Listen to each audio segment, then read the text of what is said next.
Kelile ve Dimne, Doğu klasiklerinin temel kitaplarından biri. Birbirinden güzel hikayeler yıllardır söylenine gelmiş, unutulmamış, kaybolmamış.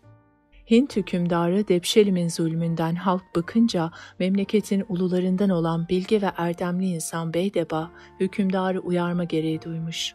İşte her şey ondan sonra başlamış. Hükümdar Depşelim, Beydeba'nın açık açık konuşmalarından rahatsız olmuş ve onu hapse attırmış. Çok geçmeden gerçek anlaşılmış ve Beydeba, hükümdar Depşelim'in en gözde yardımcılarından biri olmuş. Hükümdar her işini ona danışma gereği duymuş.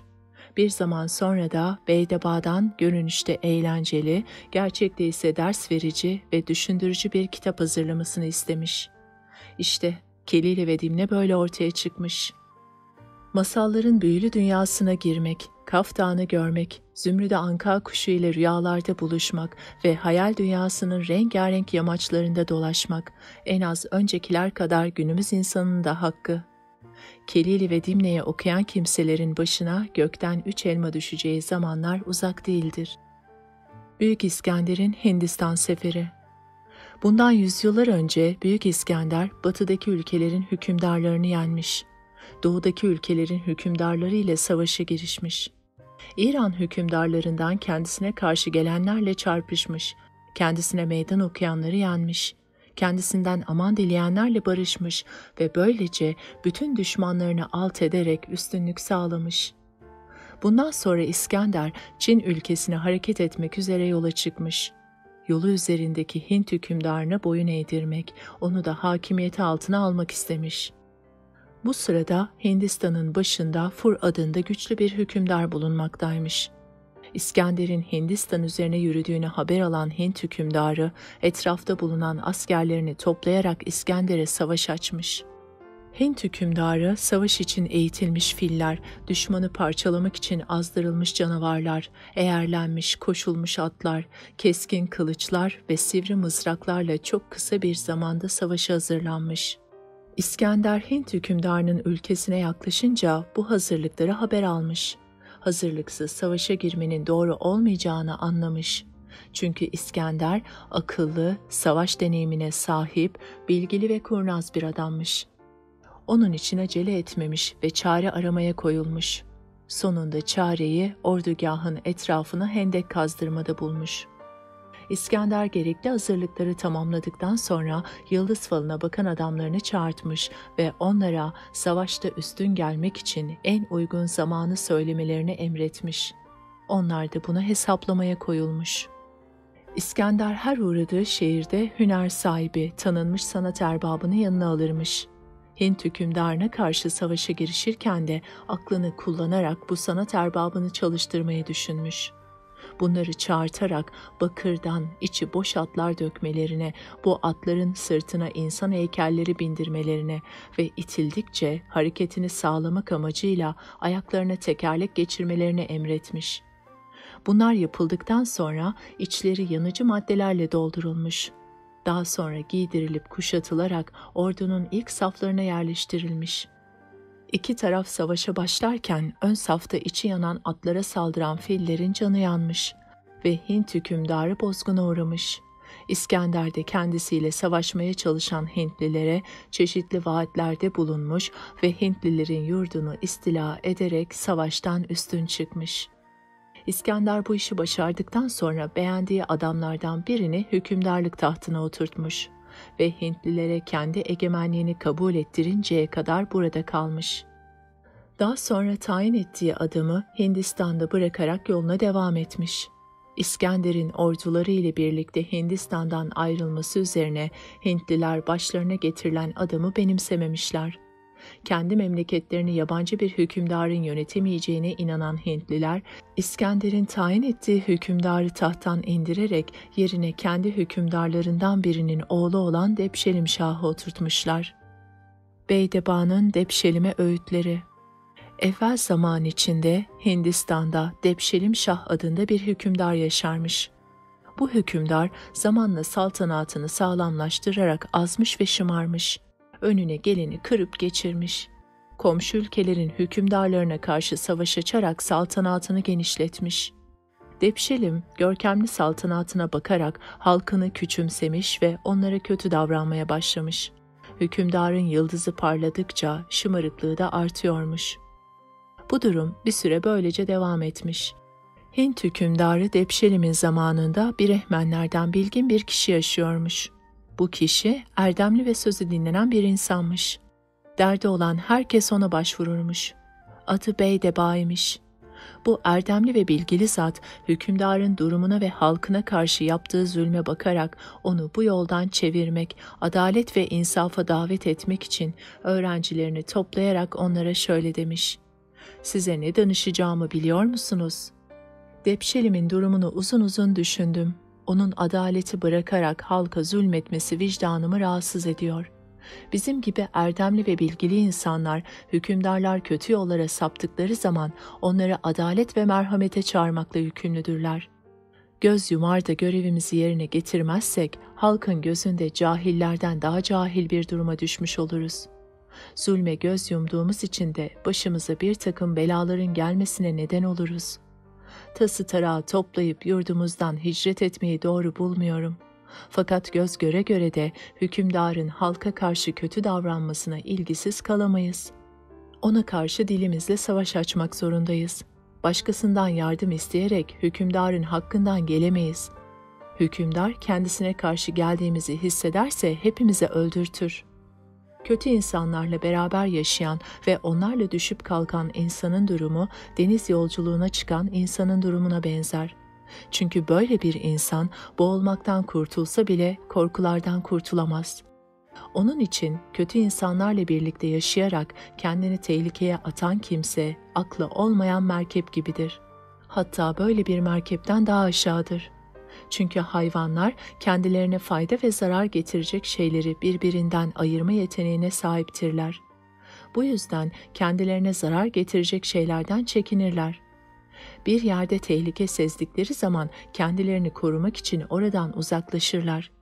İşte sizi bu iş için buraya topladım. Çünkü siz benim ailem sayılırsınız. Size her türlü sırrımı açıp emanet edebilirim. Sizlerle fikir alışverişinde bulunmak istiyorum.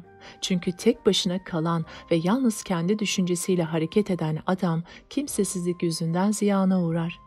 Akıllı adam aklını ve bilgisini kullanarak başkalarının silah ve orduyla başaramadıklarını başarır.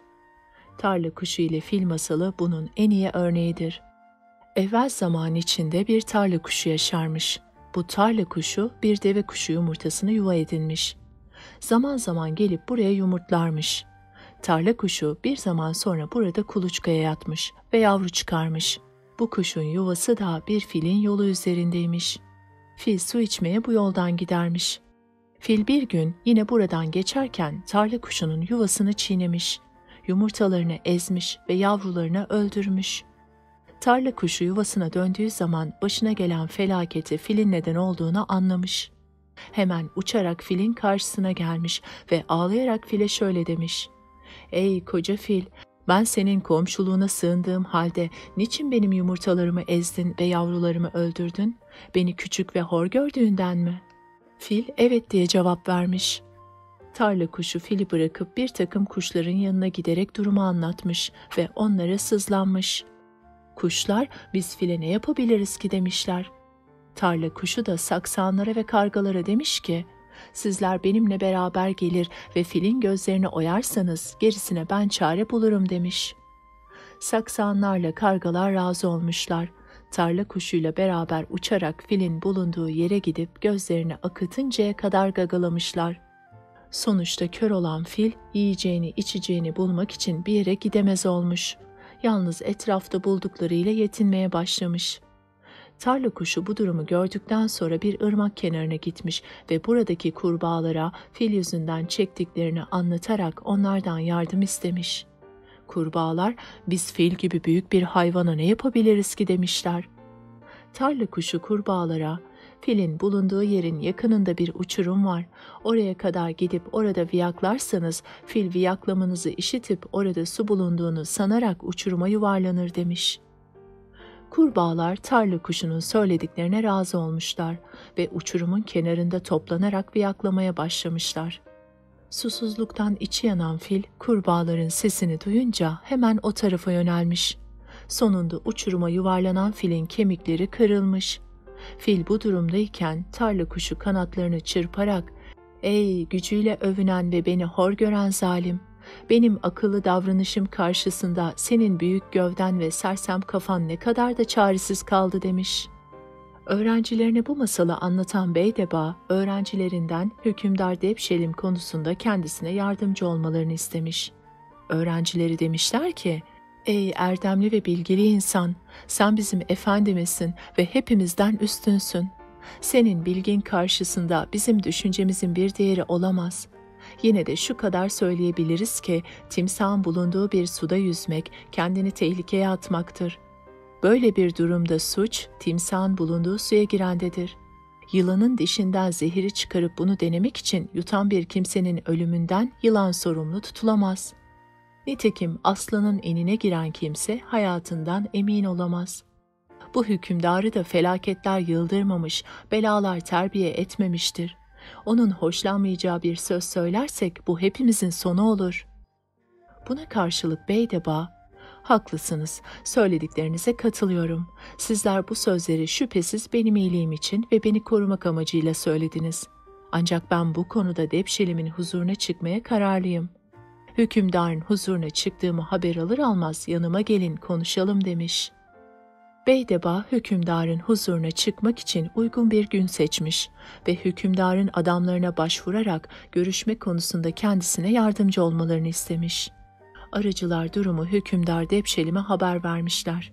Hükümdar Debşelim de bekleyen kişinin kendisiyle görüşmesine izin vermiş. Beydeba hükümdarın huzuruna saygı ile girip beklemiş.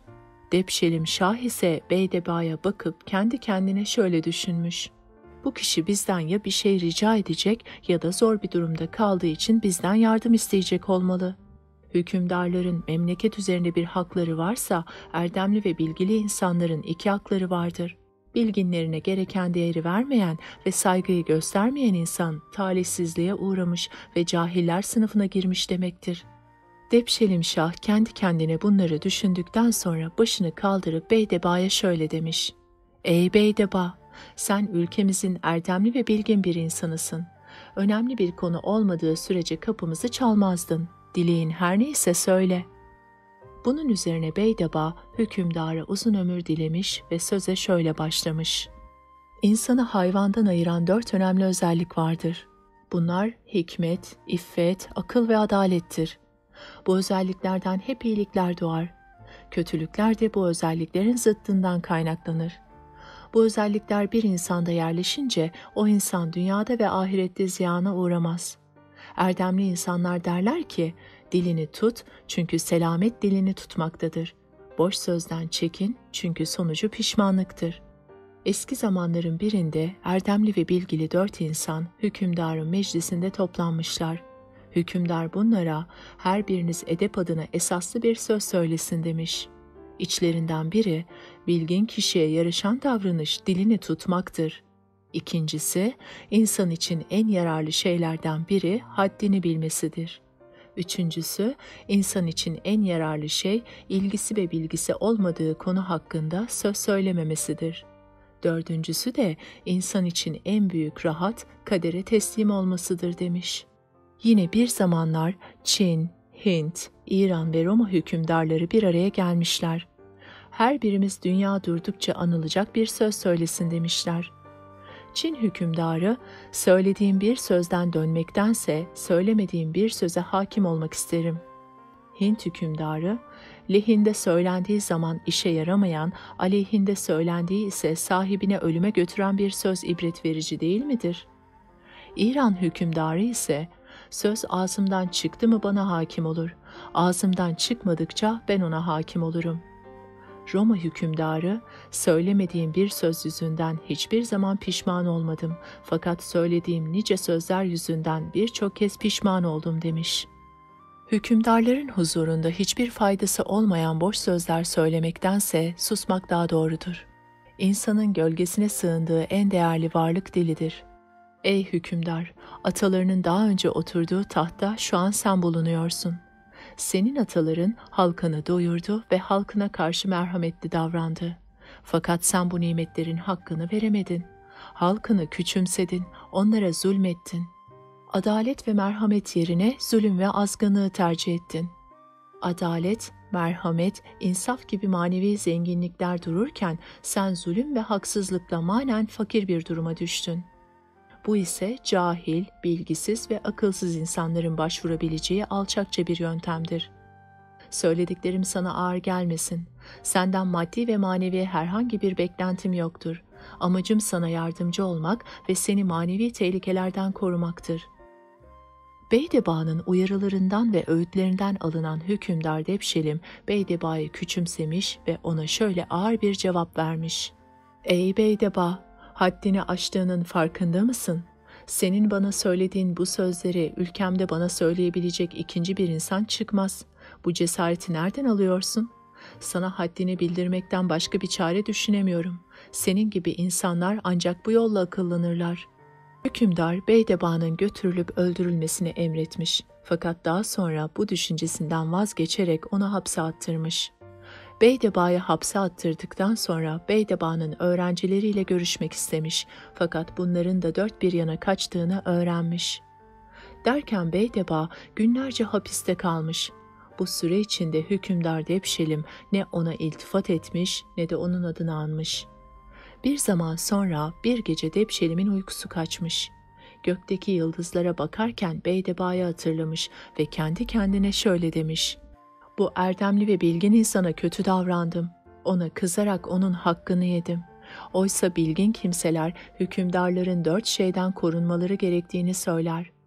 Bunlardan birincisi gazap, ikincisi cimrilik, üçüncüsü yalan, dördüncüsü ise kaba ve ağır söz söylemektir.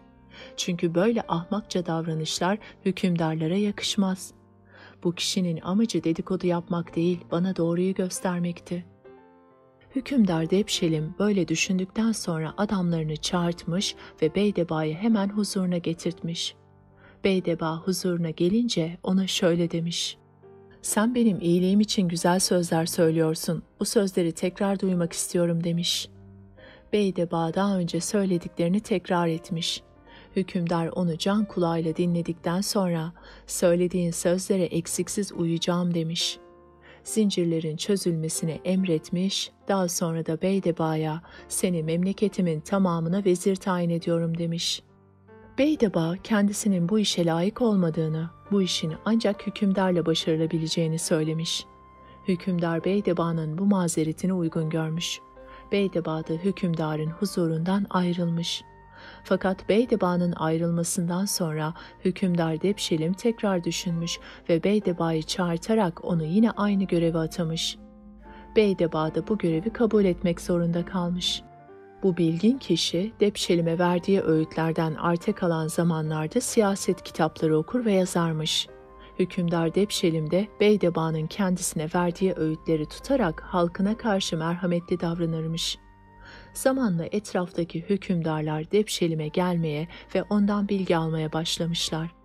Çevresindeki hükümdarları ve ülkelere iyiliksever bir kimse olarak ünü yayılmaya başlamış. Günün birinde hükümdar Debşelim, Hint bilginlerinin yazdıkları kitaplara bakarak onların adının anıldığı gibi kendi adının da anılmasını istemiş. Kendi adına bir eser yazdırmak amacıyla Beydeba'yı huzuruna çağırtmış ve ona şöyle demiş. Ey bilgin kişi! Benden önceki kimselerin öldükten sonra hayırla anılmaları için kitaplar yazdığını veya yazdırdığını gördüm. Bir gün ben de öleceğim.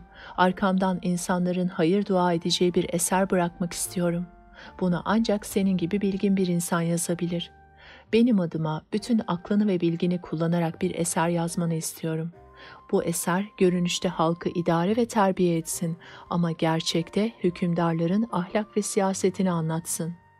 Beydeba hükümdarın bu sözlerini işittikten sonra ''Ey iyiliksever yüce hükümdar, senin dileğini gerçekleştirmek konusunda elimden geleni yapacağımdan kuşkun olmasın.'' demiş. Bunun üzerine hükümdar Debşelim, ''Ey Beydeba, bu zamana kadar senin niyetini ve hareketlerini izliyordum. Sen erdemli, bilgili ve yüce bir insansın. Yazacağım bu eser hem ciddi hem mizahi, hem eğlenceli hem de hikmet dolu olsun.'' demiş. Beydeba hükümdarın söylediklerini işittikten sonra hükümdardan süre istemiş. Hükümdar sormuş, ne kadar süre istiyorsun? Beydeba 1 yıl demiş. Hükümdar kabul etmiş ve Beydeba'nın işini kolaylaştırmak için ona imkanlar hazırlatmış. O da esere nasıl başlayacağını ve eserin içinde nelerin yer alacağını düşünmeye başlamış. En güvendiği öğrencisini yanına çağırtmış ve onunla birlikte bir hücreye kapanarak çalışmaya başlamış. Beydeba söylüyor, öğrencisi yazıyormuş. Sonunda birbirinden güzel 15 bölümden oluşan bir eser ortaya çıkmış. Bu bölümlerin hepsine birden Kelile ve Dimne adı verilmiş. Eserin içinde çeşitli hayvanlar konuşturulmuş. Böylece eser görünüşte halk için eğlenceli ama gerçekte aydınlar ve hükümdarlar için ahlak ve adalet yolunu gösterici olmuştur. 1 yılın sonunda eser tamamlanmış ve hükümdar Depşelim bu eseri halk huzurunda Beydeba'ya okutmuş. Beydeba'nın eser hakkındaki açıklamalarını ve yorumlarını halkla beraber dinleyen hükümdar Beydeba'ya, "Tam istediğim gibi bir eser olmuş, dile benden ne dilersen" demiş. Beydeba da, "Ey yüce hükümdar, senden herhangi bir maddi beklentim yoktur. Yalnız bir isteğim var. Senden önceki eserlerin korunduğu gibi bu eserin de titizlikle korunmasını istiyorum" demiş. Hükümdar da Beydeba'nın bu isteğini kabul ederek Beydeba'yı ve öğrencilerini çeşitli hediyelerle ödüllendirmiş. 1. Bölüm Aslan, Öküz ve Çakal Masalı. Evvel zaman içinde Destavent taraflarında 3 oğul sahibi yaşlı bir adam varmış. Bu oğullar büyümeye başladıktan sonra babalarının servetine göz dikmişler ve baba serveti yemeye başlamışlar. Ellerinden herhangi bir iş gelmediği için kendilerine ve başkalarına hayırları dokunmuyormuş. Babaları çocuklarının bu durumunu görünce onları azarlamış. Onlara bu yanlıştan dönmeleri için öğütler vererek şöyle demiş: "Oğullarım, dünyada insan 3 şeyin ardından koşar ve bunları ancak 4 şey ile elde edebilir. Ardından koşulan bu 3 şey cömertlik, erdemlilik ve ahirete hazırlıklı olmadır. Bunları elde edebilmek için gerekli olan 4 şey ise helal rızık kazanmak, kazanılan şeyi iyi korumak, onu bereketlendirmek, sonra da bu kazancı insanlar için kullanarak dünya ve ahiret mutluluğu elde etmektir. Çünkü helalinden kazanılmayan rızık bereketsiz olur ve insanı mutsuz eder. Rızık helal yoldan kazanıldığı halde iyi kullanılamaz da israf edilirse önemini kaybeder ve sahibine yararı dokunmaz. Çünkü Allah cimri kimseleri sevmediği gibi israf edenleri de sevmez. Helal yoldan kazanılarak iyi korunan rızık eğer insanların yararına harcanmazsa bereketli olmaz. Onun için helal yoldan kazanç elde etmeli, onu iyi koruyarak bereketlendirmeli ve insanlığın yararını harcamalıdır. Para kazanmasını öğrenmeyen para tutmasını bilemez. Siz benim servetime har vurup harman savuruyorsunuz. Çalışıp kazanmıyorsunuz. Aksine hazırdan yiyorsunuz. Hazıra daha dayanmaz. Yarın öbür gün bu servet bitince ne yapacaksınız? Dünyanın 1001 türlü hali var. Hastalık, sağlık durumunda elinizde paranız olmazsa başkalarından yardım dilenmek zorunda kalırsınız. Bu ise daha yaşarken ölmek demektir. Kendinize gelin ve aklınızı başınıza toplayın." Oğulları yaşlı adamın bu sözlerinden çok etkilenmiş ve kendilerine çekidüzen vermiş. Çocukların en büyüğü Meyyum adında bir ülkeye gitmek için yola çıkmış. Az gitmiş, uz gitmiş, dere tepe düz gitmiş. Sonunda çamurlu bir yere gelmiş. Adamın bindiği arabayı 2 öküz çekiyormuş. Öküzlerden birinin adı Şetrebe, diğerinin adı Bendebey'miş.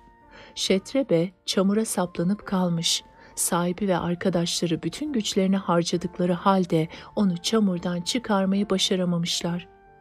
Adam arkadaşlarından birini Şetrebe'nin yanına bırakmış. Çamur kuruduktan sonra beraberce arkasından gelmelerini söylemiş.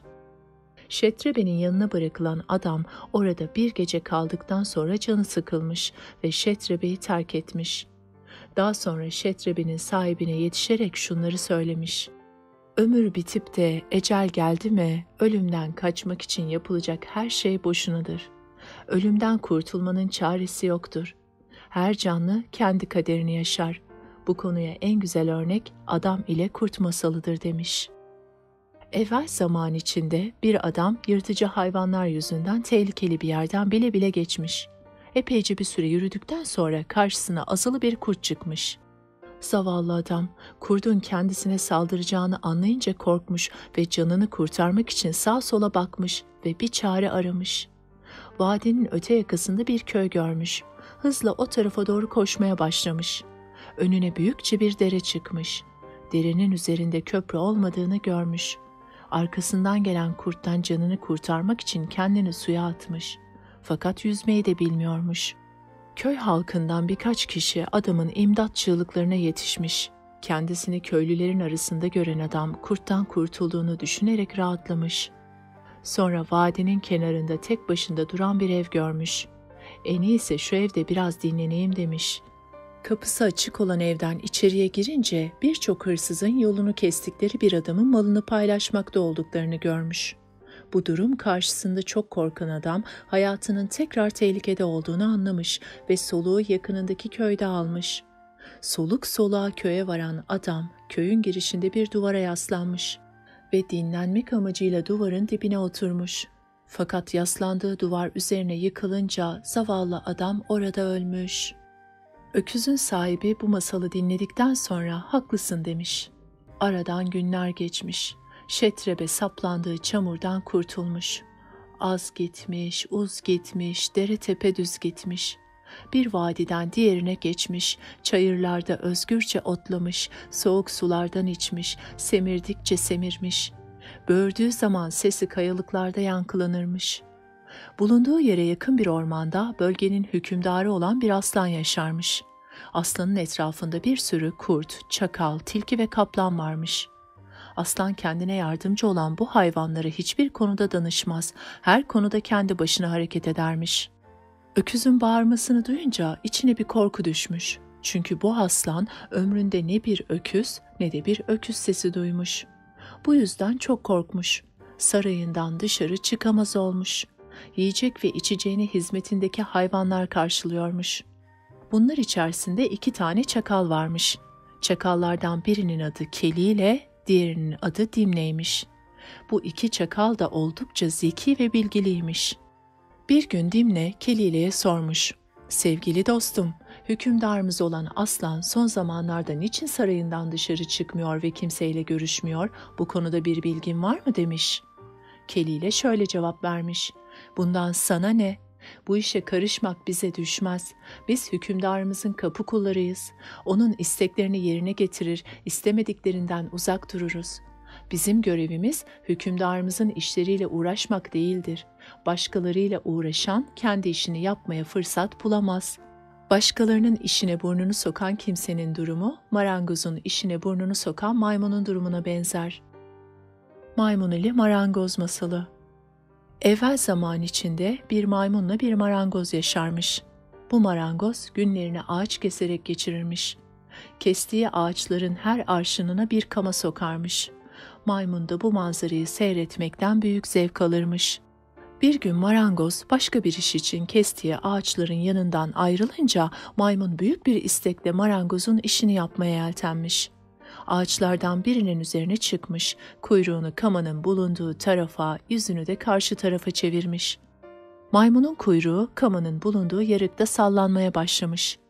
Maymun bir süre sonra merakından kamayı çıkarmış. Tam o sırada yarık kapanmış ve maymunun kuyruğu yarığın içinde kısılı kalmış. Maymun acıdan bayılacak duruma gelmiş. Bir süre sonra da marangoz çıka gelmiş. Maymunun kendisini ilgilendirmeyen bu işe burnunu soktuğunu ve aptalca bir harekette bulunduğunu gören marangoz maymuna güzel bir dayak atmış. Maymun dayağın acısından kuyruğun acısını unutmuş. Kelile'nin bu sözlerini işiten Dimne demiş ki, "Haklısın dostum, fakat şunu unutma ki hükümdarlara yaklaşan kimseler her zaman karnını doyurmak amacı gütmezler. Bu kimseler dostlarını sevindirmek, düşmanlarını çatlatmak amacıyla böyle bir yola başvurabilirler. İnsanlar içinde bir lokmaya kendini satanlar vardır. Bunların durumu bir kemiğe kanan köpeğe benzer. Hüner ve insanlık sahibi olan kimseler kendilerini bu kadar ucuza satmazlar. Onlar elde ettikleriyle yetinmeyip layık olduklarına ulaşmaya çalışırlar. Tıpkı aslan gibi. Aslanın biri bir tavşanı yakalamış, sonra da bir deve yavrusu görmüş. Tavşanı bırakmış, deve yavrusunu pençesine düşürmüş. Sahibine kuyruk sallayıp duran köpek önüne bir kemik atılınca her şeyi unutur.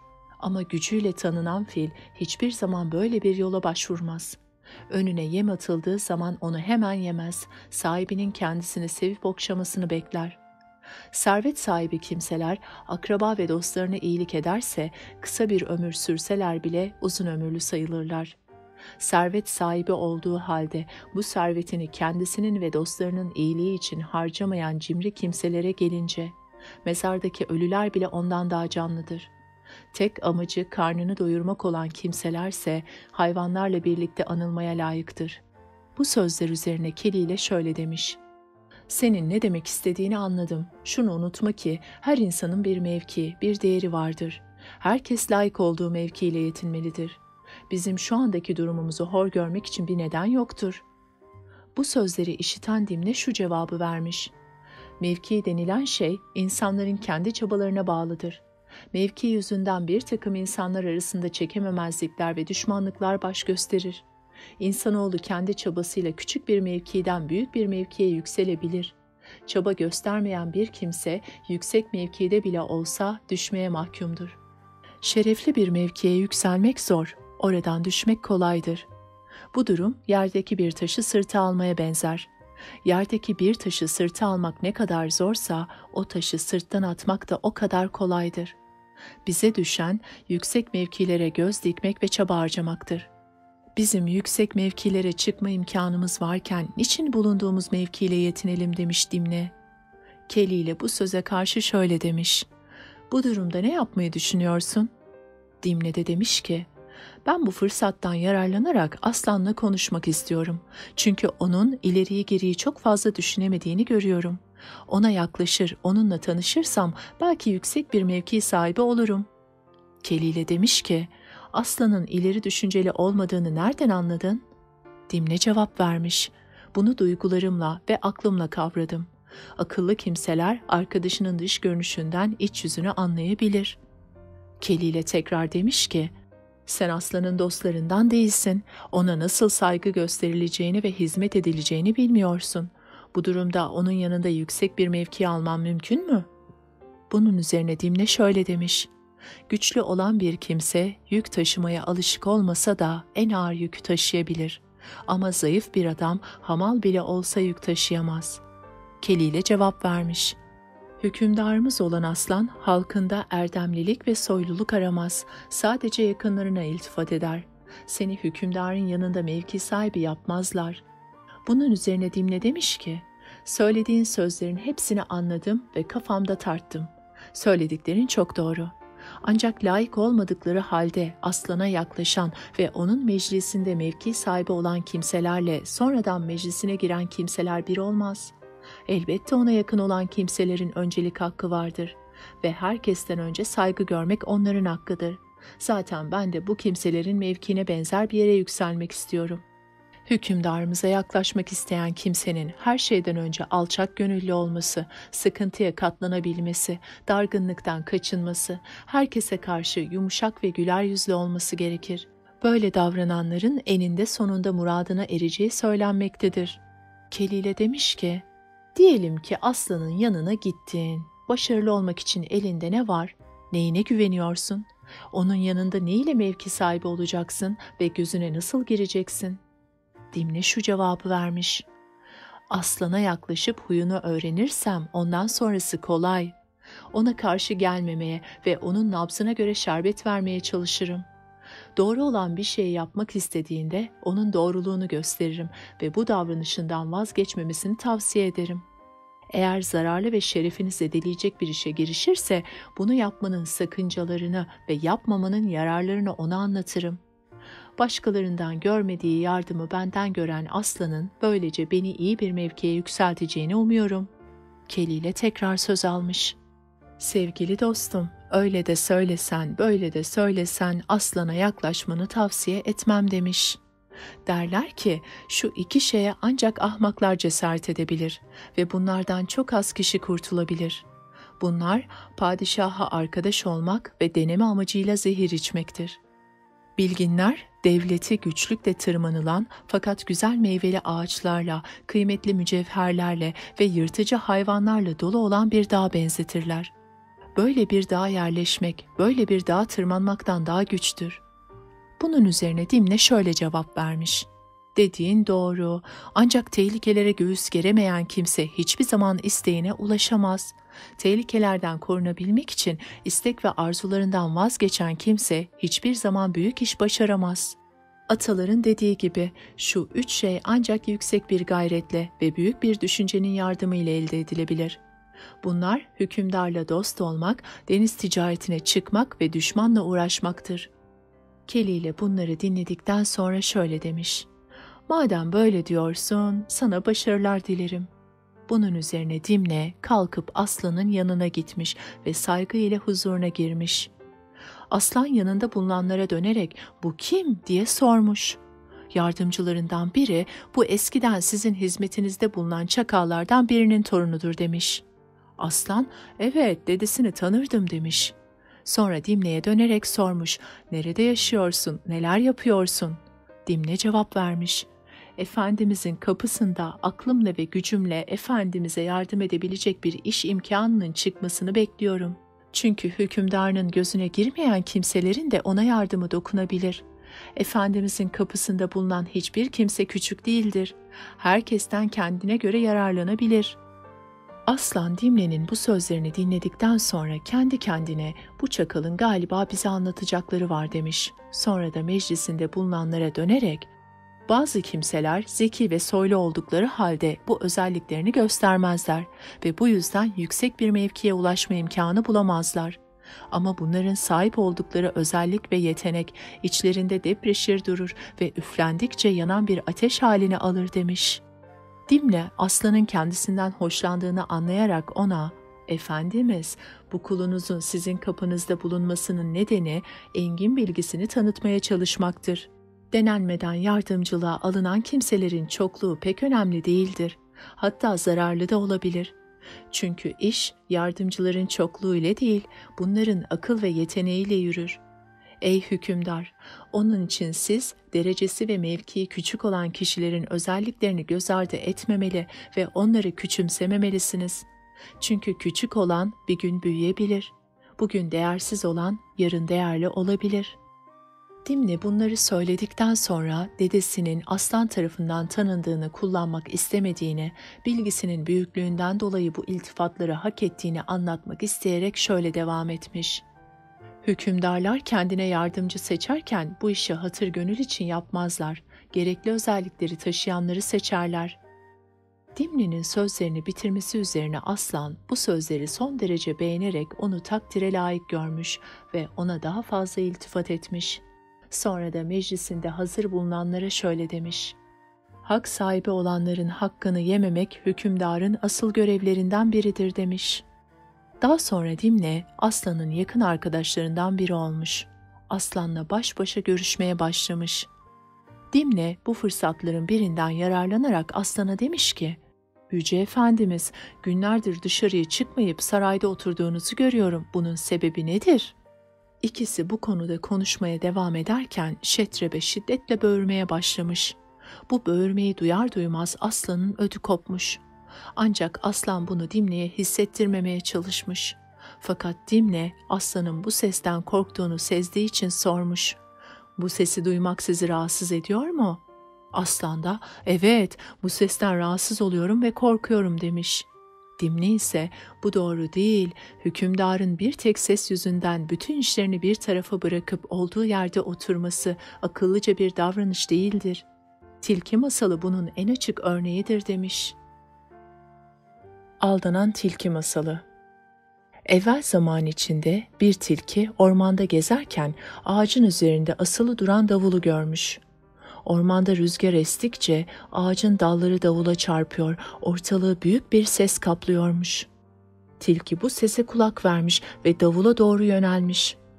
Bu kadar büyük ses çıkaran bir şeyin içinde karnını doyurabileceği yiyecekler olduğunu düşünmüş. Davulun üstüne atlamış ve davulu parçalamış. Sonunda davulun içinin boş olduğunu görmüş. Kendi kendine demek ki içi boş olanın sesi çok çıkıyor demiş. Dimne bu örneği verdikten sonra şöyle demiş. Bu örneği vermekteki amacım sizi korkutan bu sesin sahibini tanımanızdır. Bu büyük sesin sahibini tanıdığınız zaman korkunuzun yersiz olduğunu göreceksiniz. Eğer isterseniz siz burada beklerken ben bu sesin sahibine gider, onun hakkında size bilgi getiririm. Aslan bu teklifi kabul etmiş. Dimne de sesin geldiği tarafa gitmiş. Gitmiş ama aslanı da bir düşüncedir almış. Dimne'yi gönderdiğine pişman olmuş ve kendi kendine şöyle demiş. Dimne'ye güvenip de ona bütün sırlarımı vermekle doğru etmedim. Çünkü Dimne benim kapımda bana yakın olan birisi değil. Bir devlet idaresinde yetenekli ve bilgili olan kimseler layık oldukları mevkiye getirilmezse bu kimseler başkalarıyla işbirliği yaparak kendilerine emanet edilen sırra ihanet edebilirler. Benim Dimne ile olan dostluğum eskilere dayanmıyor. Üstelik ben Dimne'yi yakınıma alıp ona henüz büyük mevkiler vermiş değilim. Ya bu yüzden bana kin güder de ihanet ederse, düşmanımla işbirliği yaparak kusurlarımı ve sırlarımı anlatırsa? Aslan sıkıntısından düşünceli dolaşırken Dimne'nin gelmekte olduğunu görmüş ve çok sevinmiş. Yanına gelen Dimne'ye sormuş, "Ne yaptın, neler gördün?" Dimne de anlatmış. "Efendimiz, korkacak bir durum yok, yalnızca bir öküz gördüm. Böğüren o imiş, işittiğimiz ses onun sesiymiş." Bunun üzerine aslan sormuş, "Peki güçlü bir öküz mü?" Dimne cevap vermiş, "Hayır, güçlü falan değil. Yanına yaklaştım ve kendisiyle senli benli konuştum. Bana hiçbir şey yapmadı." demiş. Aslan şöyle demiş, "Onun bu güçsüz haline bakıp onu küçümseme. Çünkü en güçlü rüzgar otlara zarar veremez ama en uzun hurma ağaçlarını yere devirir." Dimne cevap vermiş, "O konuda asla endişeniz olmasın. Ortada korkulacak bir şey yok. Ben onu size getirip emrinizdeki kullar arasına katabilirim." demiş. Aslan, "Pekala, dediğini yapmak için sana izin veriyorum." demiş. Bunun üzerine Dimne hemen öküzün yanına gitmiş ve hiç çekinmeden ona şöyle demiş. "Aslan sizi huzuruna çağırıyor. Beni buraya bu emri iletmem için gönderdi. Eğer onun yanına gider de ona itaat ederseniz bu zamana kadar olan uzak kalmanızı bağışlayacak. Eğer kabul etmezseniz gidip durumu kendisine bildireceğim." demiş. Şetrebe sormuş, "Seni bana gönderen aslan kimdir, nerededir ve ne durumdadır?" Dimne cevap vermiş, "Aslan bizim efendimizdir ve bu ormanın hükümdarıdır. Onun emri altında birçok asker var." Şetrebe Dimne'nin aslanla ilgili sözlerinden korkarak şöyle demiş, "Bana dokunulmayacağına dair söz verirsen seninle birlikte gelirim." Dimne öküzü ikna ettikten sonra birlikte aslanın yanına gitmişler. Aslan öküze çok iyi davranmış, ona yakınlık göstermiş. Buralara ne zaman, nasıl ve niçin geldiğini sormuş. Şetrebe de başından geçenleri bir bir anlatmış. Aslan da ona demiş ki, "Burada benimle kal, benim arkadaşım ol. Ben seni yakınımda bulunan yardımcılarım arasına alırım ve sana yüce mevkiler veririm." demiş. Öküz ise aslanı övmüş ve ona hayır duada bulunmuş. Zamanla aslan öküzü daha da yakınına alarak ona sırlarını emanet etmiş. Her konuyu öküze danışmaya başlamış. Dimne aslanın öküze bu kadar yakın davranmasını kıskanmış. Kıskançlık gün geçtikçe yerini kine bırakmış ve sonunda bu durumu en yakın dostu Kelile'ye açmış. "Sevgili dostum, öyle bir budalalık yaptım ki sorma. Aslanın sarayına girip ona yaranayım derken yaptığım aptalca bir hareketle aslanın uzağında kaldım. Güya kendi bilgimi ve cesaretimi aslana göstermek için onun yanına Şetrebe'yi getirdim. İkisi arasında sağlam bir dostluk başladı ve bu dostluk gün geçtikçe arttı. Ama onların dostlukları arttıkça ben kendi mevkiimi kaybettim." Dimne'nin bu yakınışına Kelile şu cevabı vermiş: "Dervişin başına gelen olayın aynısı senin başına gelmiş." Derviş ile hırsız masalı. Evvel zaman içinde bir padişah dervişin birine görkemli bir elbise vermiş. Hırsızın biri de bunu görmüş, dervişin elinden almak istemiş. Bu amaçla dervişin yanına gelerek şöyle demiş: "Seninle dost olmak ve senin bilginden yararlanmak istiyorum." Derviş bu teklifi kabul etmiş. Hırsız dervişin dediklerini eksiksiz yerine getiriyormuş. Bir süre sonra dervişin hizmetine girmiş. Derviş de zamanla bu adama inanmaya başlamış. Sonunda hırsız elbiseyi alıp kaçmayı başarmış. Derviş elbiseyi yerinde bulamayınca durumu anlamış, onu bulmak için yola koyulmuş. Yolda yürürken iki yaban keçisinin boynuz boynuza dövüştüklerini görmüş. Bu durumu uzaktan gören tilki koşup onları ayırmak istemiş ama onların boynuzları arasında kalarak can vermiş. Dimle bu masalı dinledikten sonra Kelile'ye, "Anlattığım masal benim başıma gelen duruma aynen benziyor. Aslında bana kimse zarar vermedi. Ben kendi kendime zarar verdim." demiş. Kelile sormuş, "Peki ne yapmayı düşünüyorsun? Kararın nedir?" Dimle cevap vermiş: "Ben aslanın yanında eskisinden daha iyi bir mevki elde etme hevesinde değilim. Fakat aslanın yanındaki eski mevkimi tekrar elde etmek istiyorum. Eskiler demişler ki, akıl sahibi insan şu 3 şeyden ders almalıdır. Birincisi, geçmişte uğradığı kar ve zararı unutmayıp sürekli hatırlamalı. İkincisi, geçmişteki zararı kâra çevirmeli ve bu kârı iyi korumalı. Üçüncüsü de gelecekte karşılaşabileceği kar ve zararı düşünerek tedbirli hareket etmeli. Ben de aslanın yanında kaybettiğim mevkimi nasıl kazanacağımı düşündüm. Ot yiyerek güçlenen bu öküzün öldürülmesi gerektiğine inandım. Bunun için her yolu denemeliyim. Bu öküz yaşadığı sürece benim aslanın yanında bir mevki sahibi olmam mümkün değildir. Bu öküzü öldürmenin aslan için de iyi olacağını düşünüyorum. Çünkü bir öküze bu kadar güvenmek aslanın şanına yakışmaz." Kelile itiraz etmiş. "Bu düşüncen doğru değil. Aslanın öküzü kendisine yaklaştırmasından ve onu mevki sahibi yapmasından dolayı şanına niçin noksanlık gelsin ki? Hem öküz senden daha güçlü ve aslanın yanında iyi bir mevkiye sahip. Bu durumda sen onun hakkından nasıl geleceksin?" Dimle şu cevabı vermiş: "Dünyada büyük başarılar akılla elde edilir. Sen benim küçüklüğüme ve zayıflığıma bakma. Nice küçük ve zayıf kimseler vardır ki zeka ve deha sahibi oldukları için güçlülerin başaramadığı işleri başarırlar. Tıpkı güçsüz bir karganın zekasını kullanarak güçlü ve zehirli bir yılana karşı zafer kazanması gibi." Karga ve Yılan Masalı. Evvel zaman içinde büyük bir ormanda bir karga yaşarmış. Karganın yuvasına yakın bir yere büyük bir yılan yuva yapmış. Karga yiyecek bulmak için yuvasından ne zaman uçsa yılan hemen onun yuvasına gelir, bütün yumurtalarını yermiş. Karga bir süre sonra durumu fark etmiş ve tedirgin olmaya başlamış. Bu durumu dostu olan bir çakala anlatmış. Çakal, "Peki bu duruma nasıl bir çare düşünüyorsun?" demiş. Karga da yılanın uyuduğu bir zamanda gözlerini gagalayıp onu kör etmek istiyorum demiş. Bunun üzerine çakal, "Bu akıllıca bir yol değil." demiş. "Sen şu yakın semtteki evlerin üzerinde şöyle bir uç. İnsanların alışveriş yaptıkları bir pazar görürsen hemen oraya git. Onlara ait mücevher ve paralardan alarak yine onların göreceği şekilde yılanın yuvasına bırak. Böyle yaparsan o insanlar mücevherlerini almak için yılanın yanına gelip onu öldürürler. Sen de yılandan kurtulursun." demiş. Karga çakalın dediklerini aynen yapmış ve yılandan kurtulmayı başarmış. Bunun üzerine çakal kargaya şöyle demiş: "Sevgili dostum, eğer benim dediğimi yapmayıp da kendi kafandaki planı uygulamaya koymuş olsaydın, yılanı öldürmek bir yana kendi canından olacaktın. Çünkü yengeci öldürmek isteyen balıkçıl da kendi canından olmuştu." Balıkçıl ile Yengeç Masalı. Evvel zaman içinde balığı bol olan bir gölün kenarında balıkçıl ile yengeç yaşarmış. Balıkçıl gölün kenarında güzel bir yere yuva kurmuş.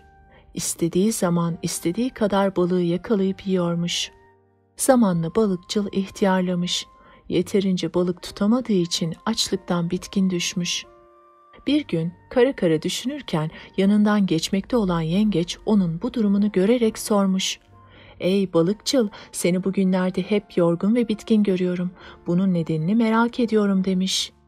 Balıkçıl da şu cevabı vermiş: "Daha düne kadar şuracıkta gözümün önünde istediğim zaman istediğim kadar balık avlayabiliyordum. Ama şimdi yaşlandım ve zayıf düştüm. Her gün gözümün önünden yüzen balıkları tutmaya gücüm yetmiyor. Bugün buradan 2 balıkçı geçti. Balıkçılardan birisi diğerine şöyle diyordu: buradaki balıkların hepsini avlayalım. Öteki balıkçı diğerine, ben ileride balığı daha çok olan bir yer biliyorum. Oradan başlayıp buraya gelerek balıkların hepsini avlayalım dedi. Bu durumda artık benim burada balık avlama ve yaşama şansım yok demektir. Pek yakında açlıktan ölürüm demiş. Bunun üzerine yengeç gidip durumu balıklara haber vermiş. Balıklar da balıkçıla durumu anlatmışlar. Balıkçıl, şu yakınlarda suyu ve balıkları bol bir ırmak akmaktadır. Siz o tarafa geçerseniz hayatınızı kurtarmış olursunuz demiş. Balıklar, bizi o tarafa ancak sen geçirebilirsin demişler. Balıkçıl da bu teklifi kabul ederek balıkları ikişer ikişer taşımaya başlamış. Fakat balıkları ırmağa değil, suyun az ötesindeki sazlığa götürüp yiyormuş. Balıkçıl uzunca bir süre bu şekilde balık götürdükten sonra sıra yengece gelmiş. Aynı şekilde yengeci de yediği balıkların yanına götürmüş. Yengeç balık kılçıklarını bir arada görünce hayatının tehlikede olduğunu anlamış ve ayaklarıyla balıkçılın boynunu sıkarak öldürmüş. Sonra geri dönerek durumu balıklara anlatmış. Balıklar da kendisine yardımda bulunduğu için yengece teşekkür etmişler. Dimle Kelile'ye sana bu masalı aklın kuvvetten üstün olduğunu göstermek için anlattım demiş. Kelile itiraz ederek, öküz sadece güçlü olup da akılsız olsaydı senin dediğin doğru olurdu. Oysa öküz hem güçlü hem de akıl sahibi. Bu durumda senin elinden ne gelir demiş. Dimle şu cevabı vermiş: öküz akıl ve güç bakımından senin dediğin gibi olsa da benim kendisinden üstün olduğumu inkar edemez. Ben onu tavşanın aslanı yok ettiği gibi yok edeceğim. Tavşan ile Aslan Masalı. Evvel zaman içinde suyu yeşili bol bir ormanlıkta bir aslan yaşarmış.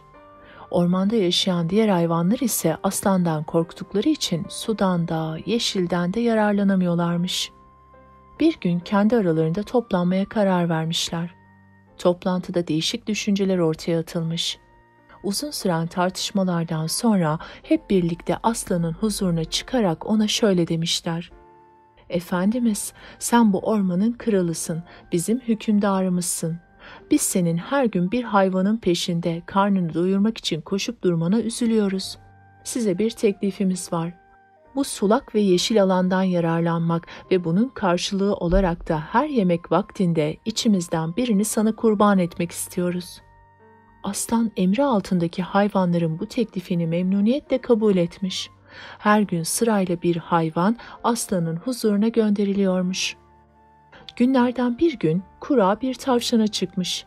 Tavşan diğer hayvanlara, sizi aslandan kurtaracak, aynı zamanda bize zararı dokunmayacak bir yöntem buldum demiş ve aslanın huzuruna çıkmış. Hayvanlar merakla beklemeye başlamışlar. Tavşan aslanın huzuruna yemek vakti epey geçtikten sonra çıkmış. Acıkan aslan hiddetlenerek tavşana sormuş: "Nereden geliyorsun? Bu zamana kadar neredeydin?" Tavşan cevap vermiş: "Efendimiz, ben bu küçük ve zayıf halimle tek başıma size layık bir yiyecek olamayacağım için yanıma bir tavşan daha verilmişti. Ne var ki yolda gelirken önümüze bir aslan çıktı ve yanımdaki tavşanı yakaladı. Ben aslana, bu ormanın bir hükümdarı var ve biz onun askerleriyiz dedim. Yolumuzu kesen aslan da, bu ormanın hükümdarı benim, istediğimi yaparım, istediğim hayvanı yerim, istediğim gibi davranırım dedi. Bundan dolayı geciktim, özür dilerim demiş." Bu sözleri duyduğuna inanamayan aslan sinirlenerek kükremiş. "Bu kendini bilmez densiz kimmiş? Haydi bana göster" demiş. Beraberce yola koyulmuşlar. Tavşan aslanı derin ve berrak bir kuyunun başına getirmiş. "İşte o densiz burada" demiş. Kuyunun içine bakan aslan suyun içinde kendi gölgesiyle tavşanın gölgesini görünce hiddetle kuyuya atlamış ve kuyunun içinde boğulmuş. Böylece ormandaki hayvanlar da aslandan kurtulmuşlar. Bu masala karşılık Keli ile demiş ki, "Aziz dostum, aslana zarar vermemek şartıyla öküze dilediğini yapabilirsin. Bu öküz aslana yakın olmakla sana da, bana da, hatta aslanın ordusunda bulunan birçok hayvana da zarar verdi. Öküzü ortadan kaldırmaya gücün yeterse bunu yap. Ancak aslana zarar vermemeye özen göster. Aslana herhangi bir zarar gelirse bil ki bu bizim sonumuz olur." Dimne bu sözleri işittikten sonra uzun süre aslanın yanına gitmemiş. Uygun bir zamanı beklemiş. Bir gün aslanın yalnız kaldığını görünce huzuruna çıkmak için izin istemiş. Aslan onu görünce, "Bu kadar zamandır neredesin? Neden buralarda görünmüyorsun? Herhalde işlerin çok fazla olduğu için bize uğramıyorsun," demiş. Bunun üzerine Dimne sessiz kalmayı tercih etmiş. Aslan Dimne'nin sessizliğinden kuşkulanarak sormuş. "Ne o, yoksa bir şey mi oldu?" demiş. Dimne, "Hayır efendimiz, bir şey olmadı," demiş. Aslan, "Seni üzüntülü ve keyifsiz görüyorum. Bunun nedenini bana anlatmanı istiyorum," demiş. Dimne de anlatmaya başlamış. "Efendimiz, size nasıl anlatsam bilmem ki. Siz erdemli ve bilgili bir hükümdarsınız. Sizin huzurunuzda sizi üzecek sözler söylemekten çekiniyorum. Sizi üzmemek için bu zamana kadar bu konuda sessiz kalmayı tercih ettim." Olup bitenleri öğrenmek için aslanı iyiden iyiye bir merak sarmış. Dimne'den olanları açık açık anlatmasını istemiş. Dimne de kaldığı yerden anlatmaya başlamış. "Sizi üzecek bir söz söylemekten ne kadar çekindiğimi bilirsiniz.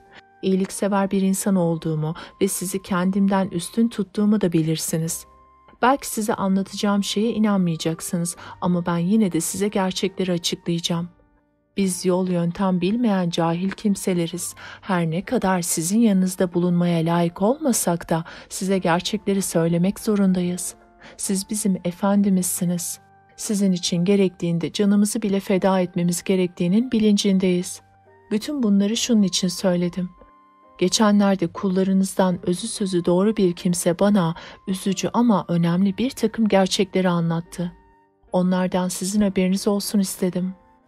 Aslan daha da heyecanlanarak, "Seni dinliyorum, her şeyi açık açık anlat," demiş. Dimne şöyle devam etmiş. "Şetrebe, sizin hizmetinizde bulunan üst düzeydeki bazı kimselerle gizli gizli görüşüyormuş ve onlara sizin aleyhinizde sözler söyleyip şöyle diyormuş.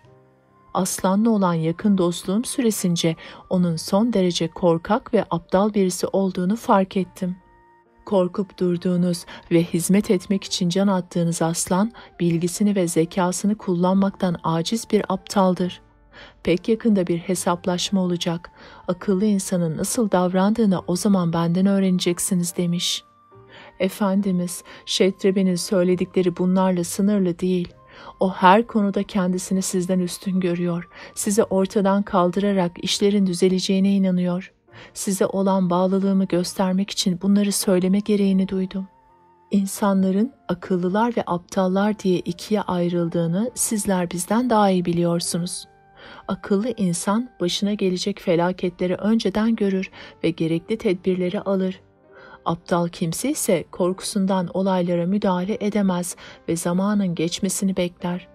Böylece kendi sonunu hazırlamış olur. Tıpkı iki balık masalında olduğu gibi." İki balık masalı. Evvel zaman içinde bir gölde iki balık yaşarmış. Bu gölün suyu yakında bulunan bir ırmaktan gelirmiş. Balık avlamak isteyen balıkçılar doğrudan ırmağa giderler, kuytuda kalmış olan göle ise hiç uğramazlarmış. Bir gün balık avlamak için ırmağa giden bir grup balıkçı göle uğramaya karar vermiş. Gölde yüzen bu iki büyük balık onların gözüne ilişmiş. Balıkçılar bu balıkları tutmak için harekete geçmişler. Balıklar durumu hemen fark etmiş. Akıllı olan balık balıkçıların elinden kurtulmak için ölü numarası yapmaya karar vermiş. Suyun üstünde ölü bir balık gibi cansız cansız duruyormuş. Balıkçılar bu balığı alıp ırmağın kenarındaki çakıllık yere atmışlar. Bunu fırsat bilen akıllı balık oradan sıçrayarak ırmağa atlamış ve kendini kurtarmış. Aptal balık ise bir kurtuluş yolu bulamamış ve balıkçıların eline düşmüş. Dimne masalı burada bitirince aslan söze karışmış. Demek istediğini anladım. Fakat öküzün beni aldatacağını ve bana tuzak kuracağını sanmıyorum. Çünkü ortada bu şekilde davranmasını gerektirecek bir neden yok. Bu zamana kadar ben ona herhangi bir kötü davranışta bulunmadım. Aksine her zaman yanında oldum. Ona iyilik yaptım, isteklerini ondan esirgemedim. Aslanın bu sözleri üzerine Dimne şöyle demiş: Efendimiz, kötü niyetli bir kimse istediği makamı elde edinceye kadar iyi niyetli ve dürüst gözükür. Ama istediği makamı elde ettikten sonra gerçek yüzünü gösterir ve kendisini o makamı getirenin varlığından rahatsız olur. O kimseyi ortadan kaldırmadan rahat edemez.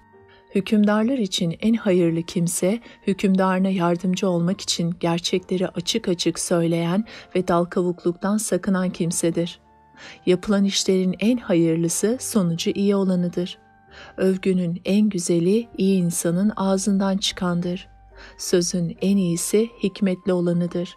Ahlakın en iyisi insanı kötülükten alıkoyandır. Güvendiği bir dostunun düşmanlık yapabileceğinden korkan bir kimse, başını yastık diye ateşe koyan kimseden daha tehlikeli bir duruma düşmüş olur. Başına gelmekte olan bir felaketi sezemeyen kimse, aciz ve akılsız bir kimsedir. Akıllı kimse işi ihtimale bırakmaz. Eşeğini sağlam kazığa bağlar, ondan sonra tevekkül eder. Dimne'nin bu sözleri üzerine Aslan şöyle demiş: Gururuma dokunacak ağır sözler söylüyorsun. Bunları benim iyiliğim için söylediğinden dolayı sabredeceğim. Ayrıca Şetrebe'den de çok fazla endişe duymuyorum. Her şeyden önce Şetrebe'nin bana herhangi bir zarar vermesi mümkün değildir. Çünkü o ot yiyen bir hayvandır. Bense et yiyen bir aslanım. O her an bana yem olabilir. Benim ondan korkmamı gerektirecek bir neden yoktur. Ben ona kendi mülkümde huzur ve güven içinde yaşayacağına dair söz verdim. Ona birçok yardımda bulundum. Bu davranışımı değiştirirsem kendi kendimle çelişmiş olurum. Sözünü tutmayan bir kimse durumuna düşmüş olurum. Bu ise kendi cahilliğimi kabul etmem anlamına gelir. Bu sözlere karşılık Dimne demiş ki, Efendimiz, aldanmak istemiyorsanız iyice düşünüp öyle karar vermelisiniz. O, ot yiyen bir hayvandır. Her an bana yem olabilir diye kendinize çok güvenmeyin. Çünkü Şetrebe kendi gücüyle sizin hakkınızdan gelemese bile başkalarını kullanarak sizin hakkınızdan gelebilir. Karakterini, huyunu, suyunu iyice tanımadığınız bir kimse size misafirlik teklifinde bulununca arkasını önünü iyice düşünmeden kabul ederseniz zarara uğrama ihtimaliniz yüksektir. Bu durumda bitin başına gelen sizin başınıza da gelebilir. Bit ve Pire masalı. Evvel zaman içinde bitin biri zengin bir adamın yatağını yuva edinmiş. Adam geceleri yatağa girip uyuyunca bit yavaşça adama sokulur, kanını usulca emer ve onu rahatsız etmeden tekrar çekilirmiş. Bir süre sonra bitin ziyaretine bir pire gelmiş. Bit onu misafir etmek isteyerek şöyle demiş: Bu akşam benimle kalırsan yumuşak bir yatakta doyuncaya kadar kan emebilirsin. Pire bu teklifi kabul ederek bitin yanında kalmaya karar vermiş. Ev sahibi gece olunca yatağına girerek uyumuş. Pire de fırsattan yararlanarak adamın üzerine hücum etmiş. Adamın canına öyle bir acıtmış ki adamcağız o acıyla uyandığı gibi yatağından fırlamış. Yatağının iyice aranmasını emretmiş.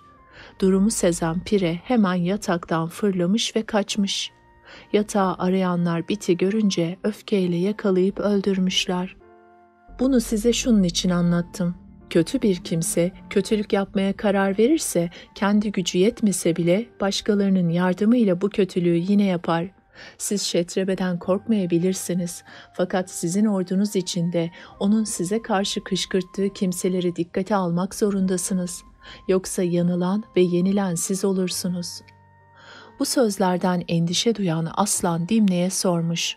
Bu durumda ne yapmamı tavsiye edersin? Dimne cevap vermiş. Ağrıyan bir dişten kurtulmanın çaresi onu ağızdan çıkarıp atmaktır. Midenin içinde mideyi bulandıran gıdadan kurtulmanın çaresi istifra etmektir. Korku veren düşmandan kurtulmanın çaresi de onu öldürmektir demiş. Dimne'nin bu sözlerine karşılık Aslan şöyle demiş. Senin bu sözlerin beni Şetrebe'den soğuttu. Artık onun yanımda bulunmasını istemiyorum. Bu duygu ve düşüncelerimi en kısa zamanda kendisine de söyleyeceğim. Daha sonra Aslan huzurundan ayrılması için Dimne'ye izin vermiş.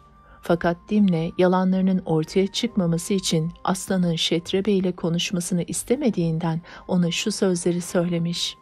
Efendimiz, Şetrebe'yi çağırtmanız doğru olmaz. Bana kalırsa bu karar üzerinde tekrar düşünmelisiniz. Çünkü Şetrebe bir şey sezerse size saygısızlık yapabilir ve küstahça davranabilir. Hele bir de sizinle dövüşmeye kalkarsa bunun hazırlıklarını önceden yapmış olmasından korkarım. Ya da size kızıp emrinizden ayrılmaya kalkarsa bu hareketin de sizi küçük düşürmesinden korkarım. Bu sözlere karşılık Aslan şöyle demiş. Hükümdar iyice araştırmadığı ve işlenmiş olduğuna inanmadığı suçlardan dolayı bir kimseye ceza verirse hata etmiş olur. Onun için Şetrebe ile görüşünce onun hareketlerine dikkat edeceğim ve niyetini anlamaya çalışacağım demiş. Dimne şöyle karşılık vermiş. Efendimiz, son derece dikkatli davranmalısınız. Şetrebe'nin sizi gafil avlamasından korkarım. Zaten Şetrebe huzurunuza girdiği zaman onun hareketlerinden kötü bir işe teşebbüs etmek niyetinde olduğunu anlayacaksınız. Çünkü o sizin huzurunuza beti benze atmış bir şekilde dizleri titreyerek girecek, sizin huzurunuzda durmadan etrafa bakacak, saldırmak istercesine derin derin soluyacak, dövüşmek için bahane arıyormuş gibi boynuzlarını sağa sola sallayacaktır. Bu sözler üzerine Aslan, tamam demiş, ona karşı dikkatli olurum. Eğer senin anlattığın gibi davranırsa artık onun düşmanım olduğundan şüphem kalmaz ve onu öldürürüm demiş. Dimne Aslan'ı bu şekilde kışkırttıktan sonra aynı şekilde öküzü de Aslan aleyhine kışkırtmak istemiş. Fakat Aslan'ın haber almasından korkarak kendiliğinden öküzün yanına gitmek istememiş ve Aslan'a şöyle demiş. Efendimiz, Şetrebe ile görüşüp onun sözlerini dinlemek ve niyetini anlamak için bu kulunuza izin veriniz. Aslan da Dimne'ye izin vermiş. Daha sonra Dimne, üzgün ve kırgın görünecek bir şekilde Şetrebe'nin yanına gitmiş. Şetrebe Dimne'yi görünce, sevgili dostum, günlerdir nerelerdesin, hiç arayıp sormaz oldun demiş. Dimne ise, dostum ne sen sor ne ben söyleyeyim demiş. Zalim bir hükümdarın yanında her günüm zehir zemberek, huzur içinde geçirdiğim tek saat yok. Her geçen gün huzursuzluğum artıyor ve hayatımdan endişe duyuyorum demiş. Bu sözler üzerine Şetrebe, söylediğin sözlerden Aslan'ı sevmediğin ve ondan şüphelendiğin anlaşılıyor demiş. Dimne, evet korkuyorum ve şüpheleniyorum fakat kendi adıma değil diye cevap vermiş. Şetrebe sormuş, peki kimin adına?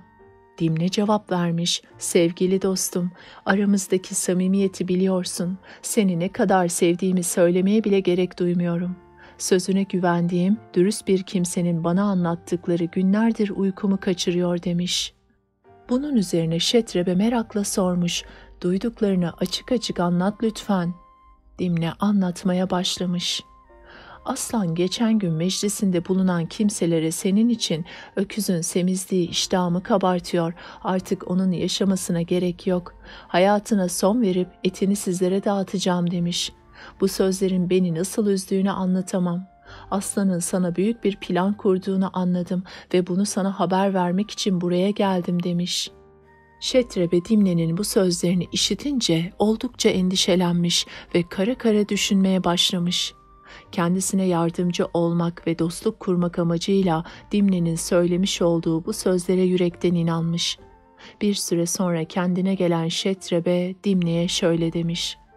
Aslan'a ve onun yakınında bulunan kimselere karşı bu zamana kadar herhangi bir kötülükte bulunmuş değilim.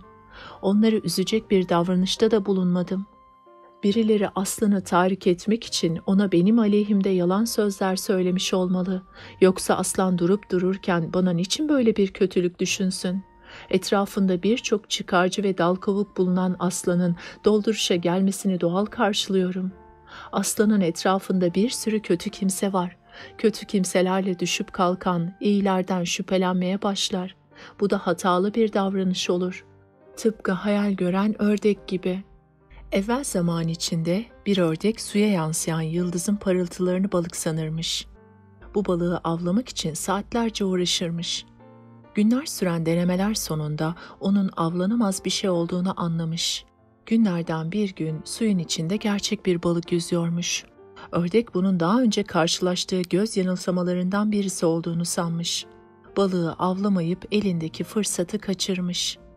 Aslan hakkımda verdiği bu kararı etrafındaki yalancı ve çıkarcı kimselerin etkisinde kalarak vermişse bunu aslanın adaletine ve hükümdarlığına yakıştıramam. Yok eğer böyle bir kararı kendi isteğiyle verdiyse buna hayret ederim. Çünkü aslan bu zamana kadar benden hep dostluk ve dürüstlük gördü. Ben ona hiçbir zaman yalan söylemedim ve onu aldatmadım. Aslanın her iki durumda da yanıldığını ve adaletsizlik yaptığını anlıyorum. Oysa adaletli ve akıllı bir hükümdar etrafında bulunan kimselerin yalan söyleyebileceğini dikkate alarak etraftan duyduğu sözlerin doğruluğunu mutlaka araştırıp ondan sonra karar vermelidir. Kaldı ki aslan benim hatamı görmüş de olabilir ama niyeti iyi olan vefalı bir kimse elinde olmayarak işlediği hata yüzünden ölüme mahkum edilmemelidir. Bunları işiten Dimne şöyle demiş: Aslan bu kararı etrafındaki kötü kimselerin etkisiyle vermiş değildir. O böyle bir kararı hain ve zalim olduğu için vermiştir. Çünkü o sanıldığı gibi cesaretli ve adaletli değil, aksine korkak ve zalim birisidir. Ey Şetrebe, şimdi bütün bunları bir tarafa bırakalım da senin başına gelen bu felakete bir an önce çare bulalım demiş. Bunun üzerine Şetrebe şöyle demiş: Böyle bir haksızlığa karşı çare düşünemiyorum. Aslan beni öldürmeye ve etimi etrafındakilere paylaştırmaya karar vermişse ben ne yapabilirim ki? Sonuçta o et yiyen bir hayvan, bense ot yiyen bir hayvanım. Onun karar verdiği bir işi nasıl engelleyebiliriz ki? Aslanın en büyük yanılgılarından birisi etrafına çıkarcı ve kötü kimseleri toplamış olmasıdır. Aslan iyi niyetli olsa bile etrafında bu kimseler bulunduğu sürece onun iyi niyeti fayda vermez. Günün birinde bu kötü kimseler onu yok etmek isterler. Tıpkı kurt, karga ve çakalın birlikte hareket ederek devenin hayatına son vermeleri gibi. Aslan ile Deve Masalı. Evvel zaman içinde ormanda bir aslan yaşarmış. Bu aslanın kurt, karga ve çakal olmak üzere 3 tane de yardımcısı varmış. Günün birinde bir kervanın yolu bu ormandan geçmiş. Kervanda zayıf ve hasta bir deve varmış. Bu deve kervana yetişememiş ve ormanda yalnız kalmış. Kara kara düşünürken az ötede aslanla birlikte yardımcılarının gelmekte olduğunu görmüş. Aslan deveyi görünce yanına yaklaşarak sormuş: "Kimsin? Burada ne arıyorsun?" demiş. Zavallı deve aslanın heybetinden korkmuş ve titremeye başlamış.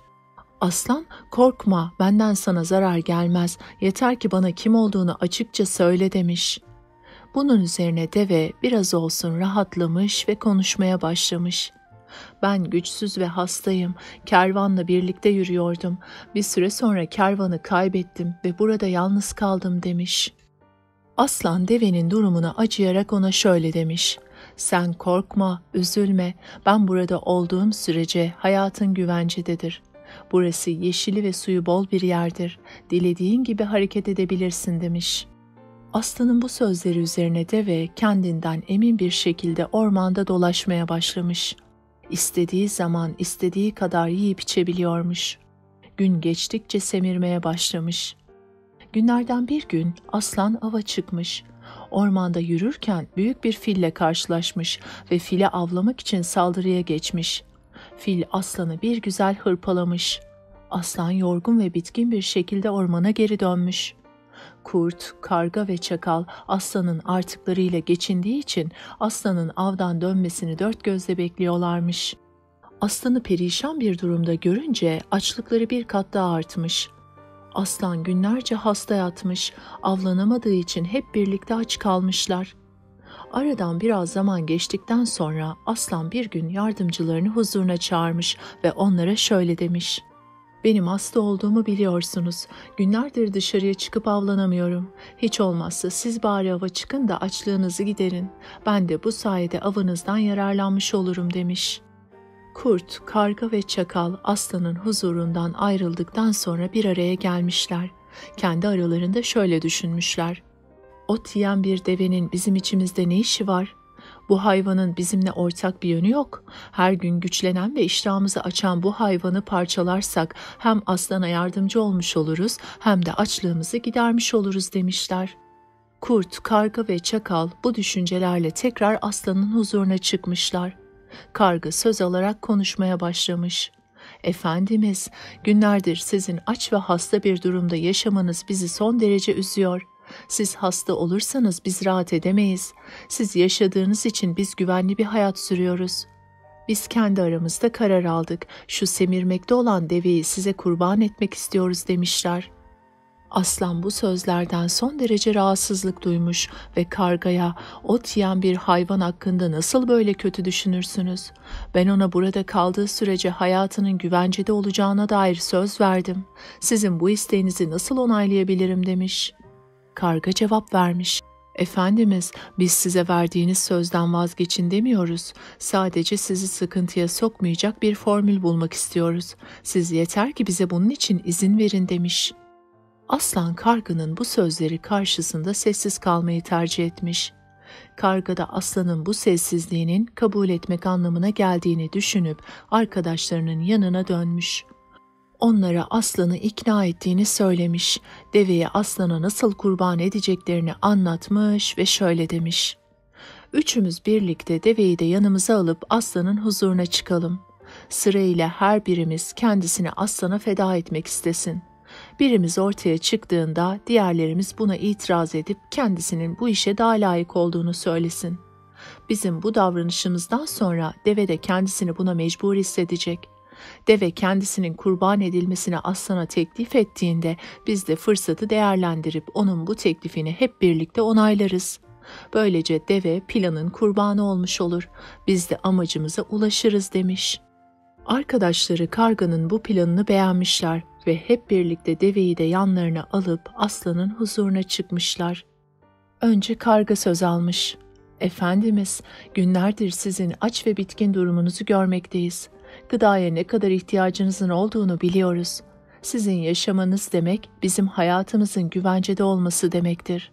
Sizin sağlığınıza kavuşmanız için canımı size feda etmek istiyorum. Bunu bana çok görmeyin demiş. Karganın bu sözleri üzerine çakal ileri atılmış.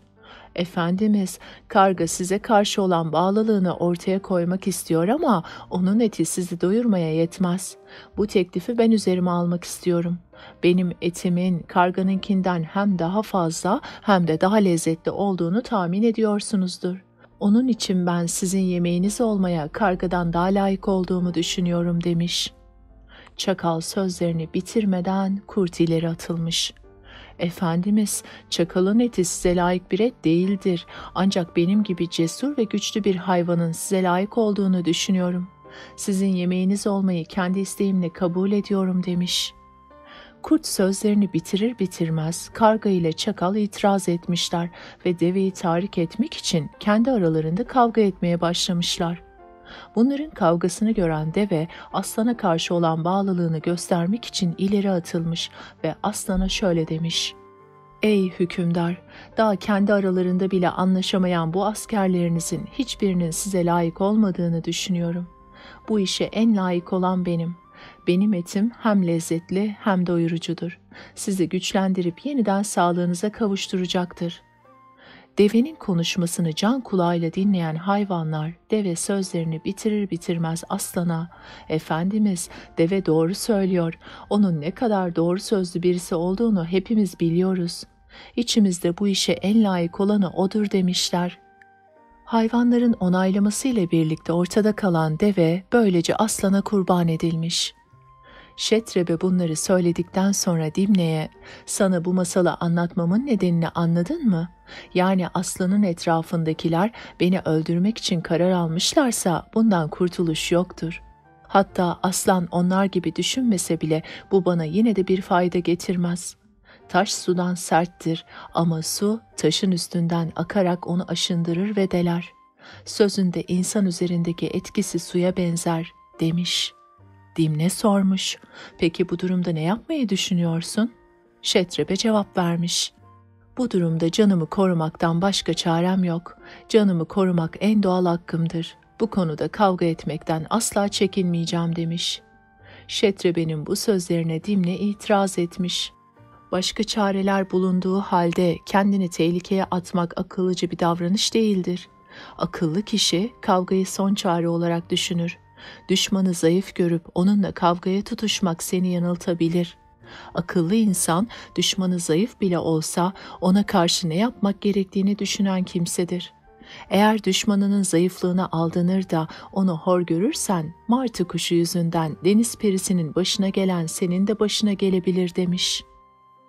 Martı ile deniz perisi masalı. Evvel zaman içinde sahilde bir martı ailesi yaşarmış. Kuluçka zamanı gelince dişi martı erkeğine kendimize güvenli bir yer bulmalıyız. Deniz perisi yavrularımız yumurtadan çıktıktan sonra denizin sularını kabartıp onları çalabilir demiş.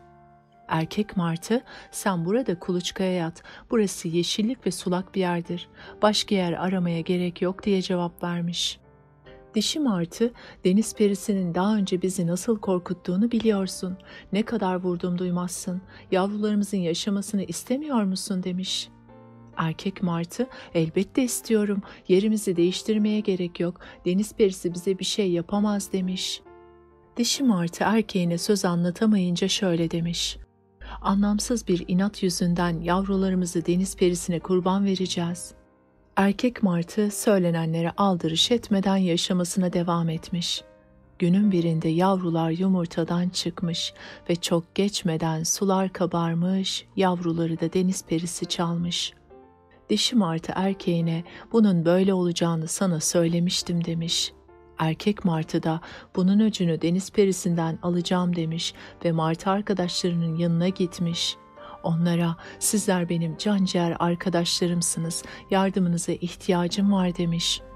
Martılar ne yapmamızı istiyorsun demişler. O da deniz perisinin kendilerine yaptığını anlatmış ve onlara sizlerle birlikte daha büyük bir martı topluluğuna gidelim ve deniz perisinin yaptıklarını onlara da anlatalım demiş. Martılar, Zümrüt Anka kuşu bizim sultanımızdır demiş. Ona gidelim, kapısında yalvarıp yakaralım. Bize göründüğü zaman deniz perisini ona şikayet edelim ve ondan öç almasını isteyelim.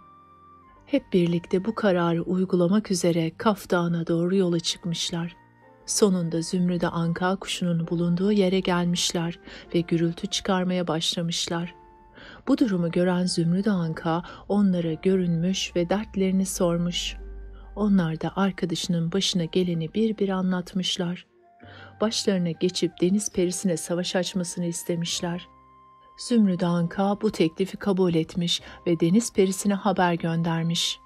Deniz perisi de Zümrüt Anka'nın hakkından gelemeyeceğini anlayarak martının yavrularını geri vermiş ve olup bitenlerden dolayı Zümrüt Anka'dan özür dilemiş. Dimne bunları söyledikten sonra onu da şöyle demiş. Bunları sana aslanla savaşmanı uygun bulmadığım için söyledim. Buna karşı Şetrebe şöyle demiş. Ben zaten aslanla kavga etmek niyetinde değilim. Ona karşı açıkça tavır takınıp düşmanlıkta bulunmayacağım. Ondan kötü bir davranış görmediğim sürece sakin ve olumlu tavrımı sürdüreceğim demiş. Dimne Şetrebe'nin bu sözlerinden hoşlanmamış, onu da aslana karşı tahrik etmeye başlamış. Sevgili dostum, aslanın yanına vardığın zaman onun iyi bir niyet içinde olmadığını anlayacaksın. Şetrebe sormuş, bunu nasıl anlayacağım? Dimne anlatmış. Aslanın huzuruna vardığın zaman onun seni öldürmek için kuyruğunun üzerine oturur bir durumda beklediğini, senin gözlerinin içine baktığını ve gövdesini öne doğru çıkardığını göreceksin demiş. Şetrebe cevap vermiş. Eğer bu dediğin davranışları onda görürsem ben de saldırırım. Dimne, aslanla öküzü birbirlerine karşı kışkırttıktan sonra kendinden emin bir şekilde Kelile'nin yanına gitmiş. Kelile ne yaptın bakalım hırslı çakal diye sormuş. Dimne cevap vermiş. Tasarladığım planı aynen uygulamaya koydum. Daha sonra Kelile ve Dimne aslanla öküzün yanına gitmiş, onların kavgasını izlemeye başlamış. Şetrebe aslanın huzuruna girer girmez onu Dimne'nin anlattığı şekilde kuyruğunun üstünde oturur durumda görmüş. Bunun üzerine kendi kendine, beni öldürmek isteyen bu aslana karşı kendimi korumak zorundayım demiş. Aslan da öküzün davranışlarına bakınca Dimne'nin kendisine anlattığı özellikleri görmüş. Hemen öküzün üzerine atılmış ve ikisi arasında kavga başlamış. İki tarafta kanlar içinde kalmış. Aslanın öküze yem olmamak için zorla karşı koymakta olduğunu gören Keli ile Dimne'ye demiş ki, "Gül dikeniyle gül, deniz dalgasıyla deniz, hükümdar yardımcılarıyla hükümdardır.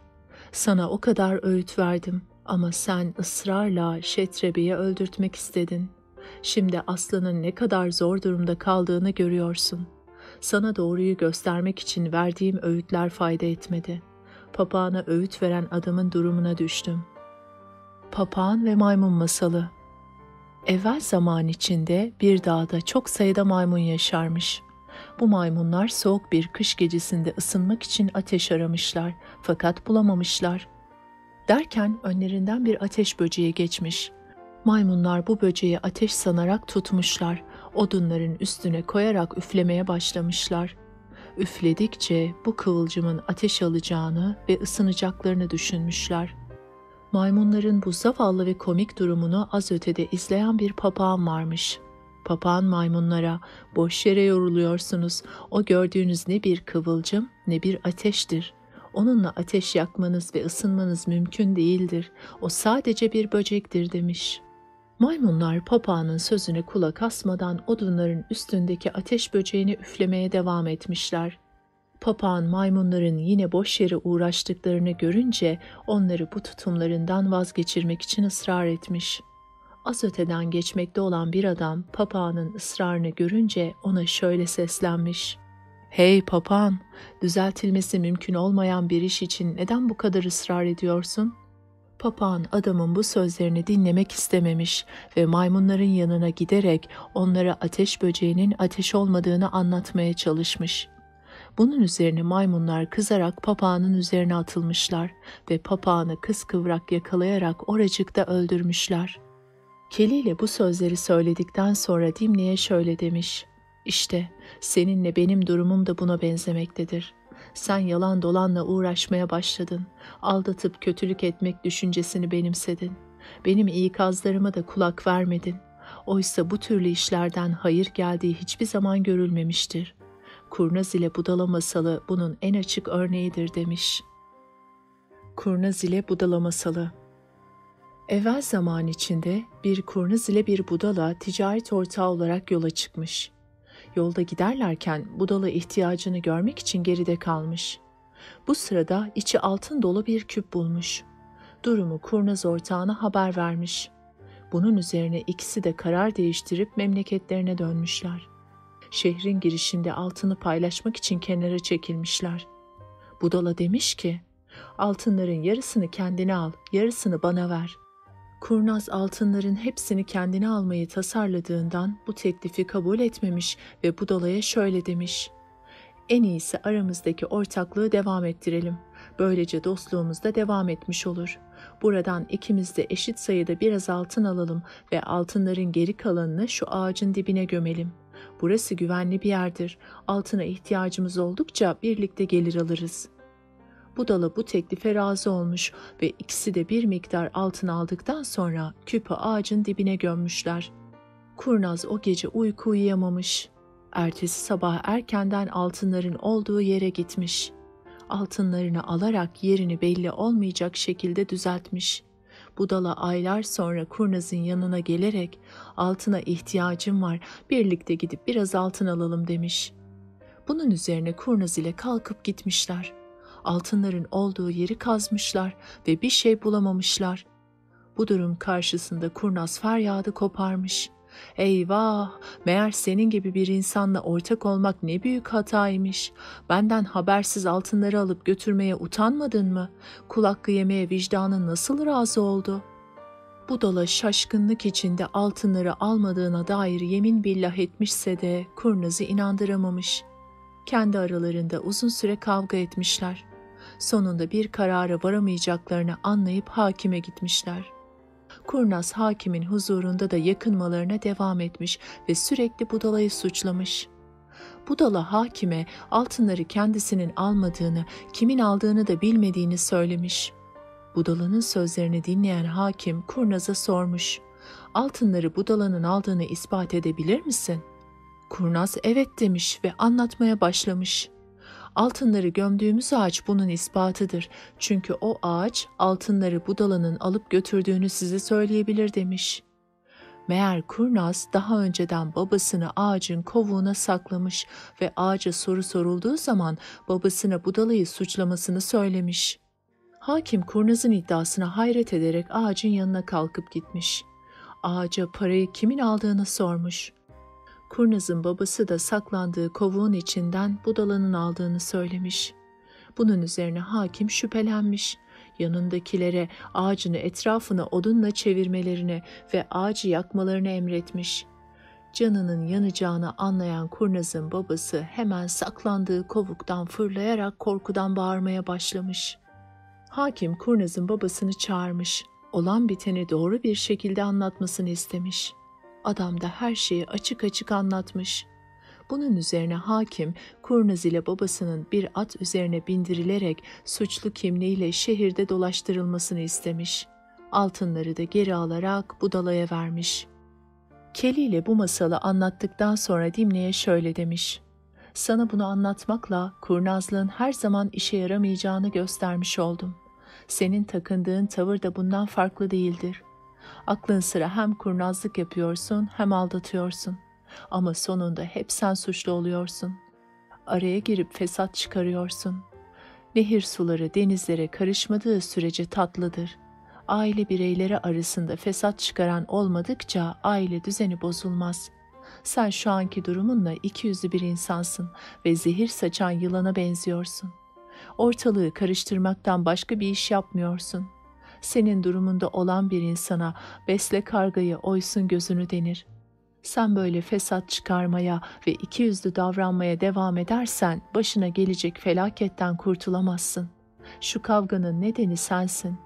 Oysa sen ne aslandan bir kötülük gördün ne de şetrebeden. Ama onlara kötülük yaptın, onları birbirine düşürdün, onların kanına girdin. Akıllı bir insan gibi davranmıyorsun. Aslan sana iyi bir makam verdiği halde sırf kıskançlıkların yüzünden fesat çıkardın. Sen iyiliğe karşı kötülükle davrandın. Sana iyilik yapanlara teşekkür yerine nankörlük ettin. İçine düştüğün durum demirleri yiyen farelere ne kadar benziyor. Demir yiyen fare masalı. Evvel zaman içinde bir ülkede demir ticaretiyle uğraşan bir adam varmış. Bu adam bir gün ticaret yapmak amacıyla yola çıkmış. İş yerindeki demirlerini de güvendiği bir dostuna emanet etmiş. Tüccar ticaretini yapıp geri döndükten sonra demirlerini sorunca emanet ettiği kişiden şu cevabı işitmiş. Demirleri fareler yiyip bitirdi. Tüccar da evet doğrudur, fareler demirleri pek sever, onların dişleri demiri iyi keser demiş. Adam tüccarı kandırdığını düşünerek sevinmiş. Tüccar da kalkıp gitmiş.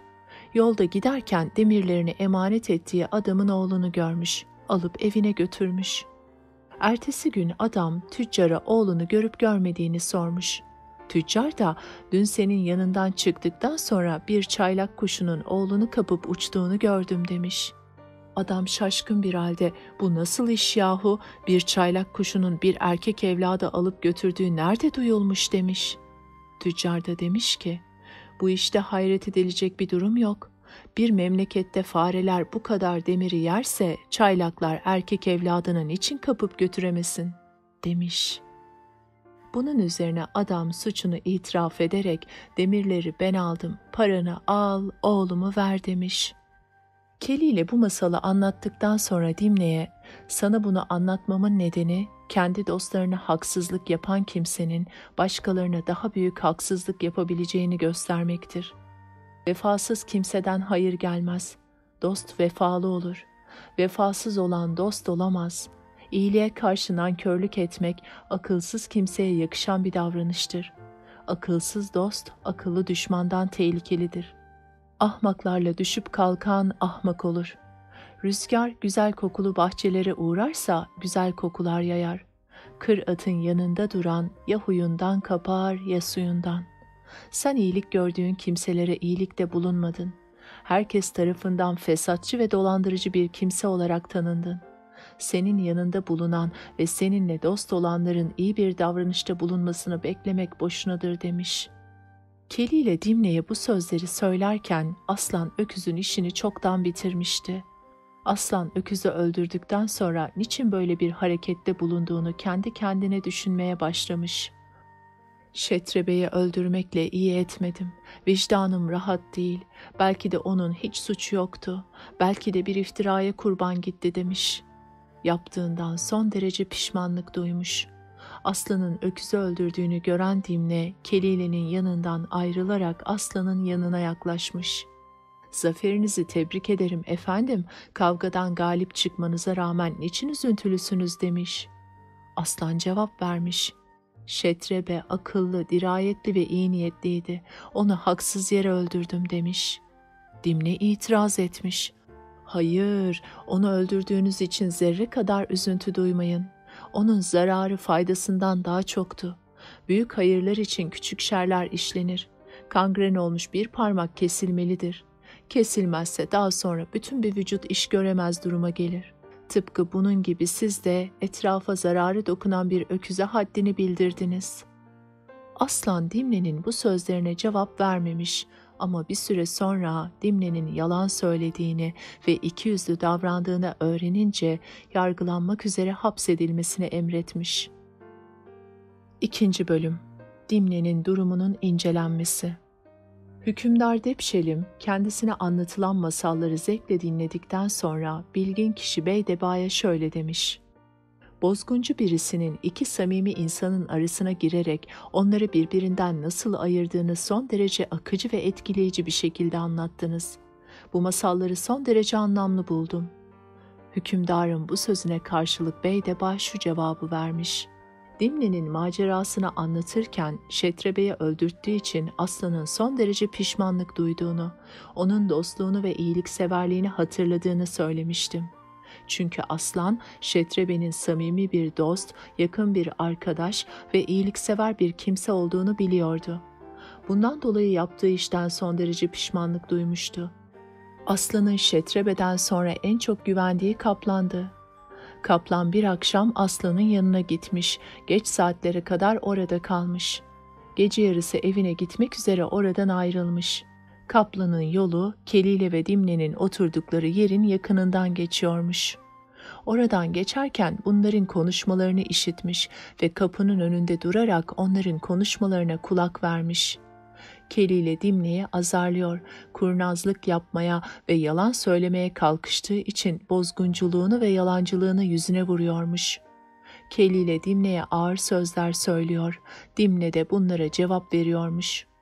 Kaplan bu kavganın sonucunun nereye varacağını merak etmiş, onları dikkatle dinlemeye başlamış. Kelile şöyle diyormuş: "Sen ağır bir sorumluluk yüklendin ve büyük bir günah işledin. Böylece içinden çıkılması zor bir durumda kaldın. Sonunda da Aslan'a Şetrebe'yi öldürttün. Aslan bir gün senin gerçek yüzünü ve niyetini anlayacak. O zaman Aslan'ın elinden kurtulamayacaksın.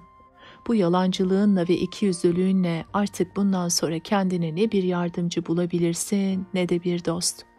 Bundan sonra artık seninle olan dostluğumu ben de kesiyorum. Seninle hiçbir şekilde hiçbir sırrımı paylaşmayacağım. Atalarımız şöyle demiş: sevmediğin kimseden uzak dur. Ben de senden uzaklaşmakla hayırlı bir iş yapacağıma inanıyorum. Bu sayede hiç olmazsa Aslan'ın sana karşı duyduğu şüphe ve öfkenin ortaya çıkaracağı olaylardan emin olurum demiş. Kaplan bu sözleri dinledikten sonra hemen geri dönmüş ve Aslan'ın annesine gitmiş. Ondan sır saklayacağına dair kesin söz aldıktan sonra Kelile ve Dimne'den işittiği sözleri anlatmış. Aslan'ın annesi sabahleyin Aslan'ın yanına gitmiş. Onun Şetrebe'yi haksız yere öldürttüğü için son derece üzgün ve kederli olduğunu görmüş. Dayanamayıp Aslan'a sormuş. Oğlum, niçin bu kadar kederlisin? Seni bu kadar üzen olay nedir? Aslan annesine şöyle cevap vermiş. Sevgili anneciğim, Şetrebe'yi haksız yere öldürttüğüm için çok üzgünüm. O iyi bir arkadaş ve samimi bir dost idi. Onun arkadaşlığından hiçbir zaman zarar görmedim. Onun öğütlerinden çok yararlandım. O bana zarar verecek hiçbir işin içinde olmadı. Buna rağmen ben Dimne'nin dolduruşuna gelerek büyük bir günah işledim. Bu sözlere Aslan'ın annesi şöyle cevap vermiş. Senin bu sözlerin bir kimsenin kendi nefsine söyleyebileceği en ağır sözlerdir. Sen öküz aleyhinde kesin bir bilgi edinmeden ve kanaat sahibi olmadan onu öldürmeye nasıl cesaret ettin? Bu akıllı kimselere yakışan bir davranış değildir. Sır saklamanın ne kadar önemli, sırrı açığa vurmanın ise ne büyük bir sorumluluk olduğunu bilmeseydim, sana bütün gerçekleri olduğu gibi anlatırdım demiş. Aslan annesine şöyle demiş. Sır saklamak elbette önemlidir. Eğer sakladığın bu sırrın açıklanması benim için faydalı olacaksa bu sırrı bana anlatmanı isterim. Bunun üzerine Aslan'ın annesi kaplanın adını vermeden ondan öğrendiklerini Aslan'a bir bir anlatmaya başlamış. Ben gerçi sır saklamanın nedenle önemli olduğunu biliyorum. Fakat senin yararına olacak bir konunun sır olarak kalmasını uygun bulmuyorum. Onun için bildiklerimi sana anlatacağım. Bunları sana söylediğim için bazı kimselerin zarar göreceğini de biliyorum. Fakat devlete ihanet, zararların ve suçların en büyüğüdür. Bazı düşüncesiz ve ikiyüzlü kimselerin akıllı ve güçlü kimseleri ortadan kaldırmak istemelerine seyirci kalmak, suça ortak olmak demektir. Annesinin bu sözleri üzerine Aslan askerlerini çağırtmış. Onlar da bu çağrıya uyup hemen gelmişler. İçlerinde Dimne de varmış. Aslan'ın askerlerinden oluşan büyük bir meclis kurulmuş. Dimne mecliste bulunanlardan birine Aslan'ın niçin kederli olduğunu sormuş. Bunu işiten Aslan'ın annesi Dimne'nin gözlerinin içine bakarak cevap vermiş. Aslan'ın üzüntüsünün nedeni senin gibi bir yalancının hala yaşıyor olmasıdır. Sen işlediğin bunca kötülük ve suçtan sonra bir saniye bile yaşamak hakkına sahip değilsin. Aslan'ın en büyük arzusu senin varlığını bir an önce ortadan kaldırmaktır. Sen nasıl ki Şetrebe'nin varlığından rahatsız olup Aslan'ı onu öldürttüysen, şimdi de Aslan senin varlığından rahatsız olup seni öldürtmek istiyor. Nefeslerinin sayılı olduğunu bilmiş ol. Bu sözlere karşılık Dimne şöyle cevap vermiş. Denilir ki şu gök kubbede söylenmedik söz yoktur. Eskiler kendilerinden sonra gelenlere söyleyecek söz bırakmamışlar. Bir insan hangi konuda titiz olursa Allah o kimseyi titiz olduğu konuda imtihan eder. Kötülükten uzak durmaya çalışan insan başına gelecek her türlü kötülüğe boyun eğen insandan daha çok kötülüğe uğrar. Benim bütün amacım Aslan ile ordusu arasında huzur ve güveni sağlamak idi. Ben kötü kimselerle düşüp kalkmaması için Aslan'ı uyarmaktan başka bir şey yapmadım. Çünkü kötü kimselerle düşüp kalkan birisinin kendine kötülük yapmış olacağını bilirim. Ben sadece Aslan'a yardımcı olmaya çalıştım. Fakat benim bu iyiliğimin kıymeti bilinmedi. İyilik yapmaya çalıştığım kimselerden kötülük görmek beni üzüyor. Ben de artık dervişler gibi bir köşeye çekilip kimsenin işine karışmayacağım. Dervişler iyiliğin takdir edilmeyeceğini bildikleri için bir köşeye çekilirler ve kimseden karşılık beklemezler. Yalnızca Allah'tan yardım ve bağışlanma dileyerek onun rızasını kazanmaya çalışırlar. Çünkü Allah iyilik ve güzelliklere hakkıyla cevap verir. Bir derviş iyiliğinin karşılığını Allah'tan beklemek yerine dünyadaki bir kimseden beklese yoksulluğa uğramış olur. Allah yalnızca kendisinden yardım ve karşılık bekleyenleri sever. Önemli olan karşılık beklemeden iyilik yapmak, temiz ve doğru bir hayat yaşamaktır. Ben doğru bir iş yaptığıma inanıyorum. Buna inanmak istemeyenler varsa suçlu onlardır. Bu sözleri ölümden korkup da söylediğimi sanmayın. Çünkü sonuçta her canlı ölümlüdür. Ölüm istenilmez ama ondan kurtulmanın da çaresi yoktur. Kısacık bir hayatta 3 gün daha yaşamak için yalan söylemeye değmez. Bendenizin 100 canı olsa hepsini size feda etmeye razıyım. Dimne böyle konuşurken mecliste bulunanlardan biri söze karışmış. Hayır, bu sözlere inanmıyoruz. Bu sözleri söyleyen kimse hükümdarı sevdiği için söylemiyor. Kendini kurtarmak ve nefsinin savunmasını yapmak için bunları söylüyor. Dimne bu sözlere şöyle cevap vermiş. Nefsimin savunmasını yapmam yadırganacak bir davranış olmasa gerek. Çünkü insana en yakın varlık nefsidir. Nefsine zulmeden kendine zulmetmiş olur. Bu ise doğru bir davranış değildir. Nefsimin savunmasını ben yapmazsam kim yapar? Bu itirazın ardında bir kıskançlık ve kötü niyet seziyorum. Mecliste bulunanlar da sanırım bunun farkındalar. Bu itirazın sahibi kendi nefsine düşman olduğuna göre başkalarına da ancak düşmanlık gösterebilir. Böyle kimseler hükümdarın meclisinde bulunmaya değil, en adi hayvanların arasında yaşamaya layıktır. Dimne'nin bu savunmasını dinleyen asker suratını asarak kızgın bir şekilde meclisi terk etmiş. Söylenenleri büyük bir dikkatle dinleyen Aslan'ın annesi Dimne'ye şöyle demiş. Utanmaz sahtekar çakal, konuşmaya gelince ne de güzel beceriyorsun.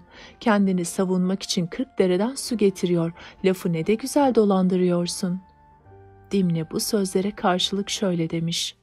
Siz bana karşı ön yargılı davrandığınız için ben ne kadar doğru söylesem de inanmayacaksınız.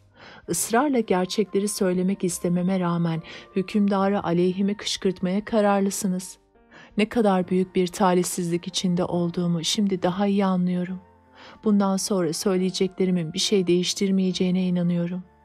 Hükümdarın meclisinde bulunanların da karnı tok, sırtı pek olduğu için onlar da benim uğradığım bu haksızlık karşısında tek bir söz bile söylemiyorlar. Aslan'ın annesi tekrar söze karışarak meclistekilere şöyle demiş. Bu sözlere zerre kadar inanmayınız.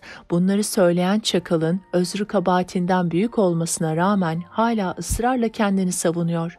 O bu zamana kadar bu ülkede yetişen en büyük sahtekardır. Söylediği sözlerde zerre kadar doğruluk payı yoktur. Dimne tekrar araya girerek şöyle cevap vermiş. Siz böyle konuşmakla bana haksızlık ettiğinizin farkında mısınız? Aslan'ı benim aleyhime kışkırtmakla iyi bir iş yaptığınızı mı sanıyorsunuz? Eğer o sizin kışkırtmalarınızdan etkilenerek hakkımda yanlış bir karar verirse, onun işlediği bu günahın tek sorumlusu siz olursunuz. Sonuçta haksızlığa uğrayana bir şey olmaz ama haksızlık yapan ömür boyu vicdan azabından kurtulamaz. Ben her fırsatta hükümdarla ordusu arasında huzur ve güveni sağlamak için çaba harcadım. Bu çabam benim hayatıma mal olsa bile yaptığım işten dolayı yine pişmanlık duymayacağım. Aslan'ın annesi kızarak, hain sahtekar, hangi yüzle bu sözleri söyleyebiliyorsun? Özrün kabahatinden büyük, hem kel hem fodulsun, demiş.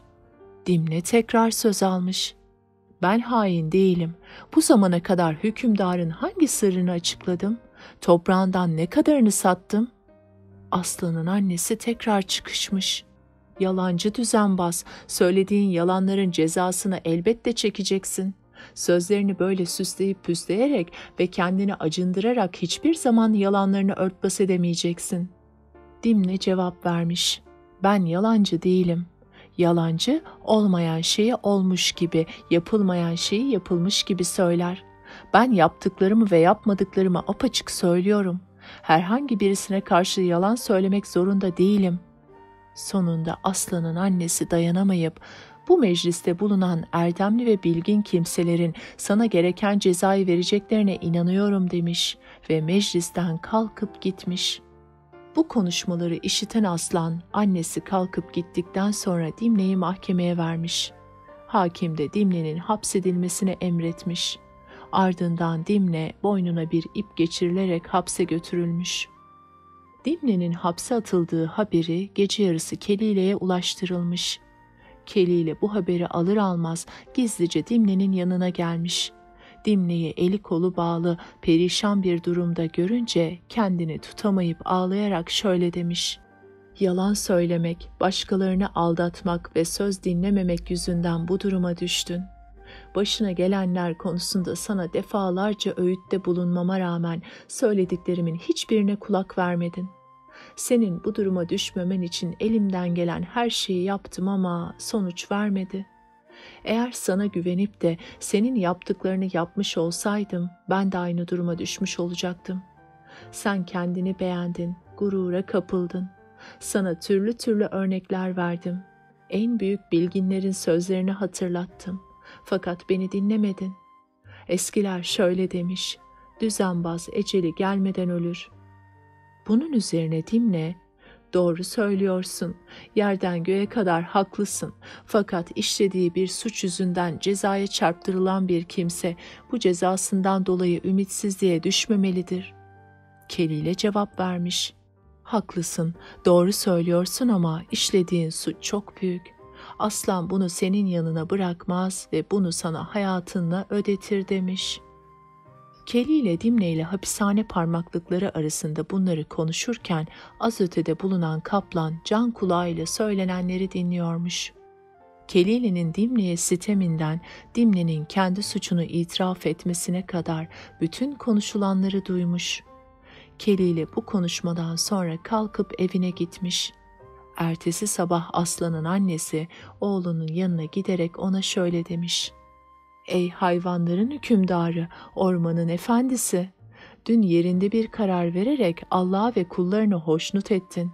Bu kararında durmanı arzu ediyorum. Eğer bu kararına ters bir harekette bulunacak olursan bu yaman bir çelişki olur ve sana yakışmaz. Biliyorsun, bizim adetlerimize göre bir kimse kötülükten korunma konusunda ciddiyet göstermeli ve suç işleyen bir kimsenin suçunu savunmaya kalkmamalıdır. Aslan annesinin bu sözlerini işitince yargı işleriyle meşgul olan kaplanı ve müfettişlik görevini üzerinde bulunduran sırtlanı çağırıp şöyle demiş. Adil bir mahkeme kurulsun. 7'den 70'e bütün halkı da çağırın. Herkes her şeyi açıkça görsün. Dimne'nin durumu ile yakından ilgilensinler. Dimne'nin suçlu olup olmadığını araştırsınlar. Sözlerini mahkeme zabıtlarına geçirsinler. Sizler de durumu bana günü gününe rapor edin. Kaplanla Sırtlan bu sözleri dinledikten sonra Efendimizin küçük bir işareti bizim için emirdir. Baş üstüne demişler ve aslanın yanından ayrılmışlar. Mahkeme kurulduktan sonra hakim Dimne'nin mahkemeye getirilmesini emretmiş. Dimne de getirilmiş ve halkın karşısına oturtulmuş. Dimne'nin mahkemeye getirilişinden sonra mahkemenin reisi yüksek ve tok bir sesle durumu anlatmaya başlamış. Değerli arkadaşlar, hükümdarımız olan Aslan, Şetrebe'nin öldürülmesinden beri sıkıntılı günler yaşıyor. Üzüntüsü her geçen gün artıyor. Çünkü Aslan, Şetrebe'yi haksız yere öldürdüğüne ve Dimne'nin dolduruşuna geldiğine inanıyor. Onun için bu meclisi ve hakim heyetini kurmaya, Dimne'nin durumunu araştırmaya karar verdik. İçimizde Dimne hakkında iyi ya da kötü herhangi bir bilgiye sahip olanlar bütün bildiklerini burada çekinmeden söylesinler. Çünkü onun hakkında doğru karar verebilmemiz için bir takım bilgiler toplamak zorundayız. Hiçbir delile dayanmadan duygularımızın etkisi altında kalarak hareket etmek istenilmeyen sonuçlar doğurabilir. Bunu önlemek için sizlerin bilgisine başvurmak istiyorum. Haksız yere vereceğimiz kararla hükümdarımızı tekrar üzmemeliyiz demiş. Bunun üzerine bir hakim söz olarak şunları söylemiş. Değerli arkadaşlar, mahkeme reisinin sözünü tutun. Dimne hakkında ne biliyorsanız açık açık anlatın. Biz 3 nedenden dolayı bu konuda titiz davranmak istiyoruz. Birincisi, onun yaptığı küçümsenmemeli ve önemsiz sayılmamalı. Çünkü o, yalanla dolanla bir masumun kanına girdi. Bu büyük bir günahtır. Bu bakımdan böyle bir suçu işleyen kimse hakkında bir şeyler bilip de söylemeyen suça da cezaya da ortak olmuş demektir. İkincisi, suçluya suçunu itiraf ettirmektir. Böyle bir davranış onun hakkında da bizim hakkımızda da hayırlı sonuçlar doğurabilir. Bu sayede hükümdar ile halk bazı gerçekleri düşünme fırsatı bulur. Bizler de böylece doğru karar vermiş oluruz. Üçüncüsü, suçlu ve kötü kimselere arka çıkılmamış ve bunların başkalarıyla olan dostluklarına set çekilmiş olur. Onun için bu suçlu hakkında kim ne biliyorsa söylesin. Bildiklerini saklayan kimseler gerek bu dünyada gerekse öte dünyada sıkıntıdan kurtulamazlar. Böylece halkın ve hakkın huzurunda suçlu durumuna düşmüş olurlar. Halk söylenenleri dinledikten sonra bir süre sessiz kalmış. Dimne söz alıp şöyle demiş: "Niçin herkes birden sustu? Bildiğiniz ne varsa açık açık söyleyin. Ama şunu da unutmayın ki her sözün bir cevabı vardır. Ağızdan çıkan hiçbir şey boşa gitmiyor. Eğer sizden biriniz görmediği ve bilmediği şey hakkında bir söz söylerse, bilmediği bir şey hakkında bilirim diyen hekimin durumuna düşmüş olur." Doktor ile Cahil Masalı. Evvel zaman içinde erdemli ve bilgili bir doktor varmış. Bu doktor tedaviye muhtaç hastalarla ilgilenir, onlara yakınlık gösterirmiş. Zamanla doktorun gözleri bozulmuş ve zor görür olmuş. Bir gün ülkenin hükümdarı kızını şehzade ile evlendirmiş. Hükümdarın kızı bir süre sonra hastalığa tutulmuş. Hemen doktoru çağırmışlar. Doktor kızın derdini sorup anladıktan sonra tedavisinin nasıl yapılacağını düşünüp bulmuş ve etrafındakilere şöyle demiş: "Gözlerim artık az görüyor. Bunu yapabilecek gücüm yok. Bu konuda güvenebileceğim herhangi bir kimse de yok," demiş.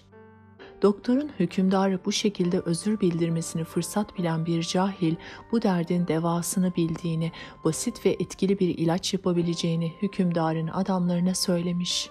Çaresizlik içinde bulunan hükümdar hemen cahili çağırtmış ve bir eczaneye götürmüş. Cahil anlamadığı bu maddelerden kafasına göre seçip almış. Aldığı maddelerin içinde zehir de varmış. Maddeleri birbirine gelişigüzel karıştırıp ilaç elde etmiş. Bu ilacı hükümdarın kızına içirir içirmez kız cansızca yere yığılmış. Durumu hükümdara haber vermişler. Hükümdar cahili çağırtmış, aynı ilaçtan kendisinin de içmesini söylemiş. Cahil korkusundan istemeye istemeye içmiş. Sonunda kendisi de ölmüş. Dimne kendisini dinleyen mahkeme meclisine şöyle demiş: "Size bu masalı anlatmamın nedeni kendini bilmeyen ve hileye başvuran kimsenin başına gelenleri göstermektir. Sizin içinizde de hileye başvuranlar ve haddini aşanlar aynı duruma düşmeye mahkum olur. Söylediği söz yüzünden ceza çeken çok insan görülmüştür. Sözü söylemeden önce çok düşünmelidir. Düşünmeden konuşmak delillere mahsustur. Benim hakkımda ne biliyorsanız söyleyin ama bu garez ve kine dayanmasın," demiş. Dimne'nin bu sözlerine domuzların reisi can kulağıyla dinliyormuş. Bu reis bir kimsenin şekil ve davranışlarına bakıp o kimsenin karakterini anlama konusunda uzmanmış. Dimne'nin konuşmasını can kulağıyla dinlerken şekil ve hareketlerini de titizlikle incelemiş. Aslanın yanındaki yüksek mevkiine ve itibarına güvenerek meclis başkanından söz hakkı istemiş. Kendisine izin verilmesi üzerine meclistekilere hitaben şöyle demiş: "Ey bu ülkenin en itibarlı, en şerefli ve en tarafsız kimseleri! Lütfen söyleyeceklerimi dikkatle dinleyip düşünün. Eskilerin sima ilmi dedikleri bir uzmanlık alanı vardı. Eskiler bir kimsenin yüzüne bakıp o kimsenin karakteri hakkında hüküm verebilirdi. Sizin gibi üstün yeteneklere ve özelliklere sahip şerefli kimseler bu konuda titiz davranırlarsa başarılı olabilirler ve küçük şeylerden büyük manalar çıkarabilirler. Lütfen huzurunuzda bulunan Dimne'nin yüz şekline ve hareketlerine dikkat edin. Onun büyük bir sahtekar ve dolandırıcı olduğunu, ikiyüzlü davrandığını hemen anlayacaksınız," demiş. Meclis başkanı domuzların reisine hitaben: "Ey domuzların reisi, senin az önce söylediğin özelliklere sahip olduğunu ben ve bu mecliste bulunanlar biliyor. Bu sanığın yüz şeklinde ve davranışlarında ne tür özellikler gördüğünü bize anlatır mısın?" demiş.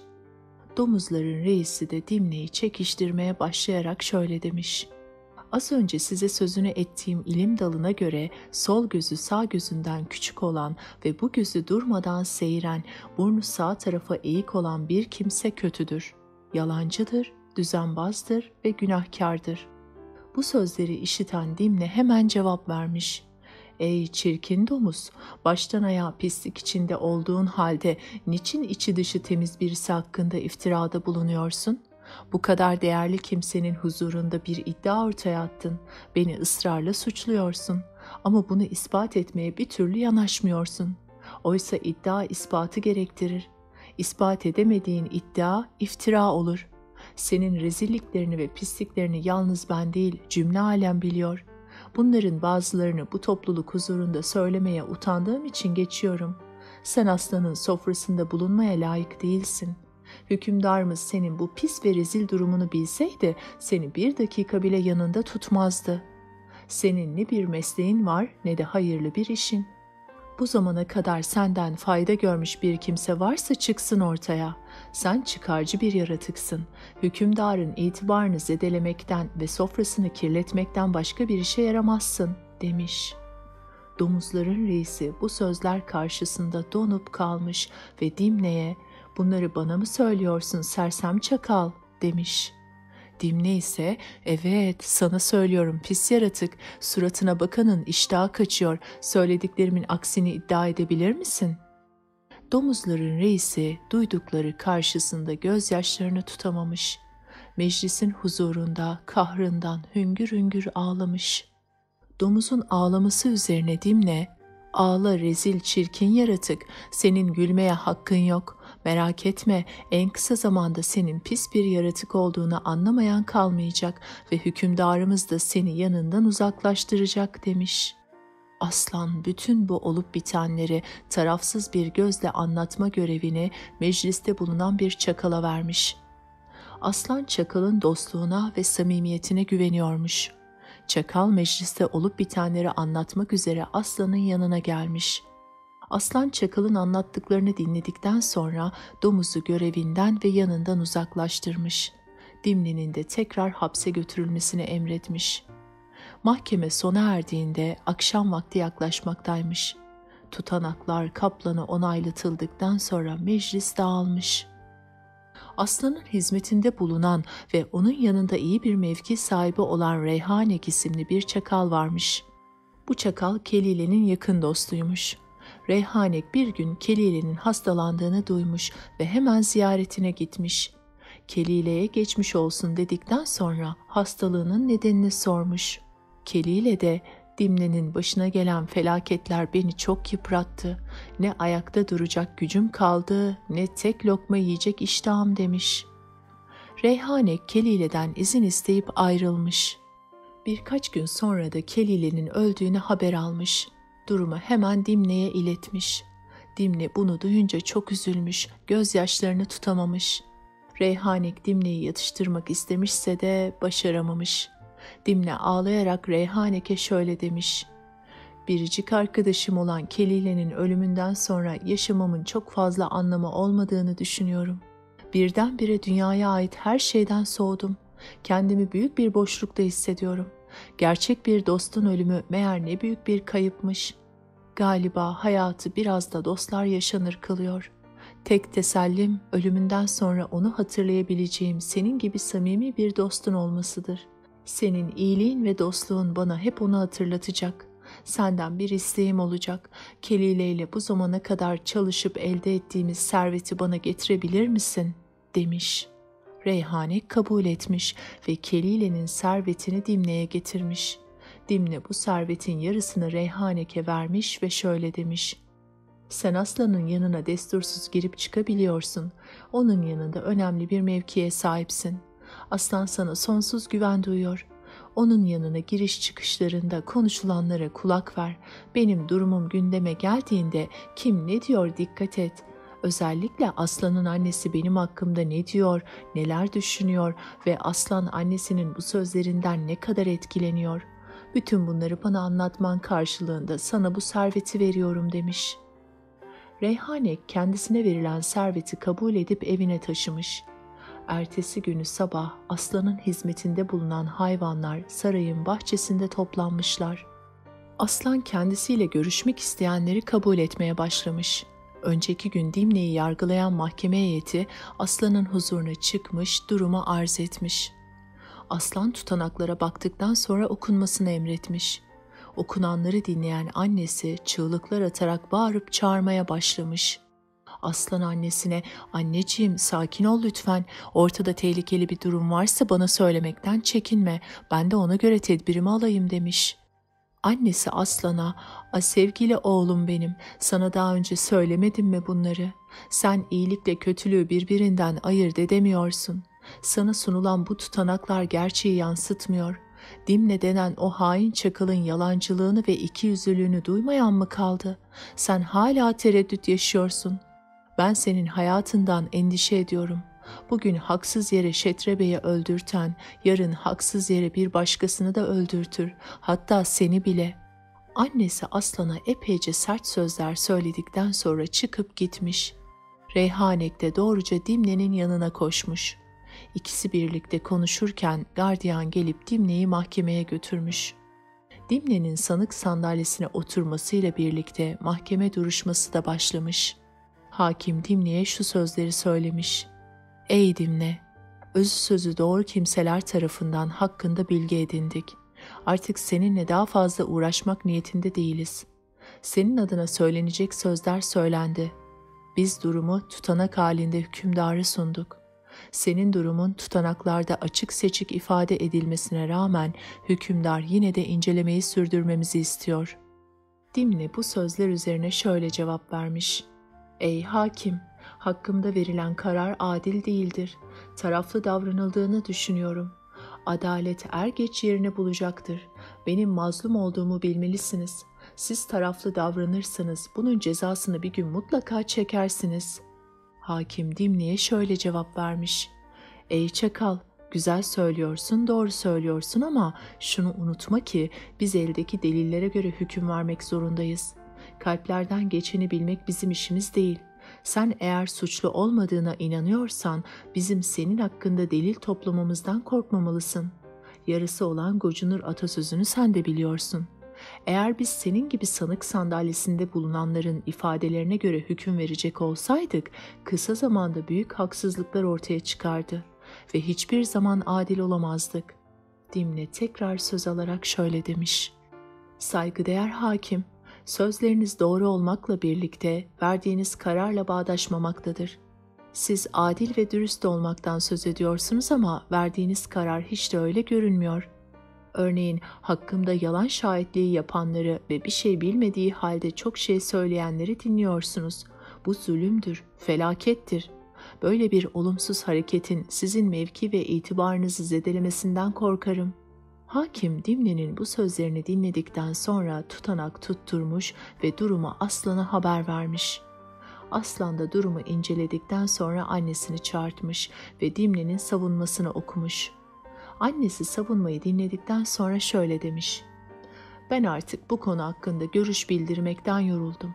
Dimne'nin gerek eski suçu, gerekse sana yakın olan bir hayvanın kanına girmesi artık beni o kadar ilgilendirmiyor.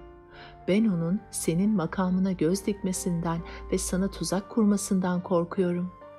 Aslan annesinin sözlerinden son derece etkilenmiş ve ona şöyle demiş. Dimne hakkında sana kimin bilgi getirdiğini söyle, ben de onu şahit göstererek Dimne'yi öldürteyim. Bu sözler üzerine annesi şöyle cevap vermiş. Bunu söylemem mümkün değil çünkü bu bana emanet edilen bir sırdır. Bu sırrı açıklarsam emanete ihanet etmiş olurum. Emanete ihanet etmek dürüst insana yakışmaz. Fakat bu sırrı bana söyleyen kimsenin iznini alarak sana bildiklerimi söyleyebilirim. Aslan'ın annesi bu sözleri söyledikten sonra kaplanın yanına gitmiş ve ona şöyle demiş. Dimne ile ilgili bildiğin sırları açıklamanı istiyorum. Bu sırrı açıklarsan herkes gerçekleri görmüş olacak. Eğer bundan çekinirsen gerçeklerin bilinmesine engel olmuş olacaksın. Böyle yaparsan bunun hesabını bu dünyada olmazsa ahirette çok ağır ödersin. Bu sırrı açıklamak senin üzerine düşen bir görevdir. Sen iyiliği ve adaleti seven bir kimsesin. Adil ve dürüst bir insanın vicdanı gerçeklerin saklanmasına hiçbir zaman razı olmaz. Aslanın annesi kaplana böyle uzun uzadıya öğütler verdikten sonra kaplanı razı etmiş ve Dimne hakkında bildiklerini hemen gidip aslana söylemesini istemiş. Kaplan da kalkıp doğruca aslanın yanına gitmiş. Dimne hakkında bildiklerini bir bir anlatmış. Dimne'nin hapishanedeyken Kelile'ye yaptığı itirafları işiten bir Pars da kaplanın şahitliğinden cesaret alarak Aslan'a Dimne hakkında şahitlik yapacağına dair haber göndermiş. Aslan haber eline ulaşır ulaşmaz Pars'ı çağırtmış. Pars yıldırım hızıyla Aslan'ın sarayına gelmiş. Dışarıda kaplanı hazır beklerken görmüş. Ona aslanla görüşüp görüşmediğini sormuş. Kaplan da henüz görüşmediğini söylemiş. Kaplanla Pars sarayın kapısında bu şekilde konuşurlarken aslan ikisinin de yanına gelmesi için haber göndermiş. Kaplanla Pars aslanın huzuruna çıkmışlar. Aslan ikisine birden sormuş. Bu zamana kadar bildiklerinizi niçin anlatmadınız? Benim bu konu üzerinde ne kadar titizlikle durduğumu biliyordunuz. Niçin böyle ilgisiz davranıyorsunuz? Kaplanla Pars ayrı ayrı cevap vermiş. Bir tek şahidin sözüyle doğru hüküm verilemeyeceğini bildiğimiz için bu konuda şahitlik yapmaktan çekindik. Ama gerçeklerin gizli kalmasına da gönlümüz razı olmadı. Onun için kendi aramızda konuşup karar verdik. Şimdi gerçekler bütün açıklığıyla ortadadır. Bundan sonrası size aittir. Aslan, Kaplanla Pars'ın bu sözlerinden memnun olmuş ve onlara teşekkür etmiş.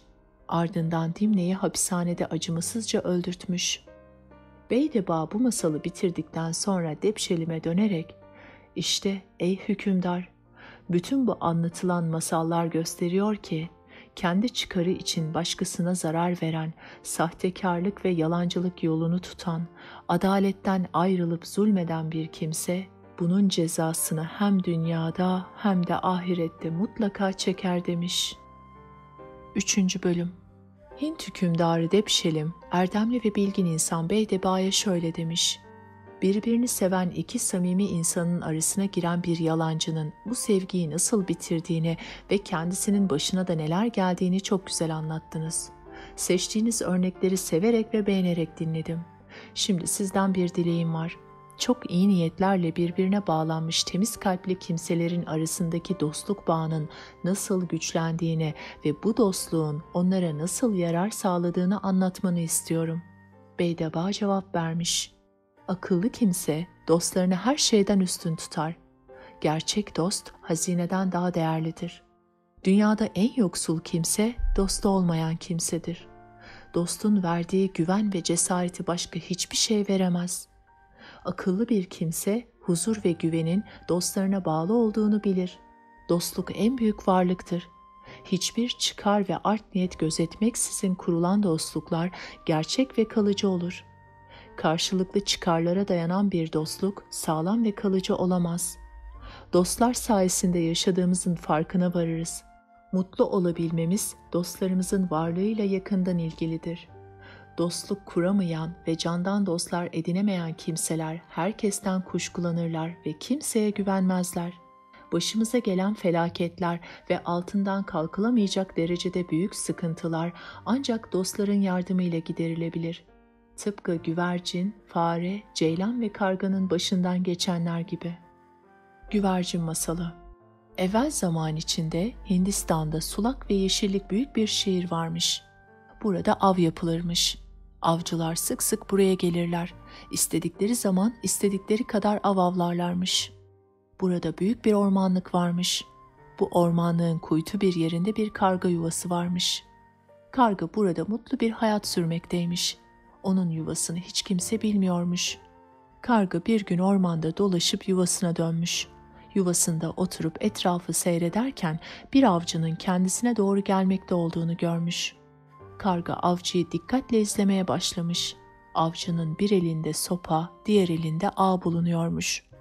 Bu avcı kargaya çirkin yüzlü ve kötü huylu birisi olarak görünmüş. Karganın içine bir şüphe düşmüş. Kendi kendine, bu adam buraya ya beni ya da bir başkasını avlamak için gelmiş olmalı. Buraya av yapmak için gelen adam birkaç hayvanın hayatına son vermeden geri dönmez. Onun için bu adamın hareketini iyi izlemeliyim demiş.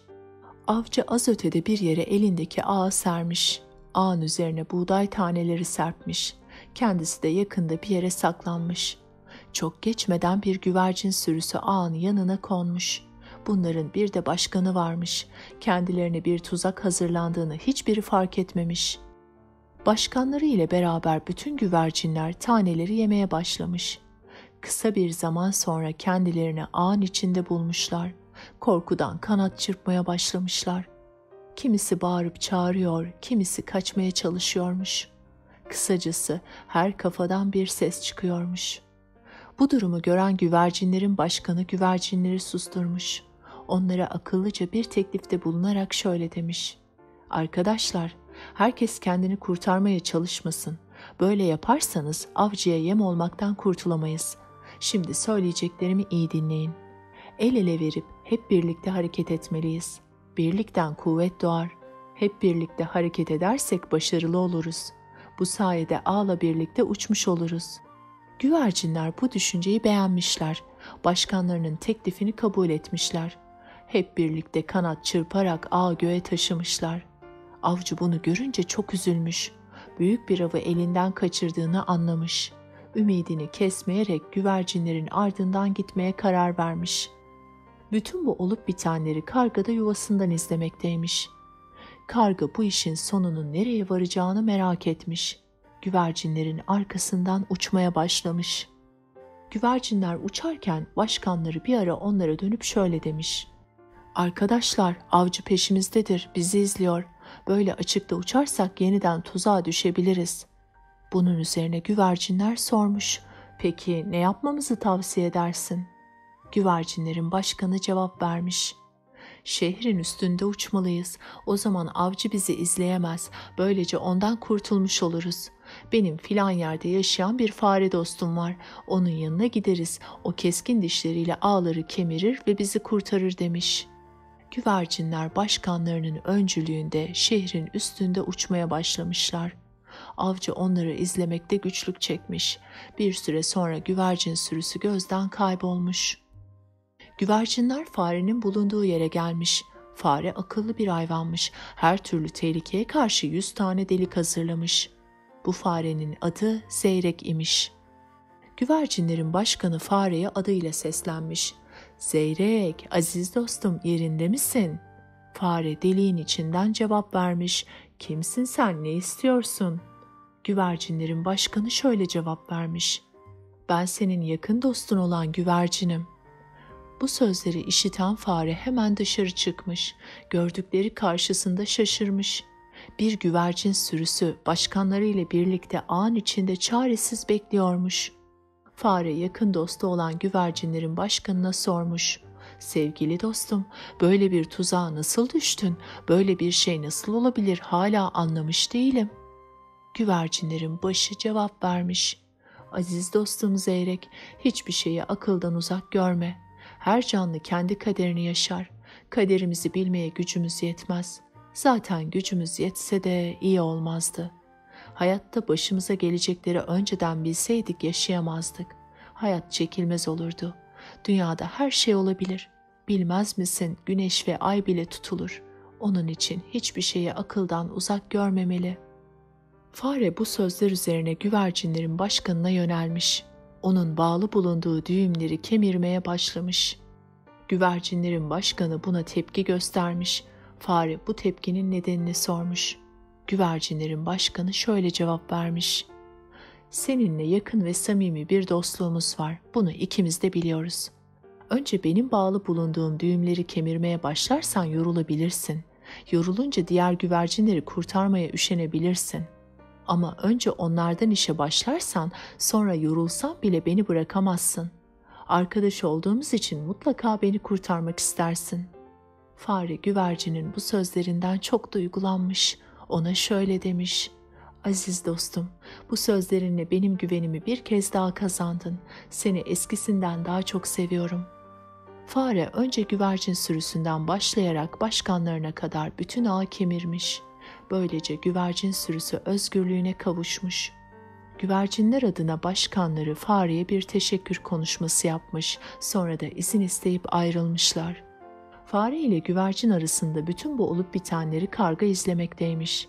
Karga farenin dostluğuna hayran kalmış. Gidip ona dostluk teklif etmek istemiş. Deliğin yanına gelip ismiyle seslenmiş: "Ey Zeyrek, ey iyiliksever hayvan." Fare içeriden cevap vermiş: "Kimsin sen, ne istiyorsun?" Karga şöyle demiş: "Ben sizin az önceki konuşmalarınızı dinleyen bir kargayım. Sizinle dost olmak istiyorum. Sizi çok beğendim. Ne kadar iyi kalpli bir kimse olduğunuzu gördüm. Bu dostluğu benden esirgemeyin lütfen." Fare tepki göstermiş: "Seninle benim ortak bir yanım yok ki. Sen leş yiyen bir kargasın. Ben senin için bir av sayılırım. Akıllı kimse içinden çıkamayacağı bir yola bilerek girmez. Sana güvenip de seninle nasıl dost olayım? Karga şöyle cevap vermiş. Söylediklerin yalan değil ama seni yemek beni doyurmaz. Oysa senin dostluğunu kazanmak benim için övünülecek bir durumdur. Fare cevap vermiş. İki türlü düşmanlık vardır. Birincisi birbirine denk olan düşmanlardır. Fil ile aslanın düşmanlığı böyledir. Güç bakımından birbirinin dengidir. Yani ikisi de güçlü hayvanlardır. Kavgaya tutuştular mı ikisinden birisi yener. İkinci tür düşmanlık ise birbirinin denge olmayan düşmanlıklardır. Bu seninle benim aramdaki ya da benimle kedinin arasındaki düşmanlık gibidir. Böyle bir düşmanlıktan ne sen ne de kedi zarar görür. Sürekli ben zarar görürüm. Çünkü güçsüz olan taraf benim. Böyle düşmanlıklar kendi kilosunda güreşmeyen pehlivanların durumuna benzer. Senin dostluk teklifin bana sıcak gelse de bu konuda dikkatli olmak zorundayım. Onun için denk olmayan düşmanlıklar ve dostluklar her zaman için tehlikelidir. Bir düşmanla barışmak ve dost olmak elbisemizin içinde yılan taşımaktan farksızdır. Akıllı bir kimse kendini bilerek tehlikeye atmaz. Bu sözleri işiten karga şöyle demiş. Ey Zeyrek, sen akıllı bir faresin. Benim sözlerimi ve niyetimi anlamalısın. Sen dostluk kurmak için çaba göstermezsen dost olamayız. Bu iş karşılıklı çaba ve güven ister. Dostluklar karşılıklıdır. Tek taraflı dost olunamaz. Dostluk titizlik ve ilgi ister. Sen bana güvenmezsen seninle nasıl dost olabilirim? Ben iyi bir niyetle senin yanına geldiğimi söyledim. Bana inanmazsan benim elimden ne gelir? Kalbimi yarıp sana gösteremem ki. Eğer senin niyetin de iyiyse o zaman aramızdaki dostluk çabuk gelişir. İyi insanların dostluğu altın kaseye benzer. Kolay kolay kırılmaz. Sağlam ve kalıcı olur. Kötü niyetli kimselerin dostluğu çıkara dayanır. Böyle kimselerin dostluğu da toprak kaseye benzer. En ufak bir darbede çatlar, kırılır. Bir daha da tamir edilmez. Ben senin güvercinle olan dostluğunu yakından görme fırsatı buldum. İyi niyetli bir kimse olduğunu anladım. Bundan dolayı senin gibi iyi niyetli ve çıkarcı olmayan bir kimseyle dost olmak istedim. Niyetimin iyi olduğunu anlayıncaya kadar kapında bekleyeceğim. Bunun üzerine fare şöyle demiş. Seninle dost olmayı kabul ediyorum. Niyetinin iyi olduğundan şüphem kalmadı. Bu zamana kadar kapıma gelenleri geri çevirmedim. Seni de geri çevirmeyeceğim. İçin rahat olsun. Bu zamana kadar bekletmemin nedeni seni daha yakından tanımaktı. Bu sayede sana ve kendime olan güvenim arttı.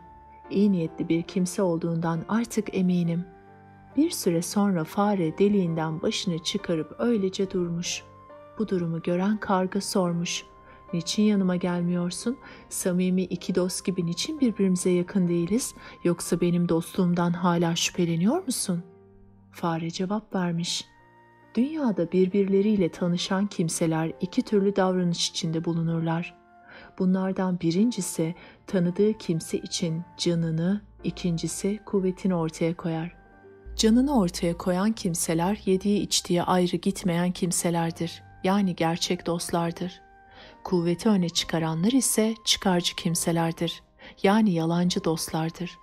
Bunlara hiçbir zaman güven olmaz. Böyle kimselerin yaptığı iyilikler avcının kuşlara yem atmasına benzer. Avcının kuşlara yem atmaktaki amacı onları beslemek değil, avlamaktır. Onun için dostlarına canını feda edenler kuvveti öne çıkaranlardan üstündür. Ben de senin candan bir dost olduğuna inandığım için aynı şekilde karşılık vermek istiyorum. Deliğin ağzında beklememin nedeni sana güvensizlik değildir. Ben senin iyi niyetli bir karga olduğuna inanıyorum. Ancak senin birçok arkadaşın var. Onların hepsi senin kadar iyi niyetli olmayabilir. Akıllı kimse bir işe girişmeden önce gerekli önlemleri alır. Ben de başıma gelebilecek bir tehlikeye karşı sadece önlem aldım, o kadar. Bu sana karşı yapılmış bir hareket değildir.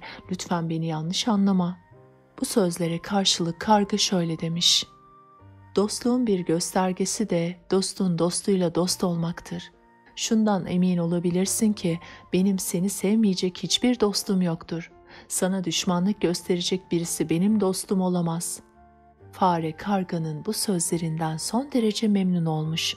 Karganın yanına gelmiş, onunla sarılıp kucaklaşmış. Aradan bir hayli zaman geçtikten sonra bir gün karga fareye şöyle demiş: "Senin bulunduğun delik insanların gelip geçtiği yolun yakınında bulunuyor. Çoluk çocuğun seni rahatsız etmesinden endişe ediyorum. Benim ise herkesten uzak bir yerim var. Orada benim bir kaplumbağa dostum yaşamaktadır. Bol miktarda yeşillik ve su bulunmaktadır. Balıklar çok fazladır. Her türlü yiyecek vardır. İstersen oraya gidip daha rahat bir hayat yaşayabiliriz." Fare kargaya şöyle cevap vermiş: "Benim sana anlatacağım birçok masal var. Nereye gitmek istiyorsan gidelim. Sana bu masalları anlatmak istiyorum." Bunun üzerine karga farenin kuyruğundan tutmuş ve birlikte havalanmışlar. Az gitmişler, uz gitmişler, dere tepe düz gitmişler. Sonunda kaplumbağanın yanına varmışlar.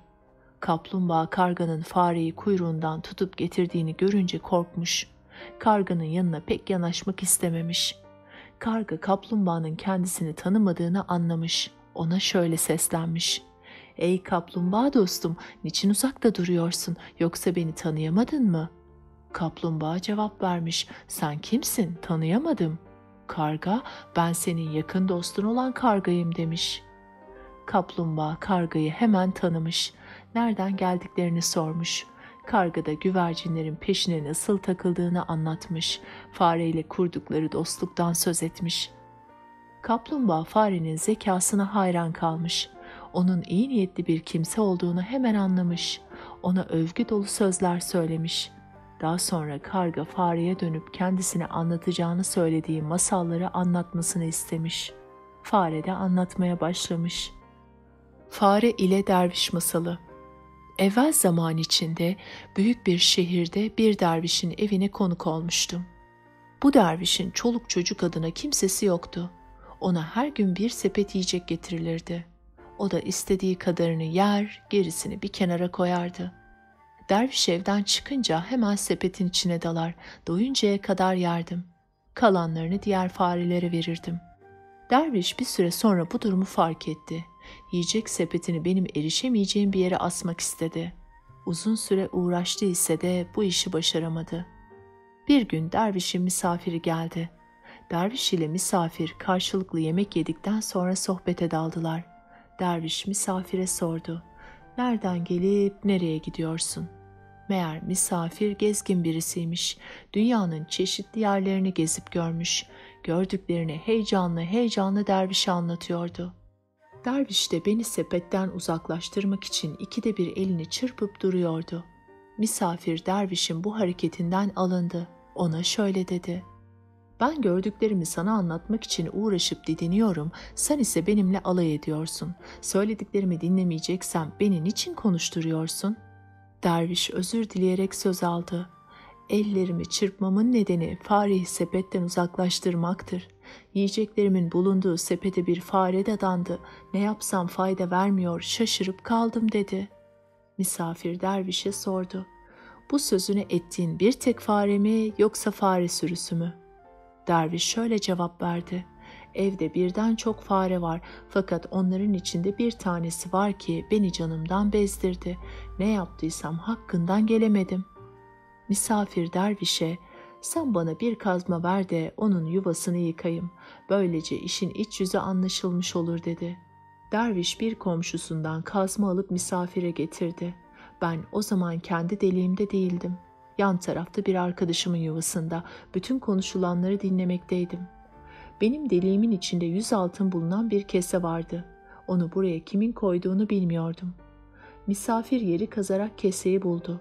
Bunu dervişe göstererek şöyle dedi: "İşte bu fare bu servet sayesinde sıçrıyor. Bu servet ona cesaret veriyor. Bundan sonra onun eskisi gibi hareket edemediğini göreceksin." Ertesi gün fareler etrafıma toplanarak "Biz acıktık, bütün ümidimiz sensin, bu işe bir çare bul." dediler. Kalktım, dervişin sepetine ulaşmak için sıçradığım yere gittim. Eskisi gibi sıçramak istedim fakat beceremedim. Fareler çaresizliğimi görünce birbirlerine Artık ondan medet ummamalıyız. Onu kendi haline bırakalım. Bu arada biz de başımızın çaresine bakalım. Çünkü onun kendi karnını doyuracak gücü bile kalmadı dediler. Ben orada tek başıma kaldım. Hepsi de düşmanlarımla işbirliği yaptı. Her fırsatta düşmanlarımın yanında beni çekiştirdiler. Beni gözden düşürmek için her fırsatı değerlendirdiler. Onların bu durumunu görünce kendi kendime şöyle düşündüm. Demek ki benimle arkadaş ve dost olduğunu iddia edenler bu iddialarında samimi değillermiş. Servetimden dolayı bana yakın olmuşlar. Benimle kendi çıkarları için düşüp kalkmışlar. Şimdi servetim elden gidince bunu daha iyi anlıyorum.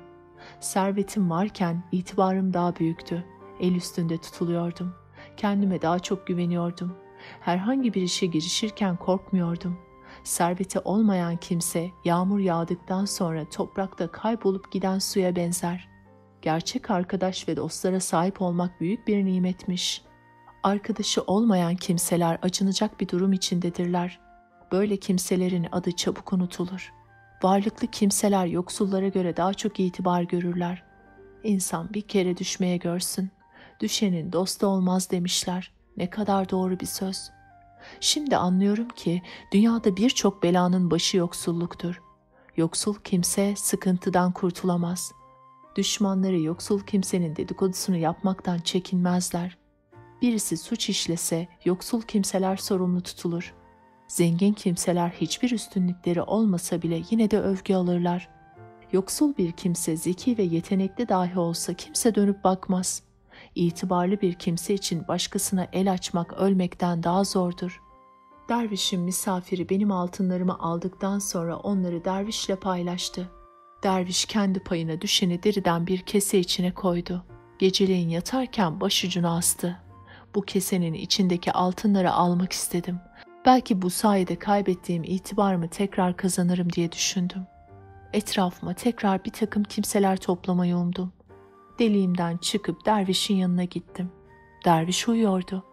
Misafirin uyuyup uyumadığından emin değildim. Cesaretimi takınıp kesenin yanına yürüdüm. Keseye dokunur dokunmaz kafama bir sopa indi. Öylesine canım acıdı ki anlatamam. Hemen yuvama döndüm. Saatlerce kendime gelemedim. Kendimi toparlamam birkaç gün aldı. Duygularım tekrar beni dürtmeye başladı. Sopa yemek ağrıma gitmişti. Büyük bir hırsla tekrar dervişin kesesine yöneldim. Tam ağzımla açmak üzereydim ki kafama ikinci kez sopa indi. Bu sopa kafamı parçalamıştı. Kanlar içinde düşe kalka deliğime girdim. Acıdan bütün vücudum titriyordu. Yaptığım işten pişmanlık duydum. Paradan iğrenmeye başladım. Paranın lafı edilse tüylerim ürperiyor, iştahım kaçıyordu. Anladım ki dünyada insanın başına gelen belalar açgözlülükten geliyor. Açgözlünün başından bela eksik olmaz. Onun için başkasına el açmaktansa uzak yolculuklara çıkmayı uygun gördüm. Hiç olmazsa başım selamette, özgürüm. Karışanım edenim yok. Bir işe girişirken kendim karar veriyorum. Birisinin emretmesiyle iş yapmıyorum. Bu da beni mutlu ediyor. Mutluluk dünyada yaşamanın asıl nedeniymiş. Mutsuz bir kimsenin ne kendisine ne de başkalarına yararı dokunur. Atalarımız şöyle demiş.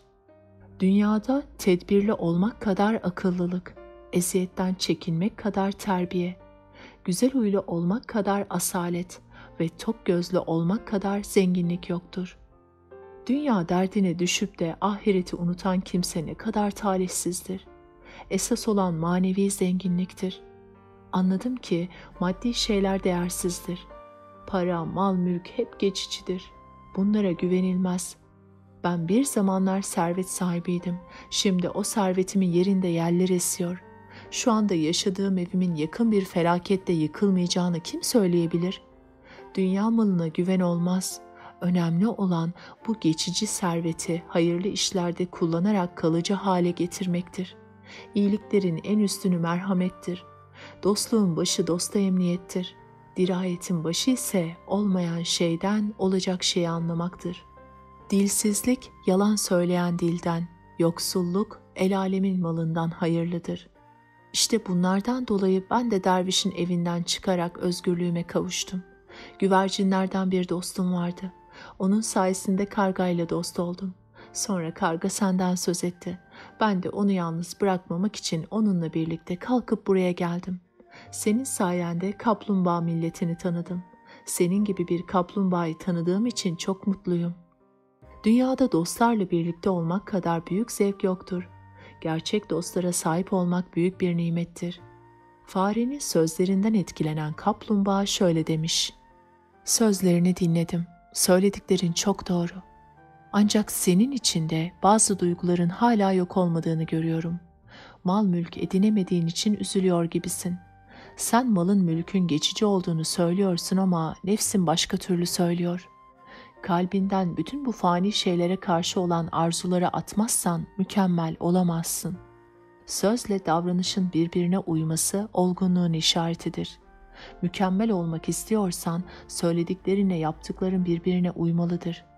Böyle olmazsa önce kendini sonra da başkalarını kandırmış olursun. Kandıran bir kimse ise kandırılandan daha talihsizdir. Çünkü böyle davranan bir kimse başkalarının hakkını yemiş olur. Başkalarının hakkını yiyene iyi bir kimse gözüyle bakılmaz. Davranışlarınla sözlerin birbirine uyum sağlamalıdır. Derdinin devasını aramazsan o derdi çekmeye devam edersin. Sen akıllı bir faresin. Mal mülk edinemediğin için üzülme. Akıllı kimse için gurbet yoktur. Dünyada zaten hepimiz gurbet hayatı yaşıyoruz." Fare kaplumbağanın sözünü kesmiş. "Dünyada herkesin gurbet hayatını yaşadığını açıklar mısın?" Kaplumbağa cevap vermiş. "Sevgili dostum, bu dünya bir misafirhanedir. Bizler burada misafiriz. Bu misafirhane bizim değil. Dolayısıyla ev sahibi de biz değiliz. Bizler sadece ev sahibinin isteklerine göre hareket etmek zorundayız, o kadar. Misafir olarak bir handa konaklayan kimse o handa keyfine göre hareket edemez. Orada konaklamanın şartları neyi gerektiriyorsa öyle davranmak gerekir. Onun için Allah dostları bu dünya misafirhanesinde yolcu gibi yaşamışlardır. Dünyaya güvenmemişlerdir. Doğru olan da bu değil midir?" Fare söze karışmış. "Dünyaya niçin güvenmeyelim? Gönlümüzce hareket etmemiz gerekmez mi?" Kaplumbağa şöyle demiş: "Kaç sene yaşayacağını biliyor musun?" Fare hayır demiş. Kaplumbağa, "Öyleyse böyle bir dünyanın neyine güveneceksin? Her an ölme ihtimali varken nasıl uzun hesap yapabilirsin? Sen bunları bilemeyecek kimse değilsin. Çok kimseye yol gösterdiğini hepimiz biliyoruz. Ama gerçek dost, dostluk kurduğu kimsenin sıkıntılarıyla ilgilenmelidir. Ben senin gerçek bir dost olduğuna inandığım için seninle gerçekten dost olmaya karar verdim. Seni sevdiğim için bu sözleri söyledim. Yoksa amacım sana öğüt vermek değildir. Fareye öğüt vermek kaplumbağanın haddine düşmez." Fare araya girmiş. "Çok güzel konuşuyorsun. Söylediklerin beni çok etkiledi." demiş. Kaplumbağa tekrar söz almış. "İzin verirsen dostluğumuzun hatırına birkaç söz daha söylemek istiyorum. Şu 4 şey geçicidir. Birincisi yaz yağmuru. İkincisi kötü kimselerin dostluğu. Üçüncüsü mal mülk. Dördüncüsü temelsiz bina. Önemli olan kısa bir hayatta kalıcı ve hayırlı işler yapmaktır. Hayır sahibi insan kıyamete kadar hayırlı anılır. Birçok zengin kimse bu dünyadan gelip geçti ama adını bilen yok. Nefsini terbiye edememiş bir kimse için mal, mülk, para, şöhret son derece tehlikelidir. Birçok kimse bunları elde edince yoldan çıkar. Akıllı kimse bunlara karşı dikkatli olur." Karga kaplumbağanın fareye söylediği güzel sözleri işitince çok sevinmiş. Kaplumbağaya dönerek şöyle demiş: "Sen beni sevindirdin. Sen de sevinmeye layıksın. Dünyada sevindirilmeye en çok layık olanlar dostlarını sevindirenlerdir." 3 arkadaş bu şekilde tatlı tatlı sohbete dalmışlar. Bir aralık ne görsünler? Bir ceylan koşa koşa onların bulunduğu yere geliyor. Kaplumbağa ceylandan çok korkmuş, hemen suya dalmış. Fare de deliğine girmiş. Karga ise uçarak bir dala konmuş. Daha sonra karga konduğu daldan tekrar uçmuş. Ceylanın arkasından gelen olup olmadığına bakmış. Kimseyi görememiş. Sonra da fare ile kaplumbağayı çağırmış. Onlar da gizlendikleri yerden çıkıp gelmişler. Ceylan sürekli suya bakıyormuş. Kaplumbağa bunun nedenini merak etmiş. Ceylana şöyle demiş: Niçin sürekli olarak suya bakıyorsun? Çok mu susadın? Susadıysan rahatça su içebilirsin. Korkulacak bir şey yok. Bu sözlerden sonra Ceylan'ın korkusu biraz olsun gitmiş. Kaplumbağa ona yaklaşarak sormuş. Nereden geliyorsun böyle? Ceylan şöyle cevap vermiş. Bu geniş ovada rahatça gezip karnımı doyuruyordum. Avcılar peşime düştü. Ben kaçtım, onlar kovaladı. Sonunda yoruldular, peşimi bıraktılar. Az önce bir karartı gördüm. Belki avcıdır diye çok korktum. Soluk soluğa buraya geldim. Kaplumbağa şöyle demiş. Korkmana gerek yok. Buralarda avcı olmaz. Bizim dostluğumuza güvenmeni isterim. Burada herhangi bir tehlike olsaydı sana hiç çekinmeden söylerdik. Burası bereketli bir yerdir. Suyumuz, yeşilimiz boldur. İstersen bizimle kalıp dost olabilirsin. Ceylan kaplumbağanın bu sıcak teklifini kabul etmiş. Onlarla birlikte kalmış. Burada bir gölgelik varmış. Kaplumbağa, fare ve karga gölgeliğe gidip sohbet ederlermiş. Üç arkadaş bir gün yine gölgelikte sohbet etmek için toplanmışlar. Fakat Ceylan o gün ortalıkta görünmemiş. Uzun süre onu beklemişler. Ceylan gelmemiş. Fare ile kaplumbağa kargaya sen etrafı bir kolaçan et demiş. Karga da etrafta uçmaya başlamış. Bir süre sonra Ceylan'ı bulmuş. Ceylan bir avcının tuzağına düşmüş. Karga hemen geri dönmüş. Fare ile kaplumbağaya haber vermiş. Kaplumbağa ile karga fareye şöyle demiş. Bu iş senin işin. Hemen koş ve kardeşinin imdadına yetiş. Fare soluk soluğa Ceylan'ın yanına gelmiş. Ona sormuş. Sen akıllı bir kimsesin. Nasıl oldu da böyle bir duruma düştün? Ceylan cevap vermiş. Bilmez misin dostum? Herkes kendi kaderini yaşar. Kadere karşı koymak elimizden gelmez. Onlar böyle konuşurken kaplumbağa gelmiş. Ceylan onu görünce endişeye kapılmış ve ona şöyle demiş. Sen buraya gelmekle iyi etmedin. Çünkü benim bağlarım çözüldükten sonra biz kolayca kaçabiliriz. Karga uçar, fare kaçar, ben de koşarım. Ama sen bu ağırlığınla nasıl hareket edeceksin? Kaplumbağa şöyle demiş. Ben dostluğun gereğini yerine getirmekle görevliyim. Senin için kendimi tehlikeye atmaktan çekinmem. Dostluk kolay kazanılmaz. Sen burada acı çekerken ben keyfime bakamazdım. Dost vefalı olur. Senin acına ortak olmak için buraya geldim. Onlar böyle konuşurken avcı çıka gelmiş. Avcıyı görünce karga uçmuş, fare kaçmış, ceylan da ok gibi fırlamış. Ortada kala kala bir kaplumbağa kalmış. Avcı iplerin kesik olduğunu görünce sağa sola bakmış, kaplumbağayı görmüş. Alıp onu bağlamış. Ceylan, karga ve fare bu duruma çok üzülmüşler. Hemen toplanıp çare düşünmüşler. Fare şöyle demiş. Bir tehlikeyi atlatmadan başka bir tehlikeyle karşılaşıyoruz. Hayırdır inşallah. Atalarımız ne kadar doğru söylemiş. Başına bela gelmediği sürece en zengin sensin. Bir kere düşenin artık sırtı yerden kalkmaz. Belalar ona sık sık uğrar. Vefalı dostumuz kaplumbağanın başına bir kötülük gelmesinden korkuyorum. Oysa o dostluk kurarken hiçbir çıkar gözetmedi. Dostlarının her zaman yanında oldu. Onlar için gerektiğinde hayatını tehlikeye attı. Karga ile ceylan söze karışmış. Kaplumbağanın durumuna biz de çok üzülüyoruz.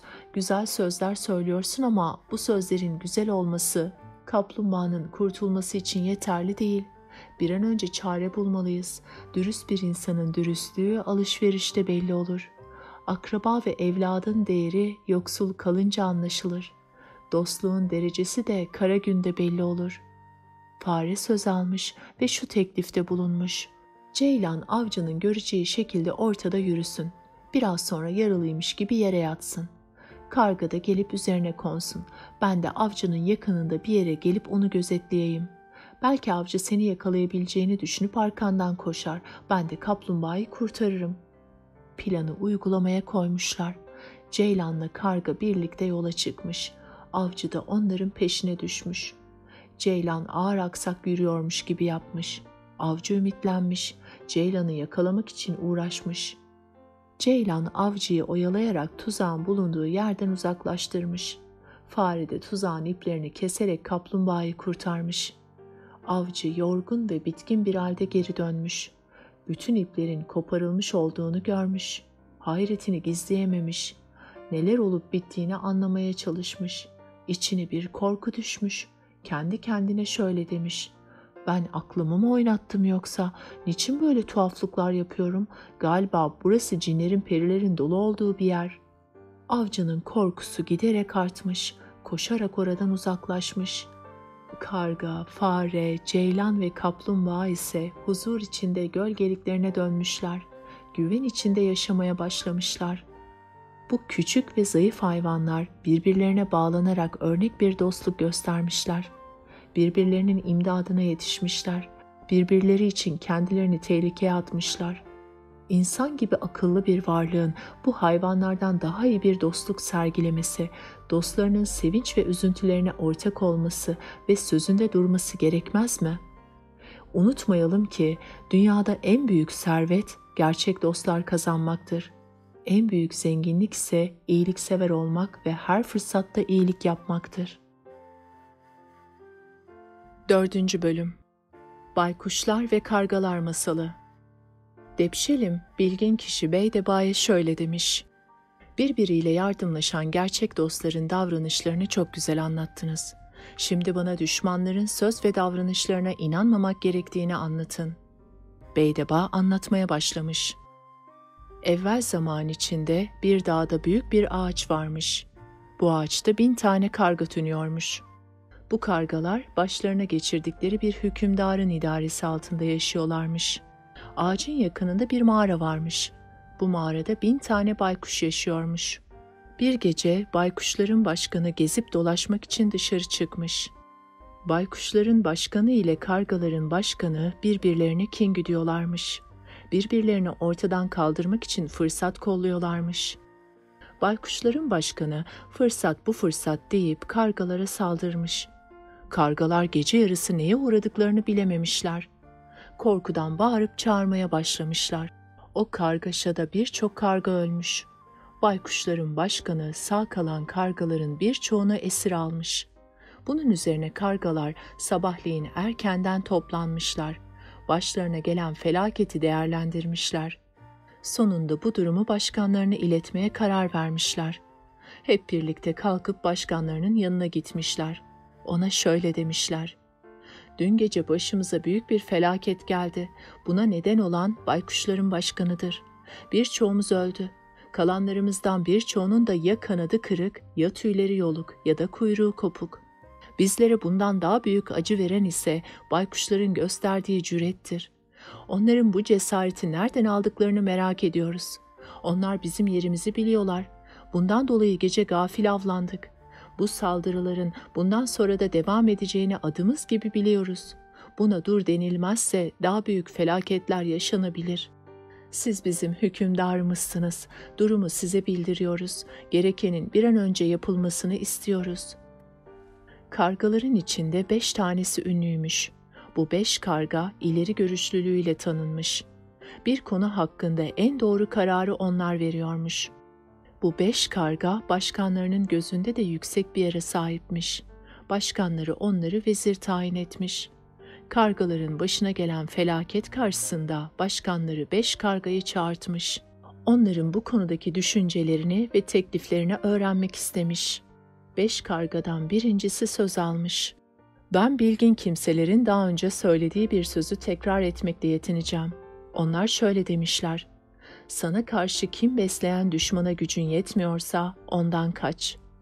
Bunun üzerine kargaların başkanı ikinciye sormuş: "Senin düşüncen nedir?" O da bu düşüncenin doğru olduğunu söylemiş ve kaçmayı teklif etmiş.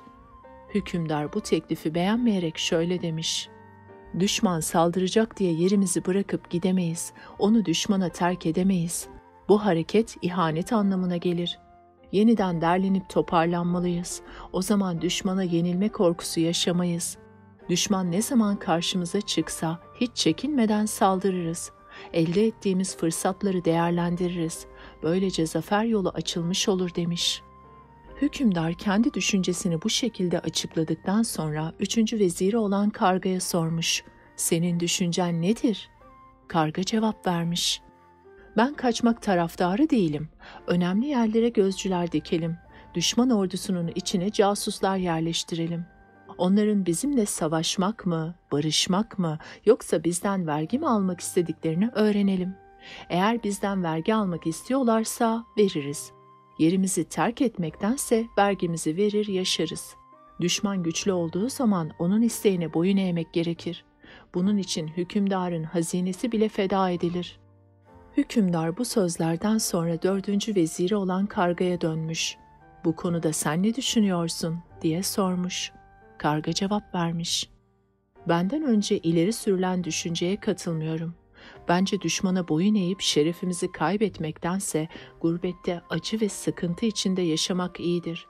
Eğer biz baykuşlara barış istediğimizi söyleyip başvurursak, onlar bu hareketimizden cesaret alacaktır. Kendilerini daha güçlü, bizi ise daha korkak göreceklerdir." Bilgin kimseler şöyle demiş: "Düşmanından dileğini alabilmek için ona biraz yanaş. Çok yanaşırsan onlara cesaret vermiş, kendini de güçsüz duruma düşürmüş olursun. Tıpkı güneşe karşı dikilen çubuk gibi. Böyle bir çubuğu biraz eğersen gölgesini uzatmış olursun. Eğer fazla eğersen gölge kaybolur. Aslında düşmanımız bizim kendisine yaklaşmamızı istememektedir. Onun için yapılacak şey savaşmaktır." Bu kez hükümdar 5. kargaya sormuş. "Sence barış mı, savaş mı, yoksa vatanı terk etmek mi doğru? Sen bu konuda ne düşünüyorsun?" Karga cevap vermiş. "Hakkından gelinemeyecek düşmanla savaşmak akıllıca bir davranış değildir. Böyle davranan bir kimse kendini ve ordusunu ölüme sürüklemiş olur. Akıllı kimseler düşmanlarını hiçbir zaman küçük görmezler. Düşmanını küçük gören aldanır. Aldanan kimse de düşmanın kötülüğünden kurtulamaz. Açıkçası ben de baykuşların kötülük yapmasından çekiniyorum. Bunlar bizimle savaşmasalar bile yine de güvenmemeliyiz. Onların bize her an bir kötülük yapabileceğini aklımızdan çıkarmamalıyız. Akıllı kimseye yakışan budur.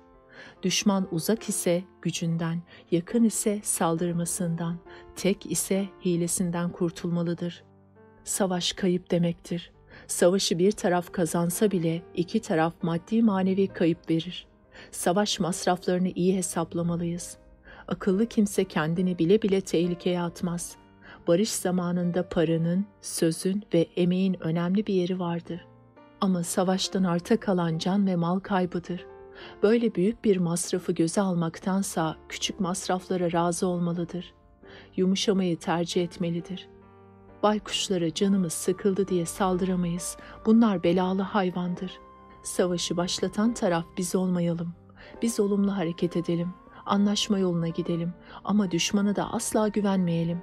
Saldırıda bulunurlarsa duracak değiliz. Elbette karşılık veririz. Ama onlar bize ilişmezken biz de kalkıp öç almaya çalışmamalıyız.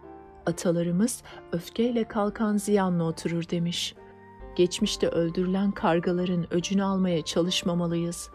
Eğer öç almaya kalkarsak bu davranış yeni kargaların yaşamını tehlikeye sokar. Hükümdar nerede nasıl davranacağını bilmelidir. Baykuşların niyetini anlamak size düşen bir görevdir. Bunların niyetini öğrenip ona göre hazırlık yapmalıyız. Ben söylenmesi gerekenleri söyledim. Söylenmemesi gerekenleri de söylemedim. Kargaların başkanı sormuş. "Bildiklerinin bir kısmını niçin saklıyorsun?" Karga cevap vermiş. "Herkes her bildiğini her yerde söylememelidir. Çünkü her doğruyu her yerde söylemek doğru değildir. Sözü yerinde ve zamanında söylemek önemlidir. Size söylemediğim şeyleri burada söylemem uygun değildir. Bazı şeyler vardır ki bir topluluk önünde söylenir. Bazı şeyler bütün millete duyurulur. Bazı şeyler de iki kimse arasında olmalıdır. İşte size söylediğim konu da iki dil ile dört kulak arasında kalması gereken bir konudur." Bunun üzerine hükümdarla karga meclisten ayrılmışlar. Bir köşeye çekilip baş başa kalmışlar. Hükümdar kargaya sormuş. "Bizim baykuşlarla aramızın nasıl bozulduğunu biliyor musun?" "Evet biliyorum," demiş karga. "Bu düşmanlığa bir karganın sözü neden oldu." Hükümdar merakla "Bu sözün ne olduğunu biliyor musun?" demiş. Karga "Evet biliyorum," demiş ve anlatmaya başlamış. Bir serçe sürüsünün başkanları yokmuş. Bunlar toplanıp ne yapmaları gerektiğini düşünmüşler. Sonunda baykuşların hükümdarlığını kabul etmeye karar vermişler. Onlar bu konu üzerinde konuşurken oradan bir karga geçmiş. Serçeler, şu karga bize uğrasa da ona düşüncesini sorsak iyi olur demişler. Az sonra karga serçelere uğramış. Onlar da kargaya düşüncesini sormuşlar. Karga demiş ki, yeryüzünde kuş kalmasa, tavuslar, kazlar, ördekler, deve kuşları ve güvercinler ortadan kalksa yine de baykuşu seçmenizi tavsiye etmem. Dünyada şekli en çirkin hayvanlardan biri baykuştur. Onun gözleri gündüz görmez. Onu kendinize hükümdar seçerseniz kendi işlerinizi yine kendiniz yapmak zorunda kalırsınız. Onun büyük ve güçlü olmasına aldanmayın. Küçük ama akıllı olan nice hayvan vardır ki kendisinden büyük ve güçlü olan hayvanları korkutur. Tıpkı fili korkutan tavşan gibi. Fil ile Tavşan Masalı. Evvel zaman içinde bir ülkede filler yaşarmış. Bu ülkede kıtlık ve kuraklık baş göstermiş. Otlar sararıp solmuş, ağaçlar yok olmuş, pınarlar kurumuş. Bu yüzden filler susuz kalmış. Halsiz düşen filler durumu hükümdarlarına bildirmişler. Hükümdar da adamlarını etrafa göndermiş. Onlara su aramalarını emretmiş. Çevreye dağılmış olan elçiler su aramaya başlamışlar. Çok geçmeden içlerinden biri Aypınarı adıyla anılan suyu bol bir pınar bulmuş. Bunu hükümdara haber vermiş. Hükümdar da fillerle beraber yola koyulmuş. Pınarın bulunduğu yer tavşanların ülkesiymiş. Filler pınara doğru ilerlerken birçok tavşanı çiğneyip geçmiş. Tavşanlar bu durumu hükümdarlarına haber vermişler. Tavşanların hükümdarı halkının ileri gelenlerini toplamış, onların düşüncelerini almış. Hükümdarın her zaman akıl danıştığı bir tavşan varmış. Bu tavşanın adı Firuz imiş. Hükümdar onun düşüncelerini pek beğenirmiş. İşte bu tavşan öne atılarak hükümdara şöyle demiş: "Beni fillere gönderin. Benimle birlikte güvendiğiniz bir kimseyi de yollayın. O kimse görüp işittiği şeyleri size anlatsın." Hükümdar, "Biz size güveniyoruz," demiş. "Fillere git, benim adıma ne istersen söyle. Sen söylenmesi gerekenleri bilirsin. Sana güveniyorum. Yalnız şunu unutma. Elçi kendisini görevlendiren kimseyi temsil eder. Sen de beni temsil etmiş olacaksın. Onun için davranışlarına ve sözlerine çok dikkat etmelisin. Fillerin bulunduğu yere vardığın zaman onlara karşı tatlılıkla davran. Uslu ve uysal ol. Onların katı yüreklerini yumuşat. Onlara sözlerinle ve davranışlarınla örnek ol. Böyle yapmaz da kaba davranırsan onların yüreklerini daha da katılaştırmış olursun. Bu ise akıllıca bir davranış olmaz, düşmanlığın artmasına neden olur. Düşmanının çok olmasını kimse istemez. Onun için sen filler üzerinde olumlu bir etki bırakmaya bak."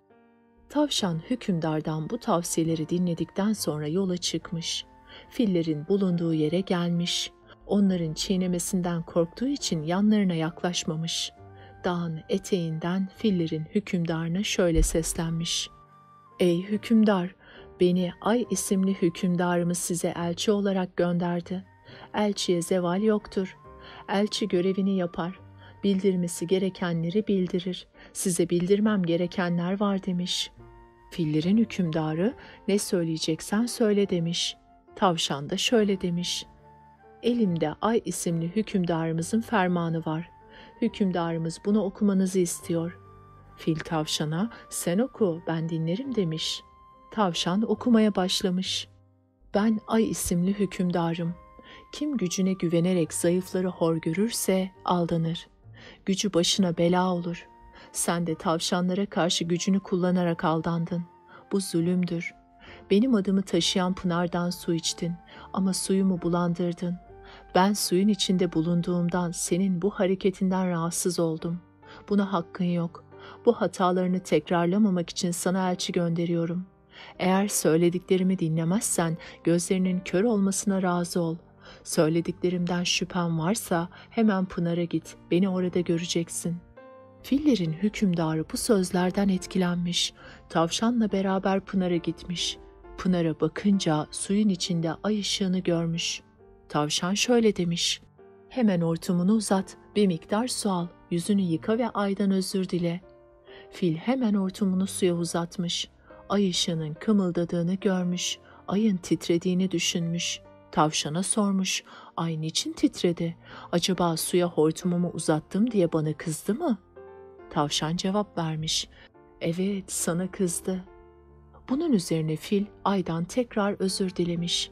Yaptıklarından pişmanlık duyduğunu söylemiş. Bundan sonra gerek kendisinin gerekse arkadaşlarının böyle bir davranışta bulunmayacağına dair söz vermiş. Karga bu masalı anlattıktan sonra serçe sürüsüne şöyle demiş. Baykuş milleti kurnaz ve yalancıdır, aldatmayı pek sever. Bu yaratıkların emri altına girmeniz sizce doğru mu? En kötü hükümdar, baykuşların özelliklerine sahip olan hükümdardır. Kim böyle bir hükümdarın emri altına girerse, kedinin emri altına giren tavşan ile kekliğin düştüğü duruma düşer. Tavşan ile keklik masalı. Bir zamanlar yuvama yakın bir yerde komşum olan bir keklik yaşardı. Bu keklik fırsat buldukça beni ziyaret ederdi. Günün birinde keklik kayboldu. Nereye gittiğini anlayamadım. Keklik yuvasına uzun süre gelmeyince bir tavşan gelip onun yuvasına yerleşti. Ben tavşanla arayı bozmamak için ona bir şey söylemedim. O da bir süre kekliğin yuvasında kaldı. Bir gün keklik çıka geldi. Yuvasına yerleşmiş olan tavşanı görünce ona "Burası benim yuvam, kendinize başka bir yer bakın lütfen" dedi. Tavşan razı olmayarak "Hayır, burası benim yerimdir. Şu anda burada ben yaşıyorum. Herhangi bir hakkınız varsa ispat edin. Çünkü iddia ispat ister." Keklik cevap verdi. "Şurada bir hakim var, gidip ona danışalım." Tavşan sordu. "Bu hakim kim?" Keklik anlatmaya başladı. "Bu hakim deniz kenarında oturan bir kedidir. Hiçbir hayvana zarar vermez, kan dökmeyi sevmez. Sahilde bulduğu artıklarla beslenir. İstersen durumu ona anlatalım." Tavşan "Peki" dedi. "Madem senin anlattığın gibidir, gidelim." İkisi birden kalkıp hakime gittiler. Ben de bu işin sonucunu merak ettiğim için arkalarından gittim. Kedi, keklik ile tavşanın gelmekte olduğunu görünce bir şeylerle meşgul olmaya başladı. Keklik ile tavşan kediyi bulduklarına sevindiler ve bir kenarda beklemeye başladılar. Kedi işini bitirince onlara işaret etti. Keklikle tavşan kedinin yanına yanaştılar. Kedi onlara niçin geldiklerini sordu. Onlar da aralarındaki anlaşmazlığı kediye anlatmaya başladılar. Fakat kedi, "Ben bir hayli yaşlandım. İşitme konusunda güçlük çekiyorum. Kulaklarım az işitiyor. Bana yaklaşın ve yüksek sesle anlatın" dedi. Onlar da kediye yaklaşarak aralarındaki anlaşmazlığı anlattılar. Bu konuda hüküm vermesini istediler. Kedi onları dinledikten sonra şöyle dedi. "Konuyu anladım. Sizin için hüküm vermeden önce size birkaç öğüt vermek istiyorum" dedi. "İkiniz de Allah'tan korkun. Hakkı gözetin. Başkalarının hakkını yemeyin. Özellikle kimsesiz yetimlerin malına zarar vermemeye özen gösterin. Onları kollayıp gözetleyin. İçinizdeki hırs duygusunun azmasına fırsat vermeyin. Hırslı kimsenin gözü doymaz. Gözü doymayan kimse başkalarının hakkını yiyebilir. Hakkı gözeten kimse hak yiyemez. Dünyada ölümle beraber her şey sona erer. Ama iyilik bitmez. Yapılan iyiliğin sonucu her zaman alınır. Halkın sizi alkışlaması için iyilik yapmayın. Halk görmüyor diye iyilikten vazgeçmeyin. Atalarımızın dediği gibi, iyilik et, denize at. Balık bilmezse halık bilir. Allah'ın her şeye, her zaman gördüğünü unutmayın. Hepimiz onun emirlerine uymakla görevliyiz. Dünya hayatına sakın aldanmayın. Doğru davranan, hak hukuka uyan kimsenin Allah her zaman yardımcısı olur. Geçici olana değil, daimi olana yönelin. Keklik ile tavşan kedinin sözlerini ağzı açık dinlediler. Kedinin sözlerini daha yakından duymak için ona iyice yaklaştılar. Bunu fark eden kedi bir anda ikisinin de üstüne çullandı ve bir süre öylece bekledi. Sonra ikisinin de öldüğüne kanaat getirince üzerlerinden kalktı. Zavallı tavşanla keklik oracıkta öldü. Karga bu olayı anlattıktan sonra serçe sürüsüne dönerek şöyle demiş. Az önce anlattığım gibi, kedinin hakemliğine nasıl güvenilmezse, baykuşların hükümdarlığına da güvenilmez. Onlar yalancı hayvanlardır. Her gün 1000 türlü ayıp işlerler. Onların emri altına girerseniz başınızdan bela eksik olmaz. Serçe sürüsü karganın sözlerinden etkilenmiş, baykuşların emri altına girmekten vazgeçmiş. Bütün bu konuşulanları az ötede bir baykuş dinlemekteymiş. Bu baykuş kargaya demiş ki, "Söylediklerin beni nasıl üzdü anlatamam. Aramızda üzüntüye neden olacak bir olay geçmedi. Niçin bizim hakkımızda böyle ulu orta konuşuyorsun? Ey karga, şunu unutma ki baltanın kestiği ağaç yeniden yeşerebilir. Kılıcın açtığı yara kapanır ama dil yarası kapanmaz ve tedavi edilmez. Ok insanın vücuduna saplansa da çıkarılabilir ama söz okları kalbe saplanınca orada kalır. Her yangını söndürmek mümkündür. Ateş su ile, zehir panzehir ile, hüzün sabır ile, aşk ayrılık ile etkisini yitirir. Fakat kin ateşi asla sönmez. Sen durup dururken kargalarla baykuşlar arasına kin ve düşmanlık tohumu attın. Aramızda kıskançlık ve nefret yangını çıkardın. Baykuş bunları söyledikten sonra kızarak çıkıp gitmiş. Durumu baykuşların hükümdarına haber vermiş. Baykuşun kızgınlıkla çıkıp gittiğini gören karga kendi kendine şöyle demiş: "Eyvah, ben ne yaptım? Böyle bir akılsızlığa niçin gerek duydum? Durup dururken kendime ve milletime düşman kazandırdım. Keşke dilimi tutsaydım. Demek ki benim bildiklerimi başka kuşlar da biliyorlarmış ama sonucunu düşünerek dillerini tutmuşlar. Söylediğim sözler hiçbir hayra vesile olmadığı gibi arkadaşlarımı ve beni sıkıntıya soktu. Pişman olunacak sözü söylememek gerekir. Ağızdan çıkan sözü tekrar geri almak ne mümkün? Benim ağzımdan çıkan sözler de adeta bir ok haline geldi. Fazilet ve kuvvete güvenerek düşmanlık kazanmak doğru değil. Elinde panzehir bulunan bir kimse ona güvenerek zehir içmeye kalkışmaz. Güzel söz söyleyen bir kimse kusurlu da olsa görmezden gelinir. Ama kötü söz söyleyen kimseye önce bir şey söylenmese de sonunda cezası ödettirilir. Söylenen sözün hesabını er geç vereceğimi unutmamalıydım. Hiç kimseye danışmadan kendi başıma iş yapmaya kalkışmam tam bir beyinsizlik oldu. Yakınlarına danışarak iş yapanlar bu sıkıntıyı yaşamazlar. Keşke ben de aceleci davranmasaydım. Duygularımın esiri oldum. Aklımı kullanamadım. Sonunda olan oldu. O kadar pişmanım ki. Karga bu şekilde dövüne dövüne gitmiş.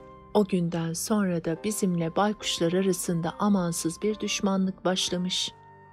Baykuşlarla savaşmak konusuna gelince, bu konudaki düşüncelerimi daha önce söylemiştim. Savaşa taraftar değilim ama başka bir düşüncem var. Bu düşüncenin işe yarayacağını umuyorum. Çünkü nice kimse zor anlarda buldukları düşüncelerle kurtulmaya başarmışlardır. Tıpkı dervişle karşılaşıp keçisini elinden alanlar gibi. Derviş ile kurnaz masalı.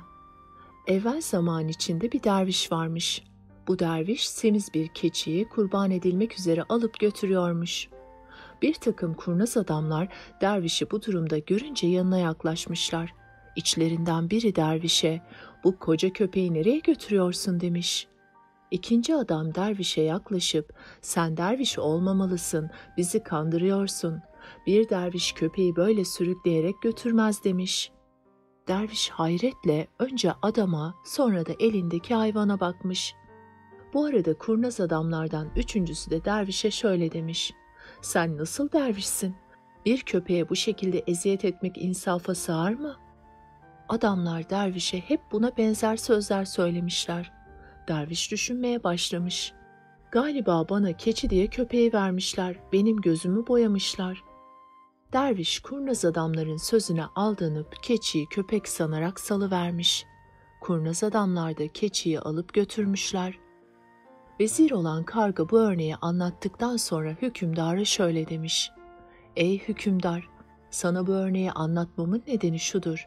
Biz de muradımıza ancak akıllı davranarak ve karşı tarafı etkileyerek erebiliriz. Eğer kabul ederseniz bu konuda size bir teklifte bulunabilirim." Hükümdar, teklifini açık yüreklilikle söyleyebilirsin demiş. Bunun üzerine karga şu teklifte bulunmuş. Herkesin içinde beni evire çevire bir güzel dövün. Bana bütün hakaretleri edin. Tüylerimi yoldurun. Beni huzurunuzdan kovun.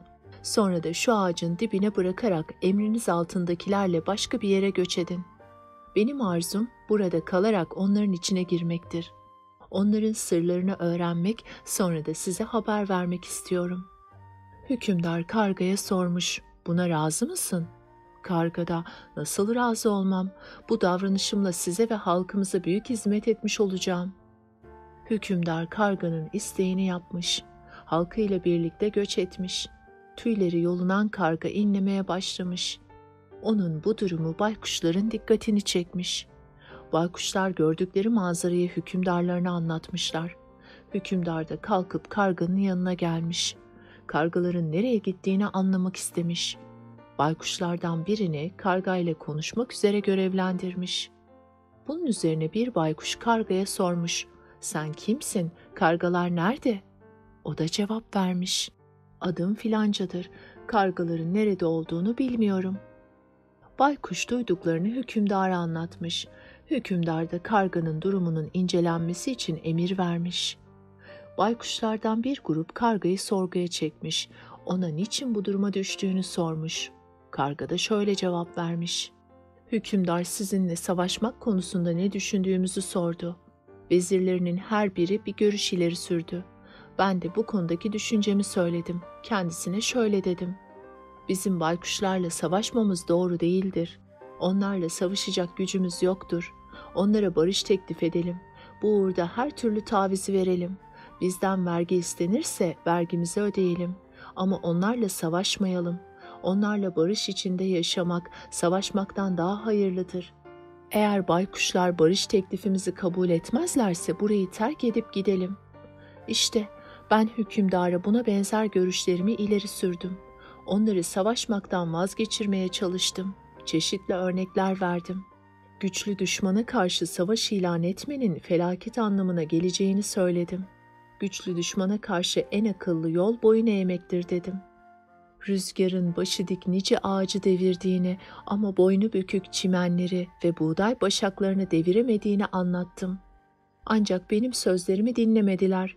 Baykuşlarla savaşmak istediklerini söylediler. Söylediğim sözlerden dolayı beni ajanlıkla suçladılar. Baykuşlara yardım ettiğimi iddia ettiler. Bu yüzden bana her türlü işkenceyi uyguladılar. Sonunda hükümdar kargalarla birlikte kalkıp buradan gitti. Nereye gittiklerini bilmiyorum. Baykuşlar karganın bu sözlerini hükümdarlarına tercüme etmişler. Hükümdar vezirlerinden birine dönerek sormuş. Bu karga hakkında ne düşünüyorsun? Ona nasıl davranalım? Veziri şu cevabı vermiş. Bana kalırsa bu kargayı zaman kaybetmeden öldürmek gerekir. Çünkü bu karga, kargaların içinde önemli bir konuma sahipmiş. Onu öldürmekle hem ondan kurtuluruz hem de karga milletine büyük kayıp verdirmiş oluruz. Fırsat bu fırsattır. Eline geçen fırsatı değerlendiremeyen kimse akıllı değildir. Düşmana merhamet edilmez. Düşmanın zayıf zamanında ona saldırmalıdır. Böyle fırsatları değerlendiremeyen kimse düşmanı güçlenince başını beladan kurtaramaz. Hükümdar baykuşun bu sözlerinden sonra diğer vezirine dönerek sormuş. Sen ne dersin? Bu kargayı ne yapalım? O da şöyle demiş. Bana kalırsa bu kargayı öldürmeyelim. Güçsüz ve kendini savunamayacak durumda olan bir kimseyi öldürmeye kalkmak insafa sığmaz. İyi bir durumdan kötü bir duruma düşen kimseye yardım etmek gerekir. Sığınmak isteyen kimsenin korkularını gidermeli, ona güven vermelidir. Kendisinden faydalanılabilen düşmana yumuşak davranmak gerekir. Hükümdar bu kez de diğer vezirine dönüp sormuş. Sen ne dersin? Bu kargayı ne yapalım? Baykuş cevap vermiş. Ben de aynı düşüncedeyim. Onu hayatta bırakmalıyız ve ona iyilik göstermeliyiz. Çünkü ondan yararlanabileceğimizi düşünüyorum. Bu karga kendi milletiyle düşman olmuş. Akıllı bir kimse düşmanını başka bir düşmanına karşı kullanmalıdır. Biz bu kargayı kendi milletine düşmanlık etmesi için kullanabiliriz.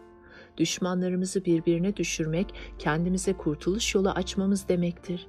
Tıpkı hırsız ile şeytanın anlaşmazlığı yüzünden dervişin kurtulması gibi. Şeytan ile hırsız masalı. Evvel zaman içinde bir derviş sütü bol bir inek satın almış. Yolda dervişin arkasına bir hırsız ile bir şeytan takılmış. Şeytan hırsızı görünce sormuş, "Sen kimsin?" Hırsız cevap vermiş, "Ben ineği çalmak için dervişin uyumasını bekleyen bir hırsızım." Arkasından hırsız şeytana sormuş, "Peki sen kimsin?" Şeytan cevap vermiş, "Ben dervişi çalmak isteyen şeytanım." Bunun üzerine hırsız ile şeytan dervişin ardı sıra yürümüşler. Derviş evine girince ardından onlar da girmişler. Derviş ineği bir köşeye bağlamış, yemeğini yemiş ve yatmış. Hırsız ile şeytan dervişe kötü bir plan hazırlığına koyulmuşlar. Planın uygulamasına kimin önce başlayacağı konusunda anlaşmazlığa düşmüşler. Şeytan hırsıza demiş ki, "Eğer önce sen işe başlarsan derviş uyanabilir. Uyanınca bağırıp çağırabilir. O zaman konu komşu buraya toplanır. Ben de dervişi kaçıramam. Önce ben dervişi alıp götüreyim, sonra sen ineği rahatça götürürsün," demiş. Hırsız şeytanın dervişi uyandırmasından korkarak şeytana itiraz etmiş. "Hayır, önce benim işe başlamam gerek. Çünkü sen dervişi götürürken uyandırırsan ben ineği kaçıramam." Hırsızla şeytan bir türlü anlaşamamışlar. Aralarında kavga çıkmış. Kavga büyüyünce hırsız bağırmaya başlamış. "Uyan ey derviş, şeytan seni kaçırmak istiyor." Şeytan da, "Uyan ey derviş, bu hırsız senin ineğini kaçırmak istiyor," demiş. Bunların bağırıp çağırmalarına derviş uyanmış, komşular da dervişin evine koşup gelmişler. Durumu gören hırsızla şeytan oradan kaçmak zorunda kalmış. Bunun üzerine karganın öldürülmesine taraftar olan Vezir Baykuş şöyle demiş: "Bana öyle geliyor ki karga bizi aldattı ve bizim aptallığımızdan yararlandı. Onun için bu olay hakkında bir karar veremiyoruz." Hükümdar, karganın baykuşlar yurduna götürülmesini ve ona iyi bakılmasını emretmiş.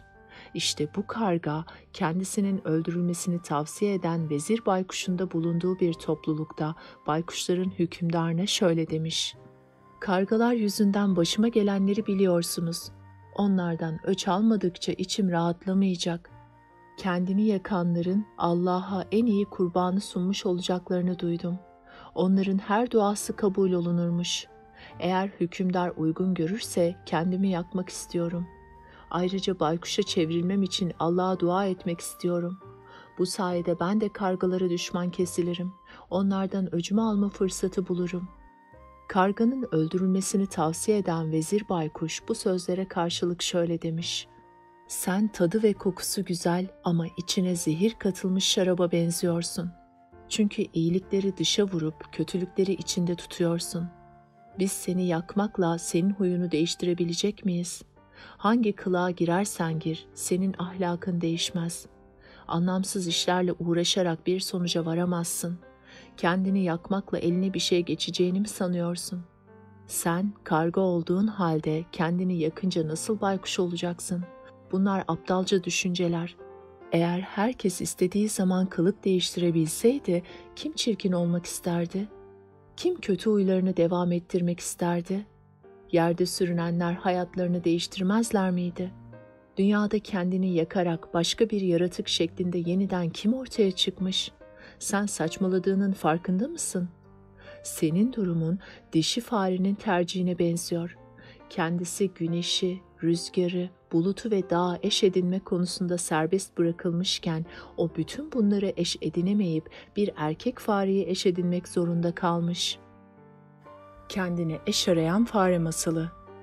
Evvel zaman içinde duası kabul olunan bir derviş varmış. Derviş bir gün deniz kenarında oturuyormuş. Tam o sırada gagasında fare taşıyan bir çaylak geçmekteymiş. Çaylak dervişin üzerinden geçerken gagasındaki fareyi düşürmüş. Fare dervişin önüne düşmüş. Derviş fare yavrusunun haline acıyarak onu hırkasına sarmış ve evine götürmüş. Çoluk çocuğunun bu fareye bakmak için sıkıntıya gireceklerini düşünmüş. Farenin güzel bir kız olması için dua etmiş. Duası kabul olmuş. Derviş de bu kızı alarak karısına götürmüş. Ona bu benim kızım, diğer çocuklarına nasıl bakıyorsan buna da öyle bakacaksın demiş. Kız dervişin evinde büyümeye başlamış. Evlilik çağına gelmiş. Bir gün derviş kızı karşısına alarak şöyle demiş.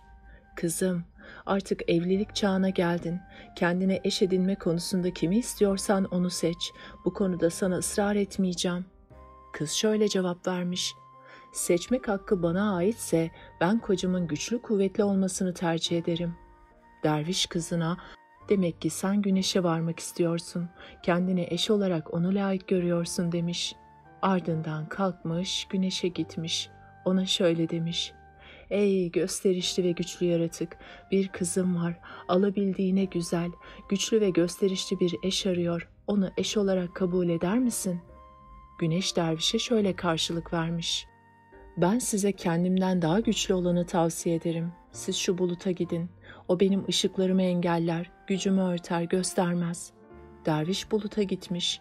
Güneşe söylediklerini buluta da söylemiş. Bulut dervişe şöyle demiş. Ben de sana kendimden daha güçlü olanı göstereceğim. Siz şu rüzgara gidin. O benden daha güçlüdür. Beni önüne katar, istediği yere sürükler. Bunun üzerine derviş rüzgara gitmiş. Ona da aynı şeyleri söylemiş. Rüzgar dervişe şöyle demiş. Ben de sana benden daha güçlü olanı göstereyim. Şu dağa gidin. O benden güçlüdür. Ben onu yerinden asla oynatamam. Derviş dağa gitmiş. Daha önce güneşe, buluta ve rüzgara söylediklerini ona da söylemiş. Dağ dervişe şöyle cevap vermiş. Ben kendimden daha güçlü olanı sana söylemek istiyorum. İçimi delerek yuva yapan şu fareye git. Derviş fareye gitmiş. Aynı şeyleri ona da söylemiş. Fare dervişe şöyle demiş. Benim yuvam dardır, onu yanıma alamam. Erkek fare ancak dişi fareyi alır. Bunun üzerine derviş tekrar dua etmiş. Kızının isteği üzerine tekrar fareye dönmesi için yalvarmış. Kız da eski haline dönerek erkek fareye eş olmuş. İşte sen de ey düzenbaz karga, ne yaparsan yap huyunu değiştiremezsin. Bilmiyor musun can çıkar huy çıkmaz. Vezir baykuş böyle söylese de baykuşların hükümdarı kargayı beslemeyi, ona iyi bakmayı emretmiş. Günün birinde bu karga iyileşmiş, tüylenmiş. Baykuşlardan öğrenmek istediklerini öğrenmiş. Onların arasından yavaşça kaçarak kargaların yanına gitmiş. Gördüklerini kargalara anlatmış. Sonra da kargaların hükümdarına şunu söylemiş. Ben yapmam gereken her şeyi yaptım. Görevimi yerine getirdim. Beni dinlemek ve gerekenleri yapmak ise sizin göreviniz. Hükümdar, ben ve bütün ordu senin emrindeyiz. Emret yapalım demiş. Karga da yapılması gerekenleri anlatmaya başlamış. Baykuşlar ağaçlık bir bölgede yaşıyorlar. Onların bulunduğu yerin yakınında bir çoban var. Gününü sürülerini otlatarak geçiriyor. O bölgeye giderek önce biraz çalı toplayalım. Bu topladıklarımızı baykuşların saklandığı kovuklara atalım.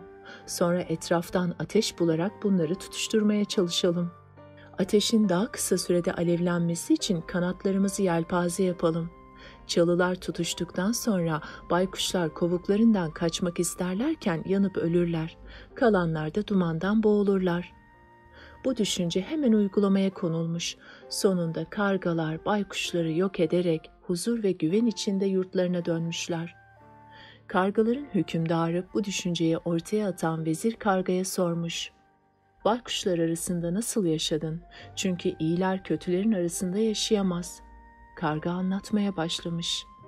Ey hükümdar, dediğin doğrudur. Ama akıllı kimse düşmanının silahıyla silahlanandır. Ben kendim için baykuşların arasına girmedim. Milletimi tehdit eden bir tehlike karşısında duyarsız kalmamak için üzerime düşen görevi yerine getirdim. Vatanın ve milletin selameti için bunlara katlandım. Elbette çeşitli sıkıntılar gördüm. Amacıma ulaşınca bütün bu sıkıntıları unuttum. Şimdi akıllı davranmanın mutluluğunu yaşıyorum.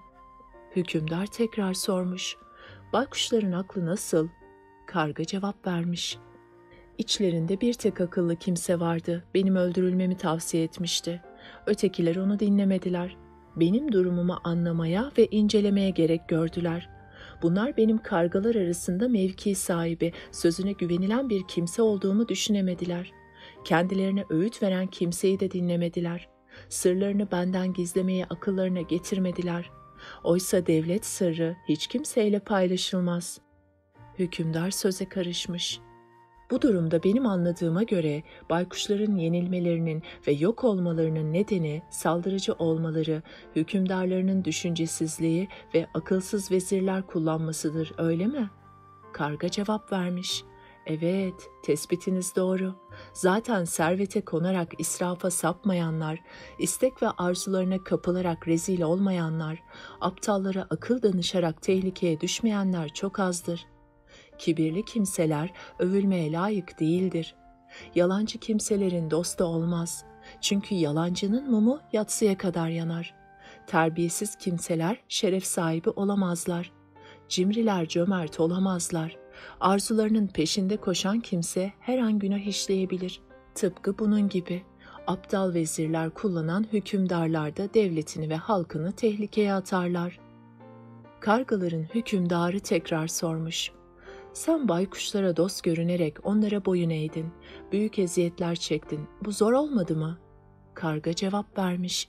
Elbette sıkıntı çektim ama sonucun başarılı olması bunları bana unutturdu. Tıpkı kurbağaların hükümdarını sırtında taşıyarak karnını doyuran yılan gibi. Yılan ile kurbağa masalı. Evvel zaman içinde yaşlı bir yılan varmış. Bu yılan gözleri görmeyecek ve iş yapamayacak kadar yaşlanmış. Avlanamıyor ve karnını doyuramıyormuş. Bu yılan bir gün karnını doyurmak için yola çıkmış. Gide gide kurbağaların çok olduğu bir göle varmış. Bu göl yılanın daha önceden de avlandığı bir yermiş. Yılan kendini kurbağaların önüne atmış ve acınacak bir duruma girmiş. Kurbağalardan biri, "Niçin bu kadar üzüntülü ve çaresizsin?" demiş.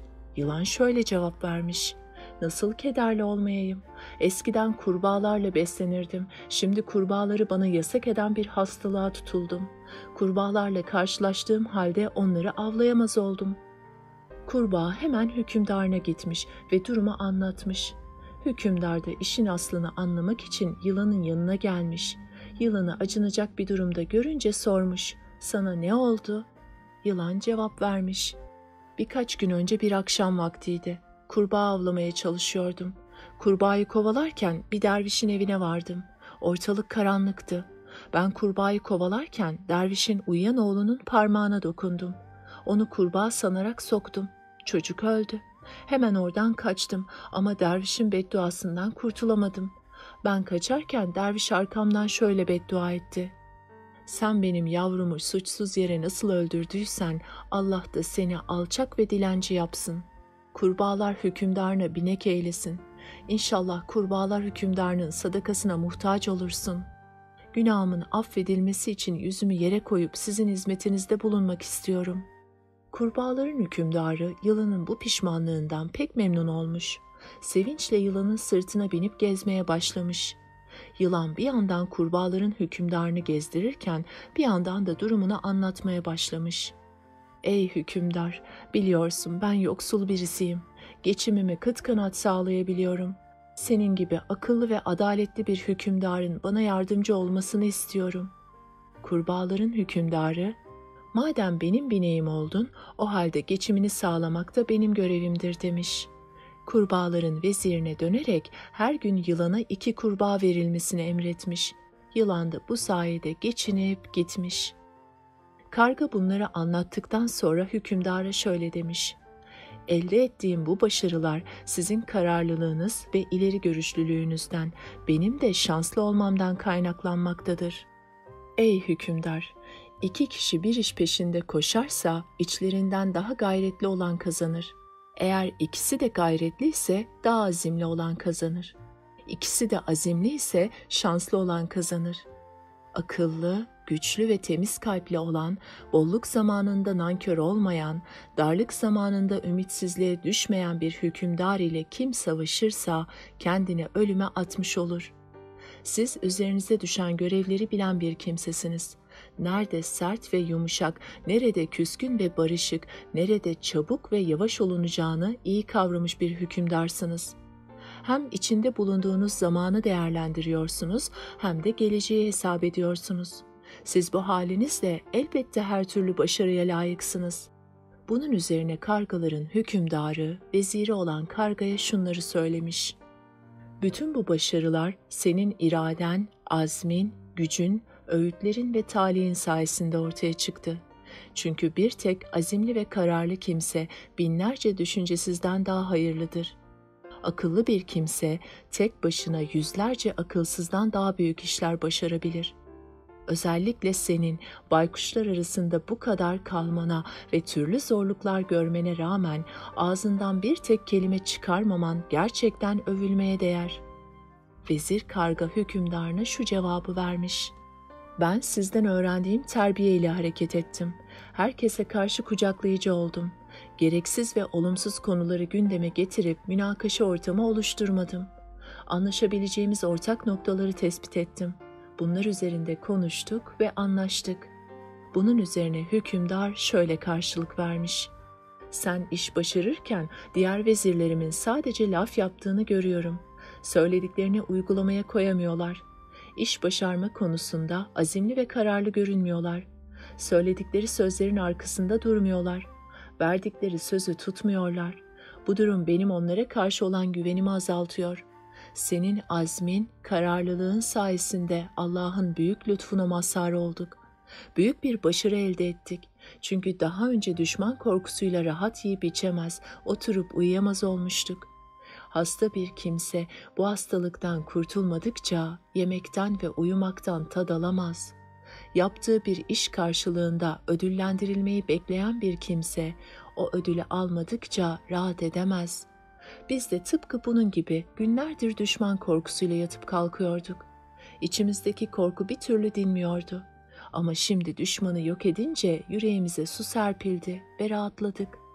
Hükümdarın bu sözleri üzerine vezir karga şöyle demiş: ey büyük hükümdar, bize başarıları lütfeden Allah'a şükürler olsun. O bizim başarmamızı istemese biz başaramazdık. Hepimiz biliyoruz ki ondan izinsiz bir yaprak bile kımıldamaz. Allah size ve halkınıza sağlık ve mutluluk versin. Başarılarla gururlanıp tembellik göstermek her zaman düşünen bir hatadır. Başarmak kadar başarıyı devam ettirmek de önemlidir. İnşallah hepimiz bu nimete şükredenlerden oluruz. Hükümdar veziri olan kargaya sormuş: ey vezir, baykuşların hükümdarı savaş ve barış zamanında nasıl davranıyordu? Diğer işleriyle uğraşırken tavır ve hareketlerini değiştiriyor muydu? Karga cevap vermiş: onun davranışlarını kısaca israf, nankörlük ve gurur şeklinde özetleyebilirim. Bundan başka kötü huyları da vardı. Vezirleri de kendisi gibiydi. Vezirlerinden yalnız biri farklıydı. O da benim öldürülmemi tavsiye eden vezirdi.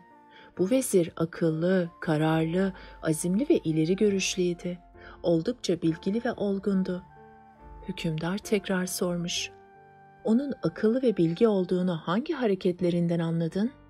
Karga cevap vermiş: onun iki hareketi dikkatimi çekti. Birincisi benim öldürülmemi tavsiye etmesi. İkincisi arkadaşları beğenmese de düşüncesini saklamasıydı. Sözü ağır ve sert değildi, yumuşak ve tatlıydı. Konuştuğu kimselerin ayıplarını yüzüne vurmazdı. Bazı örnekler vererek onları düşünmeye iterdi. Bu özelliklerinden dolayı hükümdar da ona bir şey diyemezdi. Ondan dinlediğim şu sözler hala kulağımda çınlıyor: hükümdar bugünün işini yarına bırakmamalıdır. Hükümdarın sorumluluğu ve görevi halktan daha ağırdır. Herkes hükümdarlığın görev ve sorumluluklarını taşımaya layık değildir. Bu iş güçlü irade, büyük akıl, azim ve kararlılık ister. Hükümdarın işi devletin işidir. Devlet işi ciddiyet ve devamlılık ister. Hükümdarlar bu yükün ağırlığını omuzlarında hissetmelidirler. Devlet idaresi maceraya gelmez. Birçok başarı yenilgiyle noktalanmıştır. Akıllı hükümdar başarmak ve başarılarını devam ettirmek için yardımcılarına akıl danışmalıdır. Halkının moralini yüksek tutmalıdır. İşte dostluk gösterseler de, yalvarıp yakarsalar da kendisine güvenilmemesi gereken düşmanın örneği budur. 5. Bölüm. Hükümdar Depşelim, filozof Beydeba'ya şöyle demiş: "Anlattığın örnekleri dinledim, pek beğendim. Şimdi bana bir iş peşinde koşan ve onu elde ettikten sonra kaybeden kimse hakkında örnek ver." Beydeba şöyle demiş: "Bir şeyi elde etmek kadar o şeyi koruyabilmek de önemlidir. Elde ettiğini koruyamayan kimse kaplumbağanın düştüğü duruma düşer." Maymun ile Kaplumbağa Masalı. Evvel zaman içinde bir maymun kendi milletine hükümdarlık yapmaktaymış. Bu hükümdar bir zaman sonra yaşlanmış ve güçten düşmüş. Günün birinde kendi halkından genç bir maymun hükümdarı kolundan tutup tahttan indirmiş. Yerine kendisi tahta oturmuş ve hükümdarlığını ilan etmiş. Yaşlı maymun da korkusundan kaçmış ve gide gide bir deniz kenarına varmış. Sahilde bir incir ağacı görmüş ve bu ağacı yuva edinmiş. Yaşlı maymun bir gün incir yiyorken elindeki incir suya düşmüş. İncirin suya düşünce çıkardığı ses maymunun hoşuna gitmiş. Ondan sonra her incir yiyişinde bir de suya atmaya karar vermiş. Suda yaşayan bir kaplumbağa varmış. Maymunun suya attığı incirleri yiyormuş. Yukarıdan suya sık sık incir atılması üzerine kaplumbağa maymunun kendisini beslemek için böyle yaptığını düşünmüş. Maymunla dost olmaya karar vermiş. Maymunla kaplumbağa tanışmışlar, konuşmuşlar, yiyip içmişler. Kaplumbağa maymunun yanında uzun süre kalınca kaplumbağanın karısı meraklanmaya başlamış. Durumu komşusuna anlatarak "Acaba kocamın başına bir kaza mı geldi?" demiş. Komşusu kaplumbağanın maymunla dost olduğunu bildiği için onu anlatmış. "Senin kocan sahilde bir maymunla dost oldu. Beraber yiyip içiyorlar, beraber eğleniyorlar." demiş. Dişi kaplumbağa sormuş: "Bu durumda ne yapmamı tavsiye edersin?" Komşusu şöyle demiş: "Kocan eve gelir gelmez hasta numarası yap. Derdini sorduğu zaman da şöyle de: doktorlar bu derdin çaresi bir maymun yüreği yemektir diyor de." Erkek kaplumbağa bir zaman sonra evine dönünce karısını hasta bir durumda görmüş. Bunun üzerine karısına derdini sormuş: "Neyin var karıcığım?" Komşusu hemen ileri atılmış ve şöyle demiş: "Karın günlerdir hasta bir durumda inliyor. Doktorlar bu derdin çaresi maymun yüreği yemektir diyor." Bunun üzerine kaplumbağa şöyle demiş: "Bu ilacı bulabilmek zordur. Biz su hayvanlarıyız. Belki maymun dostumun yüreğini elde edebilirim. Bunun için çalışacağım." Kaplumbağa hemen sahile dönmüş. Yaşlı maymunun yanına varmış. Maymun sormuş: "Nerede kaldın?" Kaplumbağa şöyle cevap vermiş: "Benimle arkadaş oldun, bana çok yardım ettin. Bunun karşılığını ödeyememekten dolayı utanıyorum. Bana yaptığın iyiliklere karşılık olsun diye evime gelmeni istiyorum. Ben meyveleri bol olan güzel bir adada yaşıyorum. Sırtıma binersen seni alır evime götürürüm." Maymun bu teklifi beğenmiş ve kabul etmiş. Ağaçtan inerek kaplumbağanın sırtına binmiş ve ikisi birlikte yola çıkmışlar. Kaplumbağa yolda giderken maymuna karşı içinde gizlediği kötü niyetini hatırlamış. Utancından başını öne eğmiş. Kaplumbağanın bu hareketi maymunun dikkatini çekmiş. Kaplumbağaya sormuş: "Neden üzgün görünüyorsun?" Kaplumbağa cevap vermiş: "Üzüntümün nedeni karımın hastalığıdır.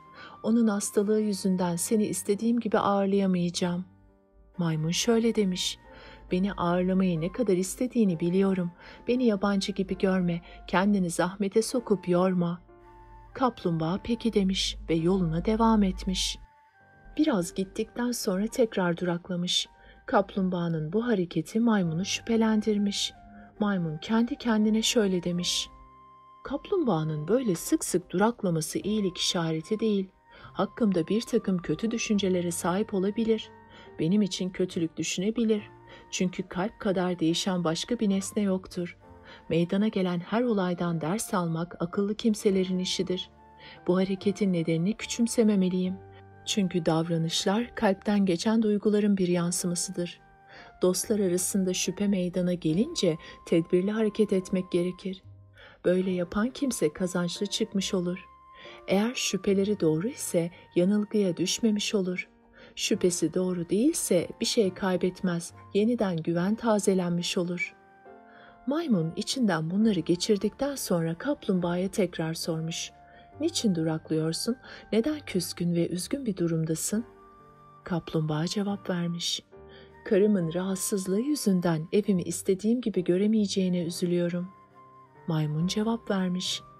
Böyle üzülerek bir yere varamazsın. Üzülme yerine tedavi yolları araştırmalısın. Bu hastalığın iyileşmesi için gerekli olan ilaç ve gıdaları bulmaya çalış. Akıllı insan servetini şu 3 yerde harcar. Birincisi, başkalarına yardımcı olmak için. İkincisi, ihtiyaçlarını gidermek için. Üçüncüsü, çocuklarına ve eşine bakmak için. Kaplumbağa, doğru söylüyorsun demiş ve şöyle devam etmiş. Doktorlar eşimi muayene etmişler. Bu derdin devası bir maymunun yüreğini yemektir demişler. Maymun kendi kendine şöyle demiş. Eyvah, bu yaşta açgözlülüğüm ve hırsım yüzünden tehlikenin en büyüğüne düştüm. Haline şükreden kimse huzurlu ve mutlu olur. Fakat açgözlü olanlar ömürleri boyunca sıkıntıdan kurtulamazlar. Bu tehlikeden kurtulmak için bir yol bulmalıyım. Maymun içinden bunları geçirdikten sonra kaplumbağaya şöyle demiş. Bana bunun için yola çıkmadan önce söylemedin. Önceden söylemiş olsaydın yüreğime alır gelirdim. Bizim adetlerimize göre bir yere misafirliğe giderken yürek götürülmez, evde çoluk çocuğun yanına bırakılır. Bunun üzerine kaplumbağa sormuş, peki şu anda yüreğin nerede? Maymun şöyle cevap vermiş, beni barındıran ağaçta, hemen geri dönüp getirelim. Kaplumbağa maymunun bu teklifine sevinmiş, arkadaşıma kötülük etmeme gerek kalmadan onunla anlaştım diye düşünmüş. Maymunu geri götürmüş. Maymun, kaplumbağa sahile yaklaşır yaklaşmaz hemen sırtından atlamış, ağacın başına çıkarak oturmuş. Maymunun geciktiğini gören kaplumbağa seslenmiş. Aziz dostum, yüreğini al gel de fazla gecikmeyelim. Maymun cevap vermiş. Sen daha çok beklersin. Sen beni çakalın yüreksiz ve kulaksız olarak nitelediği eşekle karıştırıyorsun galiba. Kulaksız eşek masalı. Evvel zaman içinde ormanda yaşayan bir aslan varmış. Bir çakal da aslanın artıklarıyla geçiniyormuş. Aslan bir zaman sonra uyuz olmuş. Oldukça zayıflamış ve avlanamayacak duruma düşmüş. Çakal sormuş. Ey ormanın hükümdarı, sana ne oldu da bu duruma düştün? Aslan cevap vermiş. Uyuz hastalığına yakalandığım için zayıf düştüm. Bu hastalığın çaresi de eşek kulakları ile yüreğidir. Bunun üzerine çakal şöyle demiş. Bu işi başarmak kolaydır. Filan yerde bir boyacı var. Boyadığı elbiseleri taşımak için eşek kullanır. Ben bu eşeği alıp size getiririm. Çakal sözlerini bitirdikten sonra kalkıp gitmiş. Eşeğe yaklaşarak selam vermiş ve şöyle demiş. Seni çok zayıflamış gördüm. Neden bu duruma düştün? Eşek cevap vermiş. Sahibim bana yemi az veriyor. Çakal sormuş. Öyleyse ona niçin hizmet ediyorsun? Eşek şöyle demiş. Kaçamıyorum da ondan. Nereye gidersem gideyim birisi beni mutlaka yakalayıp çalıştırıyor ve aç bırakıyor. Çakal eşeğe şu tavsiyede bulunmuş. Benim bildiğim bir yer var. Geniş ve yeşil otlakları var. İçinde alabildiğine güzel ve semiz dişi bir merkep var. Bu dişi merkep kendisine bir eş aramaktadır. Eşek peki demiş, hemen gidelim. İkisi birden yola çıkmışlar. Çakal eşeği aslanın bulunduğu ormana götürmüş. Sonra aslanın yanına giderek ona eşeğin bulunduğu yeri söylemiş. Aslan eşeği görünce üzerine atılıp parçalamak istemiş. Ancak zayıf düştüğü için bu işi başaramamış. Eşek de kaçıp gitmiş. Çakal aslana bakarak bu kadar mı zayıf düştün demiş. Aslan şöyle cevap vermiş. Bu eşeği bir daha bulup getirebilirsen onu elimden kimse alamaz. Çakal eşeği tekrar bulmuş ve ona şöyle demiş. Neredesin yahu? Dişi eşek seni görünce üzerine atıldı. Sen de yerinden kımıldamamış olsaydın onun yumuşadığını fark edecektin. Eşek bu sözlerden hoşnut kalmış. Anırarak çakalın peşinden yürümeye başlamış. Gide gide aslanın bulunduğu yere varmışlar. Çakal eşeğe sen burada biraz dinlen, ben az ötede bir yerde ihtiyacımı gidereyim demiş. Eşek memnuniyetle kabul etmiş.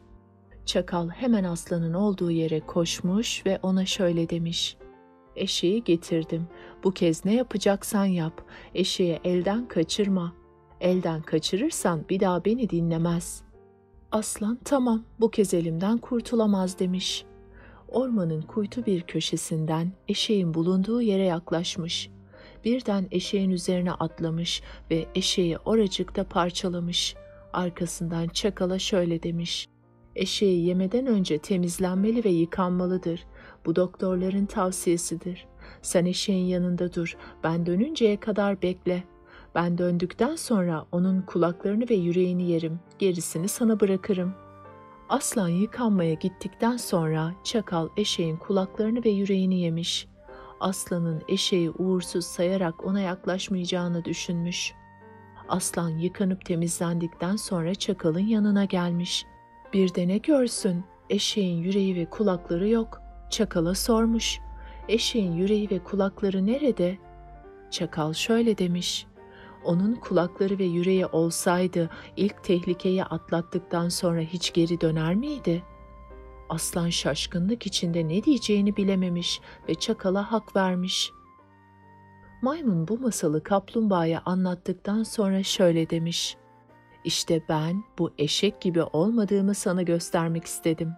Yumuşaklığım yüzünden hayatımdan olacaktım. Akıllı kimse bir tehlikeyi yaşadıktan sonra tekrar aynı tehlikeye düşmez." Kaplumbağa şöyle demiş: "Çok doğru söyledin. Ben bir hata işledim. Kişinin iyisi hatasını anladığı zaman o hatadan dönendir. Ben hatamı anladım. Ayaklarım sürçse de ben yine de ayağıma dayanarak kalkacağım." İşte bir işin peşinde koşan ve onu ele geçirdikten sonra kaybeden kimsenin durumu buna benzer.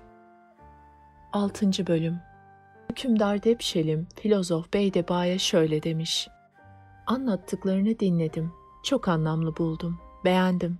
Şimdi senden yapacağı işin sonucunu düşünmeden telaşla hareket eden adamın durumuna örnek istiyorum." Beydeba şöyle demiş: "Bir kimse iyi düşünmeden bir işe girişirse sonunda pişman olur. Gelinciyi öldüren dervişin durumuna düşer." Derviş ile Gelincik Masalı. Evvel zaman içinde bir derviş varmış. Bu dervişin güzel bir karısı varmış. Uzun süredir evli olmalarına rağmen bu ailenin çocukları yokmuş. Derviş aradan uzun zaman geçtiği için çocuk sahibi olmaktan ümidini kesmiş. Bir zaman sonra derviş karısının hamile olduğunu öğrenmiş. Bir gün karısına şöyle demiş: "Karıcığım, sana müjde veriyorum. Çocuğumuz erkek olacak, bize hayırlar getirecek ve gözümüzü aydınlatacak. Ona güzel bir isim koyacağım. Onun için özel öğretmenler tutacağım.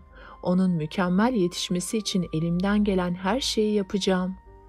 Karısı dervişe: "Yahu niçin bu kadar telaş ediyorsun? Sonucunu kesin olarak bilmediğin şeyler üzerinde bu kadar söze gerek var mı? Sen bu durumunla yağını balını başına döken dervişe benziyorsun." demiş ve anlatmaya başlamış. Evvel zaman içinde bir tüccar dervişin birine sürekli yağ ile bal gönderirmiş. Derviş bunların bir kısmını yer, bir kısmını kaba koyar, evin bir köşesine asarmış. Günün birinde kap ağzına kadar dolmuş. Bunu gören derviş eline sopasını alarak sırt üstü yatmış. Başı üstünde asılı duran yağ ile bal kabına bakmış. Bunların fiyatını hesaplamaya başlamış. Kendi kendine şöyle demiş: "Şu kapların içindeki yağ ile balı bir altına satsam, bu altınla 10 tane dişi koyun alırım. Bu koyunlar gebe kalırsa her 5 ayda bir yavru doğurur. Bu yavrular 1 yıl içinde büyür. Onlar da yavrulayınca 2 yıl içinde yüzlerce koyunum olur. Bunları satarsam yerine 100 inek, 100 de öküz alırım. Biraz toprak, biraz tohum satın aldıktan sonra toprağa ekerim. İneklerin sütünü satar, yavrularını büyütürüm. 5 yıl bu şekilde çalışsam büyük bir servet sahibi olurum. Sonra kendi gönlüme göre bir ev kurar, güzel bir kadınla evlenirim. Bir erkek çocuğum olursa ona güzel bir isim koyarım. Terbiyesiyle özel olarak uğraşırım. Onu dikkatlice büyütürüm, ona öğütler veririm. Beni dinlerse yararını görür, dinlemezse sopayla bir güzel döverim. Derviş böyle düş kurarken farkına varmayarak elindeki sopayı yukarıya kaldırmış. Sopa başucunda asılı duran kaplara çarpmış. Kapların içindekiler olduğu gibi dervişin üzerine dökülmüş. Bu derviş masalını kocasına anlatan kadın şöyle demiş: "Bu masalı sana şunun için anlattım. Bir konuda aceleci davranma ve olmayacak duaya amin deme. Hayalci olma. Sonucu kesin olmayan bir iş hakkında ileri geri konuşma." Derviş karısına hak vermiş. Dervişin karısı da bir zaman sonra bir erkek çocuğu dünyaya getirmiş. Çok sevinmişler. Dünya onların olmuş. Dervişin karısı doğum yaptıktan 40 gün sonra kocasına şöyle demiş: "Sen çocuğun yanında beklerken ben gideyim hamamda yıkanıp geleyim." Derviş çocuğun yanında kalmış. Kadın da hamama gitmiş. Kadın hamama gittikten sonra hükümdarın elçilerinden birisi dervişin kapısını çalmış. Dervişe hükümdarın çağırdığını söylemiş. Derviş çocuğun yanına bırakacak kimse bulamamış. Evin içinde kendilerine alıştırdıkları gelincik yavrusunu çocuğun yanına bırakmış ve çıkıp gitmiş. Gelincik çocuğun yanındayken evin duvarından çıkan kara bir yılan çocuğa yaklaşmış. Gelincik yılanın üzerine atlayarak başını koparmış. Kendisinin de yüzü gözü kanlar içinde kalmış. Bir süre sonra derviş eve dönmüş. Bir de bakmış ki gelinciğin yüzü gözü kanlar içinde. Derviş bu durumu görünce gelinciğin çocuğu parçaladığını düşünmüş. Dervişin aklı başından gitmiş. Olayı araştırmadan elindeki sopayla gelinciği öldürmüş. Sonra da içeriye gitmiş. Bakmış ki çocuğun yanında başı koparılmış kara bir yılan duruyor. İşin aslını anlamış ama iş işten geçmiş. Dizini dövmeye, saçını yolmaya başlamış. Kendi kendine şöyle demiş: "Keşke çocuğum olacağına bu hayvana haksızlık etmemiş olsaydım." Dervişin karısı hamamdan dönünce kocasını perişan bir durumda görmüş. Ona sormuş: "Niçin bu durumdasın?" Derviş de gelinciğin yaptığı iyiliğe karşılık kendisinin yaptığı kötülüğü anlatmış. Karısı da işte aceleyle ve telaşla yapılan işin sonu böyle olur demiş. Sonucunu düşünmeden aceleyle ve telaşla bir işe girişen kimsenin durumuna örnek budur. 7. Bölüm. Hükümdar Depşelim, erdemli ve bilgin kişi Beydeba'ya şöyle demiş: "Bu örneği de dinledim, anlamlı buldum. Şimdi de düşmanları tarafından kuşatılan ve onların öldürülmesinden korkan bir kimsenin bu tehlikeden kurtulmak için düşmanlarıyla barışmasına bir örnek istiyorum." Beydeba şöyle demiş: "Dostluk da, düşmanlık da sonsuza kadar devam etmez. Bazen dostluk düşmanlığa, düşmanlık da dostluğa döner. Bunun birçok nedenleri ve hikmetleri vardır. Akıllı kimse düşmanının hikmetlerini sabırla, dostunun hareketlerini sevinçle karşılar. Akıllı kimse düşmanları ile bile geçinebilen kimsedir. Bunun örneği kedi ile fare masalıdır. İkisi de tehlikeye düşünce barışmışlar ve birlikte hareket ederek kurtulmuşlardır." Kedi ile fare masalı. Evvel zaman içinde büyük bir ağacın kovuğunda Tekir adlı bir kedinin, ona yakın bir yerde de Fındık isimli bir farenin yuvası varmış. Avcılar buraya sık sık gelirler ve vahşi hayvanlar ile kuşları avlarlarmış. Bir gün buraya uğrayan avcılardan biri Tekir'e tuzak kurmuş. Çok geçmeden Tekir avcının ağına düşmüş. Az sonra fare de deliğinden çıkmış. Kedinin kendisini görmesinden korktuğu için etrafı dikkatlice süzmüş. Kedinin tuzağa düştüğünü görmüş ve çok sevinmiş. Ama farenin bu sevinci kısa sürmüş. Kedinin yakalanmasına sevinen fare, arkasından kendisini yakalamak için gelmekte olan gelinciği görmüş. Başını kaldırıp yukarıya bakmış. Ağacın dalı üstünde bir baykuşun fırsat kolladığını fark etmiş. Fare birdenbire telaşlanmış. Büyük bir felaketle karşı karşıya olduğunu anlamış. Korkudan titremeye başlamış. Kendi kendine şöyle demiş: "Geriye dönersem gelinciğin tuzağına düşerim. Sağa sola kaçarsam baykuş üzerime çullanır. İleriye gidersem kediye yem olurum. Kötü bir durumla karşı karşıya bulunuyorum. Tehlike etrafımı sardı. Kötülükler dört bir taraftan akın ediyor. Akıllı kimse kötülükle karşılaşınca aklını kullanarak çıkış yolu arar. Üzerime gelen bu kötülük karşısında korkar, şaşırır ve yılarsam kötülük gitmiş olmaz. Tersine daha da artar. Korkuya kapılmamalıyım. Aklımı kullanmalıyım. Akıllı insana düşen kurtuluş çaresi aramaktır. Kötülükler karşısında şaşkın ve korkak bir durumda eli kolu bağlı oturmak akıllı kimsenin işi değildir. Akıl boşuna verilmemiştir. Zor ve kötü durumlarda çıkış yolu bulmak akılla mümkündür. Aklın gücü zorluklara çare bulmaya yeter. Öyleyse ben de aklımı kullanarak çıkış yolu bulmalıyım. Bu durumda kediyle dost olmaktan başka çarem yok. Çünkü o da benim düştüğüm duruma düşmüş. İkimiz de aynı kaderi paylaştığımız için birbirimizi anlarız. Ben kendisine yardımcı olmak istediğimi, ancak birbirimize yardımcı olmakla kurtulabileceğimizi anlatmaya çalışırım. Benim söylediklerimin samimi ve doğru olduğuna inanırsa bu sayede ikimiz de kurtulmuş oluruz. Fare kendi kendine bunları düşündükten sonra kediye yaklaşarak şöyle demiş: "Nasılsınız?" Kedi de "Seni sevindirecek bir felaket içindeyim." demiş. Fare hemen kedinin sözünü kesmiş ve ona şöyle demiş: "Ben de senin uğradığın felaketin bir benzerine uğramış durumdayım. Arkamda gelincik, üstümde baykuş var. Bunların ikisi de ikimize düşmandır. Bu tehlikeden ancak işbirliği yaparak kurtulabiliriz. Sen bana zarar vermeyeceğine söz verirsen ben de senin iplerini keserek seni bu kötü durumdan kurtarırım. Benim bu teklifim gemiyle yolcuların durumuna benzer. Yolcular gemi sayesinde boğulmaktan kurtulurlar. Gemi de yolcular sayesinde parçalanmaktan kurtulur." Kedi farenin sözlerinden oldukça etkilenmiş. Farenin doğru söylediğine inanmış ve ona şöyle demiş: "Senin doğru sözlü bir kimse olduğuna inanıyorum. Sen bu söylediklerini gerçekleştirirsen hayatım boyunca sana borçlu olurum." Kedinin bu sözleri üzerine fare, "Seni tutsak eden bu iplerin hepsini kemirip koparacağım. Yalnız bir tanesini bırakacağım. Çünkü senden emin olmak istiyorum." demiş. Fare ipleri kemirmeye başlamış. Gelincik ile baykuş farenin kediye yaklaştığını görünce ümidi kesmişler ve oradan ayrılmışlar. Fare bu durumu fark etmiş ve rahatlamış. İpleri kemirmeyi yavaşlatmış. Kedi bu durumu görünce fareye sormuş: "Niçin yavaşladın? Eğer tehlikeyi atlattığın için ipleri koparmaktan vazgeçmek niyetindeysen bu davranış dürüst ve faziletli kimselere yakışmaz." Fazilet sahibi kimseler dostluk gördükleri kimseye karşı vefasızlık etmezler. Sen benim sana gösterdiğim dostluktan dolayı bana yakınlaşmaya cesaret edebildin. Ben sana gösterdiğim dostluğun karşılığını görme hakkı kazandım. Bu hakkımı ödemelisin.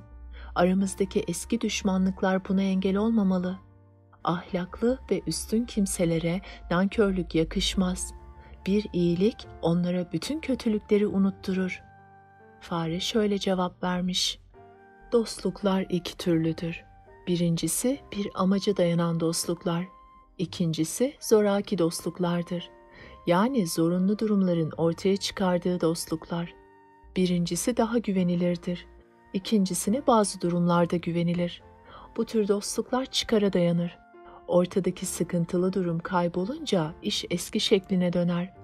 Ben sana verdiğim sözü tutacağım, ancak sana karşı kendimi korumayı da ihmal etmeyeceğim. Bizi birbirimizle dost olmaya zorlayan aradaki sıkıntılar ortadan kalkmış durumda. Senin eski düşüncelerine dönmeyeceğinden nasıl emin olabilirim? Senin bütün iplerini koparacağım. Bir tek ipi bırakacağım. O ipi de avcı göründüğü zaman çözeceğim." Fare ipleri kemirmeye devam etmiş. Çok geçmeden avcı görünmüş. Kedi yalvarmaya başlamış: "Ne olur acele et, çok az zaman kaldı, avcı geliyor, beni kurtar." Fare bütün gayretiyle çalışmış ve düğümleri koparmış. Kedi de avcı gelmeden önce kurtulup ağacın dalı üzerine sıçramış. Fare de yuvasına girmiş. Avcı parçalanmış ipleri görünce hayrete düşmüş. Fare bir süre sonra yuvasından çıkmış ama kediye yaklaşmak istememiş. Kedi fareye seslenmiş ve ona şöyle demiş: Sevgili dostum, yardımsever arkadaşım, bana niçin yaklaşmıyorsun? Aramızdaki dostluğun devam etmesi bizim tavırlarımıza bağlı. Sen benden uzak durursan dostluğumuzun ve arkadaşlığımızın yararlarını göremezsin. Sen bana büyük bir iyilikte bulundun. Bunu unutmam mümkün değil. Sen her türlü iyiliğe layıksın. Benden korkma. Bana bu kadar yardımı ve iyiliği dokunan kimseye nasıl kötülük yapabilirim? Böyle bir davranış dostluğa yakışmadığı gibi kimseye fayda da vermez. Ben senin iyiliğin için elimden gelen hiçbir şeyi esirgemeyeceğim. Bütün bunları içtenlikle söylediğime yemin ederim. Kedinin sözlerini dikkatlice dinleyen fare şöyle demiş: Nice dostluklar vardır ki iç yüzünde düşmanlık gizlidir. Bu tür bir düşmanlık apaçık düşmanlıktan daha tehlikelidir. Bu türlü düşmanlıklardan sakınmak gerekir. Dostluklarda iyi niyet ve içtenlik çok önemlidir. Dost olan kimseler birbirlerine yardımcı olmalıdır. Birbirlerine yardımcı olmayan ve yararı dokunmayan kimseler gerçek dost olamazlar. Dostların arasına bazen uzaklıklar girer. Aradaki ilişkiler bazen kesintiye uğrayabilir. Bu durum onların dostluğuna zarar vermez. Bir zorunlu durumdan dolayı dost olmak zorunda kalan kimseler bu zorunlu durum ortadan kalkınca tekrar eski tavırlarına takınırlar. Su ateşin üzerine konursa ısınır ama ateş ortadan kaldırılırsa su tekrar soğur. Benim düşmanlarım arasında senden daha zararlısı yoktur. Aramızdaki dostluk ve barış bir zorunluluğa dayanıyordu. Şimdi bu zorunluluk ortadan kalktı. Senin tekrar eski düşmanca tavrı takınabileceğinden korkuyorum. Zayıf olanın kuvvetli bir düşmana yaklaşmasında yarar yoktur. Sen benden güçlüsün. Bana ihtiyacın olmadığı için beni parçalamayı düşünebilirsin. Onun için sana güvenemem. Ateşle suyun, geceyle gündüzün bir arada bulunmasına nasıl imkan yoksa, bizim de gerçek anlamda dost olmamıza imkan yoktur. 8. Bölüm. Hükümdar Depşelim, erdemli kişi Beydeba'ya şöyle demiş: Bu örneği de dinledim, ders aldım. Şimdi de birbirlerine karşı kin besleyen ve birbirlerinden sakınması gereken kimselere örnek vermeni istiyorum. Beydeba anlatmaya başlamış. Hükümdar ile Papağan Masalı. Evvel zaman içinde Feridun isimli bir Hint hükümdarı yaşarmış. Bu hükümdarın Fenzi isimli bir papağanı varmış. Bu papağanın bir zaman sonra güzel bir yavrusu olmuş. Hükümdar papağanla yavrusunu çok severmiş. Çünkü papağan hükümdara alışkan bir kuşmuş. Bu kuş istediği zaman istediği yerleri gezer dolaşır, sonra tekrar hükümdarın yanına gelirmiş. Papağan çok kısa bir sürede hükümdarı eğlendirecek kadar konuşmaya başlamış. Hükümdar bu papağanı ve yavrusunu karısına emanet etmiş. Hükümdarın bir çocuğu varmış. Bu çocuk annesinin yanındaki papağan ile yavrusunu pek beğenmiş. Birbirlerine kısa sürede alışmışlar.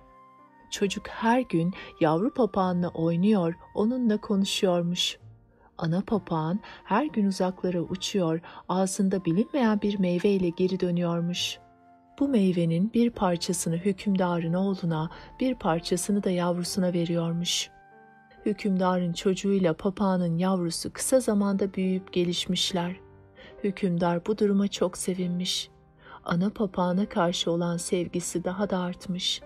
Ana papağan bir gün yine uzaklara uçmuş. Çocuk ise kucağındaki yavru papağanla oynuyormuş. Yavru papağan aniden çocuğun üzerine pislemiş. Çocuk bu duruma çok sinirlenmiş.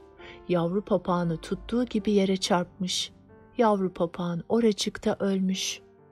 Ana papağan geri döndüğünde yavrusunu ölmüş durumda görünce aklı başından gitmiş, ağlayıp sızlamaya başlamış ve şöyle demiş: Sözünde durmayan vefasız hükümdarlara yazıklar olsun. Böylelerinin sözüne nasıl güvenilir? Böyle hükümdarlar değer kıymet bilmezler. Ancak elindekini almaya kararlı oldukları kimselere yüz verirler. Bilgisini ve iyi niyetini kötüye kullanmak istedikleri kimseleri överler. Böyle hükümdarlara lanet olsun. Aklını kullanmayıp da ani karar veren, amacına ulaşınca her şeyi unutan, adaletli davranmayan, ikiyüzlü ve zalim kimseler belalarını bulsunlar. Böyle kimseler işlerine gelince en büyük günahı bile işlemekten çekinmezler. Ama işlerine gelmeyince küçücük bir olayı kocaman bir dağ yaparlar. Benim yavrumu öldüren merhametsiz nankör ile onun ailesi de adalet, hak, hukuk bilmeyen birer zalimmiş meğer. Ettiklerinin karşılığını Allah'tan bulsunlar. Ana papağan bu şekilde yanıp yakıldıktan sonra kendisine sahip olamamış, çocuğun üzerine atılmış ve gözünü çıkarmış. Ardından uçarak sarayın saçağına konmuş. Hükümdar bu durumu haber almış, ana papağanı tuzağa düşürmek istemiş. Papağanın yakınında bir yere gelmiş ve onu çağırmış. Sana hiç kimse zarar veremez, gel benim idaremde yaşamaya devam et, güven içinde ol demiş. Papağan cevap vermiş. Ey hükümdar, kin kalpte yerleşince yerini sağlamlaştırır. Dil kalptekini anlatma konusunda doğru söylemez. Dil kalbe tanıklık etmez, kalp dile tanıklık eder. Onun için benim kalbim senin doğru söylediğine ve samimi olduğuna inanmıyor. Sanırım senin kalbin de benim dilime inanmıyordur. Hükümdar şöyle demiş. Birçok kimse arasında kin ve düşmanlık olabilir. Fakat akıllı kimseler kinlerine ve düşmanlıklarına boyun eğmezler. İradelerini kullanırlar ve nefislerini terbiye ederler. Kin ve düşmanlıkları büyütmek her iki tarafa da zarar verir. Papağan cevap vermiş. Ey hükümdar, dediklerin doğrudur. Ancak şunu da unutma ki akıllı insan içinde kin tutan, yüreği yaralı olan birisinin sözlerine kanmaz. Tuzağa düşmekten ve hileye kurban gitmekten korkar. Birçok kimsenin düşmanlarını şiddetle değil, tatlı söz ve yumuşaklılıkla avladığını unutmamak gerekir. Çünkü evcil olan hayvanlar sayesinde evcil olmayanlar yakalanır. Hükümdar şöyle demiş. Akıllı ve yiğit kimseler içlerinde korku taşısalar bile dostlarıyla bağlarını koparmazlar. Vefasız davranmazlar. Haktan ve adaletten ayrılmazlar. Hayvanların en alçağı bile bu huyu taşır. Köpekleri eğitip oynatan nice kimseler var ki onları eğittikten sonra kesebilirler, hatta etlerini bile yiyebilirler. Diğer köpekler bunu gördükleri halde sahibini bırakıp gitmezler. Papağan cevap vermiş. Kin denilen duygu tehlikelidir. Ondan korkmak ve çekinmek gerekir. Kinin en tehlikeli olanı ise hükümdarın kalbinde yer etmiş olanıdır.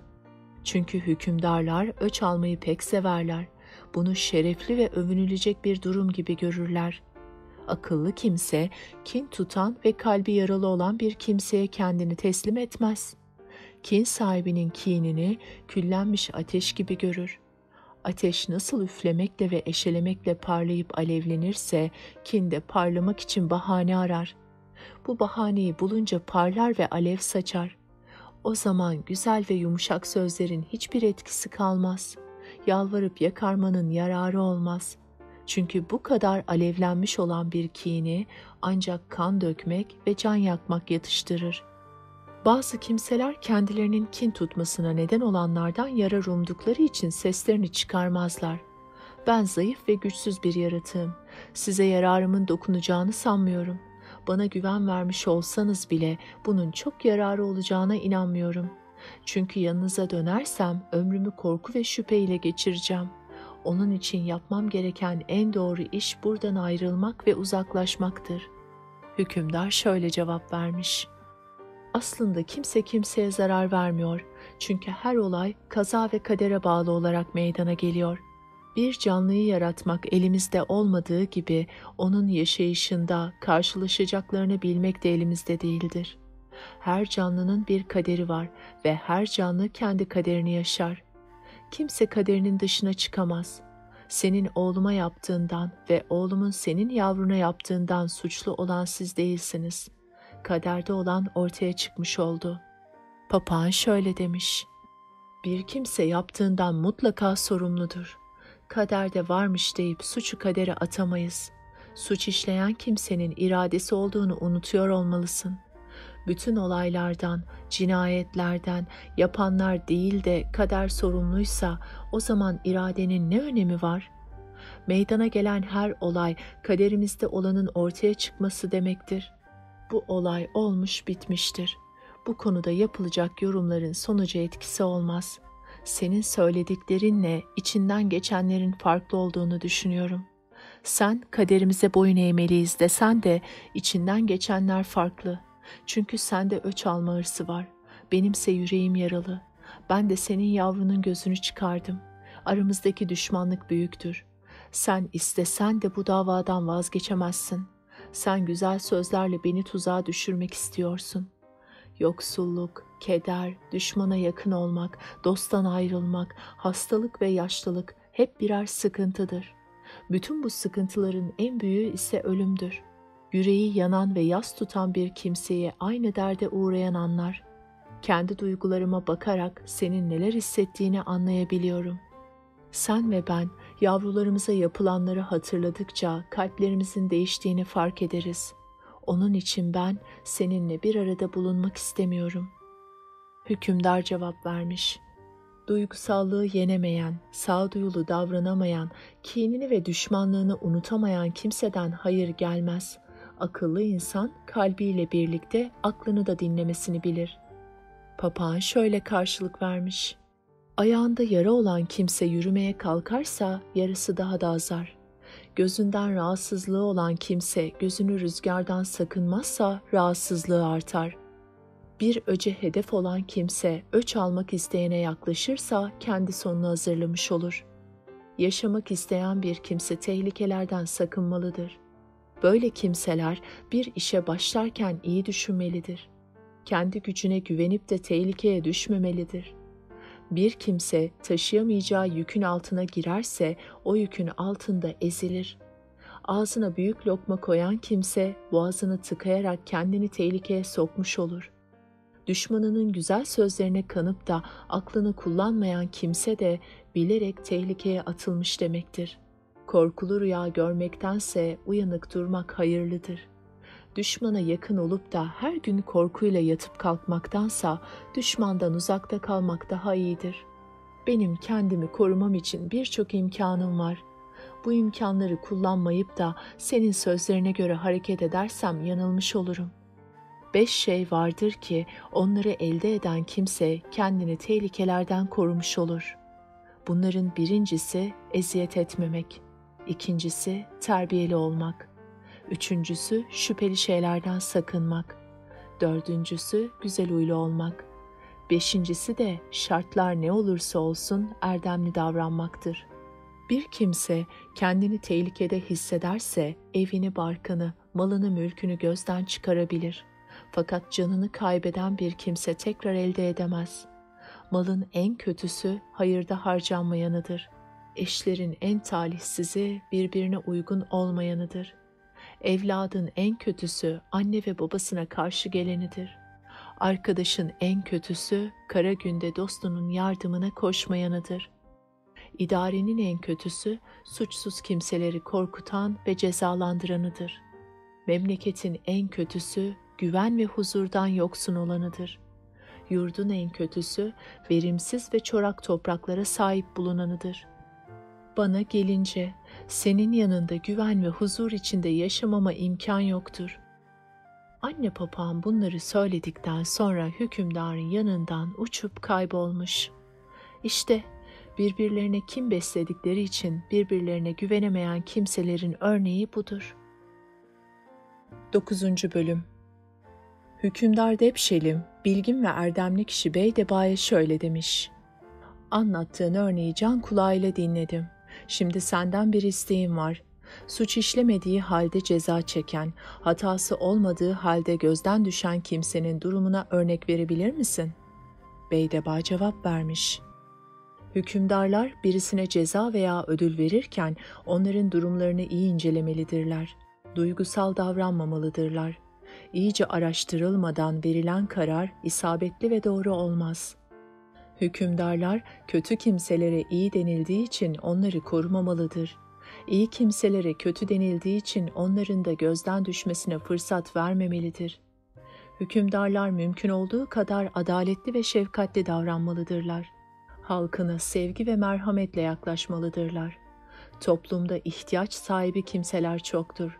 Onların içinde bilgili ve akıllı olanlar azdır. Bunlar mutlaka saygı görmelidirler. Aslan ile çakal bunun örneğidir. Aslan ile çakal masalı. Evvel zaman içinde bazı dişi çakallar, kurtlar ve tilkilerle birlikte yaşayan bir çakal varmış. Fakat bu çakal hiçbir hayvana göz dikmiyor ve kimseye sataşmıyormuş. Diğer hayvanlar gibi kan dökmüyor, et yemiyor ve kimseye zulmetmiyormuş.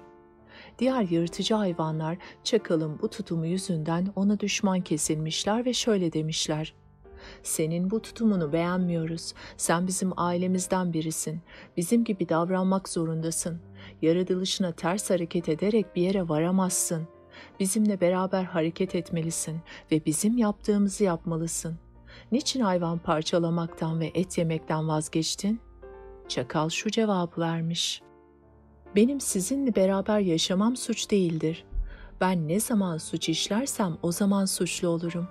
Bir yerde oturmak, değişik kimselerle düşüp kalkmak suç değildir. Suç, kişinin kalbinden ve yaptığı işlerden ortaya çıkar. İyi bir yerde oturan kimsenin her hareketi iyi, kötü bir yerde oturan kimsenin her hareketi kötü olmaz. Ben maddi varlığımla aranızda olsam bile kalbimle sizden farklı bir yolda yürüyorum. Ben yaptığımdan memnunum. Kimseye zulmetmiyorum ve elimden geldiği kadar herkese yardımcı olmaya çalışıyorum." Çakal düşüncesini ve niyetini anlattıktan sonra bildiği gibi yaşamaya devam etmiş. İyiliğiyle ve yardımseverliğiyle tanınmış. O civarda yaşayan bir aslan çakalın bu tavrını duymuş ve çok etkilenmiş. Çakala haber göndererek yanına çağırtmış. Çakal aslanın çağrısına cevap vermiş, yanına gelmiş. Aslanla çakal bir süre karşılıklı sohbet etmişler. Birbirlerini çok beğenmişler. Aslan birkaç gün sonra çakala tekrar haber göndermiş. Çakal yanına gelince ona şöyle demiş: "Bildiğin gibi işlerim çok fazla. Emrimde çalışan yüzlerce işçim var. Buna rağmen güvenilir bir kimseye ihtiyaç duyuyorum. Senin davranışların ve düşüncelerin hoşuma gittiği için seni yakınıma almak istiyorum. Sana büyük sorumluluklar vermek ve seni büyük makamlara getirmek niyetindeyim. Sana güvenmek ve sırlarımı sana emanet etmek istiyorum." Çakal aslana şöyle demiş: "Size hak veriyorum. Hükümdarlar önem verdikleri işleri en becerikli kimselere yaptırmalıdırlar. Ancak bunun için o kimseyi zorlamaları doğru olmaz. Çünkü zorla sürüye giden köpekten hayır gelmez. Ben de bu konuda zorlanmak istemiyorum. Benim devlet işlerinde tecrübem yoktur. Bu çeşit işleri yapmaya alışık değilim. Siz yırtıcı hayvanların hükümdarı olduğunuz için her türlü vahşi ve yırtıcı hayvana hakim olabiliyorsunuz. Sizin idareniz altında nice soylu ve güçlü kimseler vardır. Bunlar bir iş yapmaya, bir makam ele geçirmeye çok heveslidirler. Siz bunlara görev verirseniz sizi başkasına başvurmak zorunda bırakmazlar. Bunlar o işe layıktırlar." Aslan cevap vermiş: "Bu çeşit lafları bir kenara bırakalım. Sen bu konuda ne kadar alçak gönüllü davranırsan davran, senin ileri süreceğin bahaneyi kabul etmeyeceğim ve sana sorumluluk vereceğim." Çakal şöyle karşılık vermiş: "Ey hükümdar, devlet işlerini üzerine almak için istekli olan kimseler iki çeşittir. Benim yapım bunların ikisine de uymaz. Bundan dolayı beni anlayışla karşılamanızı istiyorum." Aslan sormuş: "Sözünü ettiğin bu iki tür insanı söyler misin?" Çakal cevap vermiş: "Bunlardan biri günahkar dal kavuklardır. Günahkarlığı ile kendi istek ve arzularına ulaşmak, dal kavukluğuyla da kendini korumak ister. İkincisi ise kimsenin kıskanma gereği duymayacağı yeteneksiz ve aptal kimselerdir. Ey hükümdar, bunları size söylerken devlet işlerini küçümsediğimi sanmayın. Devlet işlerini küçümsemek doğru olmaz. Devlet işleri en önemli işlerdir. Fakat şurası bir gerçektir ki dünya var olalıdan beri idari işleri isteyenler yetenekli ve akıllı kimselerden çok beceriksiz ve dal kavuk kimseler olmuştur. Bundan dolayı bildiği doğrulardan vazgeçmeyenler, yalana ve haksızlığa tahammül edemeyenler, hükümet işlerinden kısa sürede uzaklaştırılırlar. Hükümdara doğruları ve gerçekleri söyleyerek dürüstlükten ayrılmayan kişiler başlarını beladan kurtaramazlar. Çünkü bu durumda hükümdarın dostları da, düşmanları da bu kimseye düşman olurlar. Onu kıskanırlar. Dostların düşman kesilmelerinin nedeni kendi makamlarına göz dikilmesinden korktukları içindir. Düşmanların çekememelerinin nedeni ise hükümdara doğru yolu göstermesinden ve hizmet etmesinden hoşlanmamalarıdır. Bu iki düşmanlığın bir araya gelmesi, doğruluktan vazgeçmeyen, dürüst kimseleri ortadan kaldırmak için yeter de artar bile. Aslanı itiraz etmiş. Hayır, söylediklerine katılmıyorum. Arkadaşlarımın sana ilişmelerinden veya çekememezliklerinden en ufak bir kuşkun olmasın. Sen daima benim yanımda olacaksın. Ben bu gibi şeylerin hepsine karşı gelir, göstereceğin gayretin derecesine bağlı olarak seni daha yüksek makamlara getiririm. Çakal şöyle cevap vermiş. Ey hükümdar, bana iyilik etmek istiyorsanız şu kırlarda korkusuz, tasasız, kedersiz yaşamama izin verin. Bulduğum yiyeceklere razı olarak ömür sürmek istiyorum. Çünkü devlet işleriyle uğraşan bir kimsenin çekeceği bir saatlik tasa ve keder, başkalarının bütün ömürlerinde çekecekleri tasa ve endişeye denktir.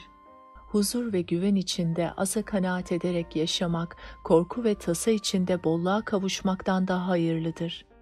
Aslan şöyle karşılık vermiş. Seni anlıyorum. Söylediğin şeylerin hiçbirinden korkmana gerek yok. Sonuçta ben bütün hayvanların hükümdarıyım. Benim ülkemde bulunan bütün hayvanlar benim emrime göre hareket ederler. Ben senin düşüncelerinden mutlaka yararlanmak istiyorum. Çakal karşılık vermiş. Ey hükümdar, madem benim mazeretimi kabul etmek istemiyorsunuz, o halde size yardımcı olmak görevini kabul etmek için bazı şartlarım olacak. Aslan şöyle demiş. Tamam, şartlarını söyle. İleri süreceğim bütün şartlarını kabul edeceğim. Yeter ki sen benim danışmanım olmayı kabul et. Çakal cevap vermiş. Ey hükümdar, sizden danışmanlık görevini üstlenmeme karşılık istediğim şartlar şunlardır. Makamı benden yüksek olan kimseler beni kıskanacaklar. Makamı benden aşağı olan bazı kimseler de benim makamıma göz dikecekler. Ben bu kimselerin saldırısına uğradığımda sizin olayın aslını araştırmanız gerekir. Bu kimseler doğrudan doğruya ya da aracılarla bizi birbirimize düşürmek istediklerinde aceleci davranıp karar vermemelisiniz. Olayın doğruluğunu ve aslını mutlaka araştırmalısınız. Bana bu konuda söz verirseniz danışmanınız olmayı kabul eder, elimden gelen yardımı yaparım. Aslan Çakal'ın ileri sürdüğü şartlara razı olmuş. Çakal'ın şartlarını fazlasıyla kabul etmiş. Onu hazinelerinin başına getirmiş, ona herkesten daha çok değer vermiş. Çakal'ı yüksek makamlara atamış. Gel zaman, git zaman, Aslan'ın arkadaşları Çakal'a verilen bu değerden rahatsız olmaya başlamışlar. Hep birlikte Aslan'ı Çakal'a karşı kışkırtmak için karar almışlar. Aslan'a hediye etmek üzere bir hayvan eti getirmişler. Aslan kendisine getirilen eti pek lezzetli bulmuş. Etin bir kısmını yemiş, geri kalanını ise Çakal'a vererek şöyle demiş. Bu eti güvenli bir yere sakla, ben isteyince de hemen getir. Çakal Aslan'ın emrine uyarak eti güvenli bir yere koymuş. Fakat Aslan'ın arkadaşları Çakal'ın eti sakladığı yeri görmüşler. Bir yolunu bularak eti oradan alıp Çakal'ın evine götürmüşler. Ertesi günü Aslan karnı acıkınca Çakal'ı yanına çağırmış. Geri kalan eti kendisine getirmesini söylemiş. Çakal eti sakladığı yerden almaya gitmiş. Eti yerinde bulamadığı için etrafı araştırmaya başlamış. Bu arada Aslan'ın arkadaşları Çakal'ın yokluğunu fırsat bilerek gelip meclise oturmuşlar. Aslan Çakal'ın hala gelmemiş olmasına sinirlenerek söylenmeye başlamış. Mecliste bulunanlardan biri Aslan'ın bu durumunu fırsat bilerek söz istemiş ve şöyle demiş. Bizim görevimiz hükümdarımıza her zaman doğruyu söylemektir. Ona karşı yalan söyleyen ve yanlış tavır takınan kimseleri ortaya çıkarmaktır ve onları hükümdarımızın adaletine havale etmektir. Öyle anlaşılıyor ki Çakal size ait olan eti almış ve kendi evine götürmüş. Mecliste bulunan hayvanlardan biri şöyle demiş. Çakalın böyle bir iş yapacağını sanmıyorum. Fakat gerçeği araştırmak ve anlamak gerek. Çünkü herkesin iç yüzünü anlamak kolay değildir. Başka bir hayvan söze karışmış. Evet, herkesin iç yüzünü anlamak kolay değildir. Fakat gerekli araştırmalar yapılmalıdır. Aslana ait olan etin çakalın evinde bulunabileceğini sanıyorum. Bu çakalın hataları ve ihanetleri hakkında ortalıkta dolaşan sözler bu kanaatimizin doğruluğunu daha da pekiştiriyor. Bir başka hayvan ise şöyle demiş: Eğer senin dediğin doğru çıkar ise bu yalnız ihanet değil, aynı zamanda hükümdarı karşı nankörlük ve küstahlık anlamına da gelir. Konuşan hayvanın sözünü başka bir hayvan keserek ona şöyle demiş: Siz adalet ve erdemlilikle tanınmış bir kimsesiniz. Sözlerinizi yalanlayamam. Fakat hükümdar çakalın evine birini gönderir ve evi araştırırsa gerçek daha açık bir şekilde ortaya çıkar. En sonunda başka bir hayvan söz alarak şöyle demiş: Çakalın evi araştırılacaksa bunu hemen yapmalı.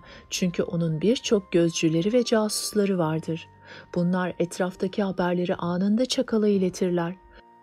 Çakala düşmanlık besleyen çakalın arkadaşları bu şekilde konuşarak aslanı yönlendirmişler.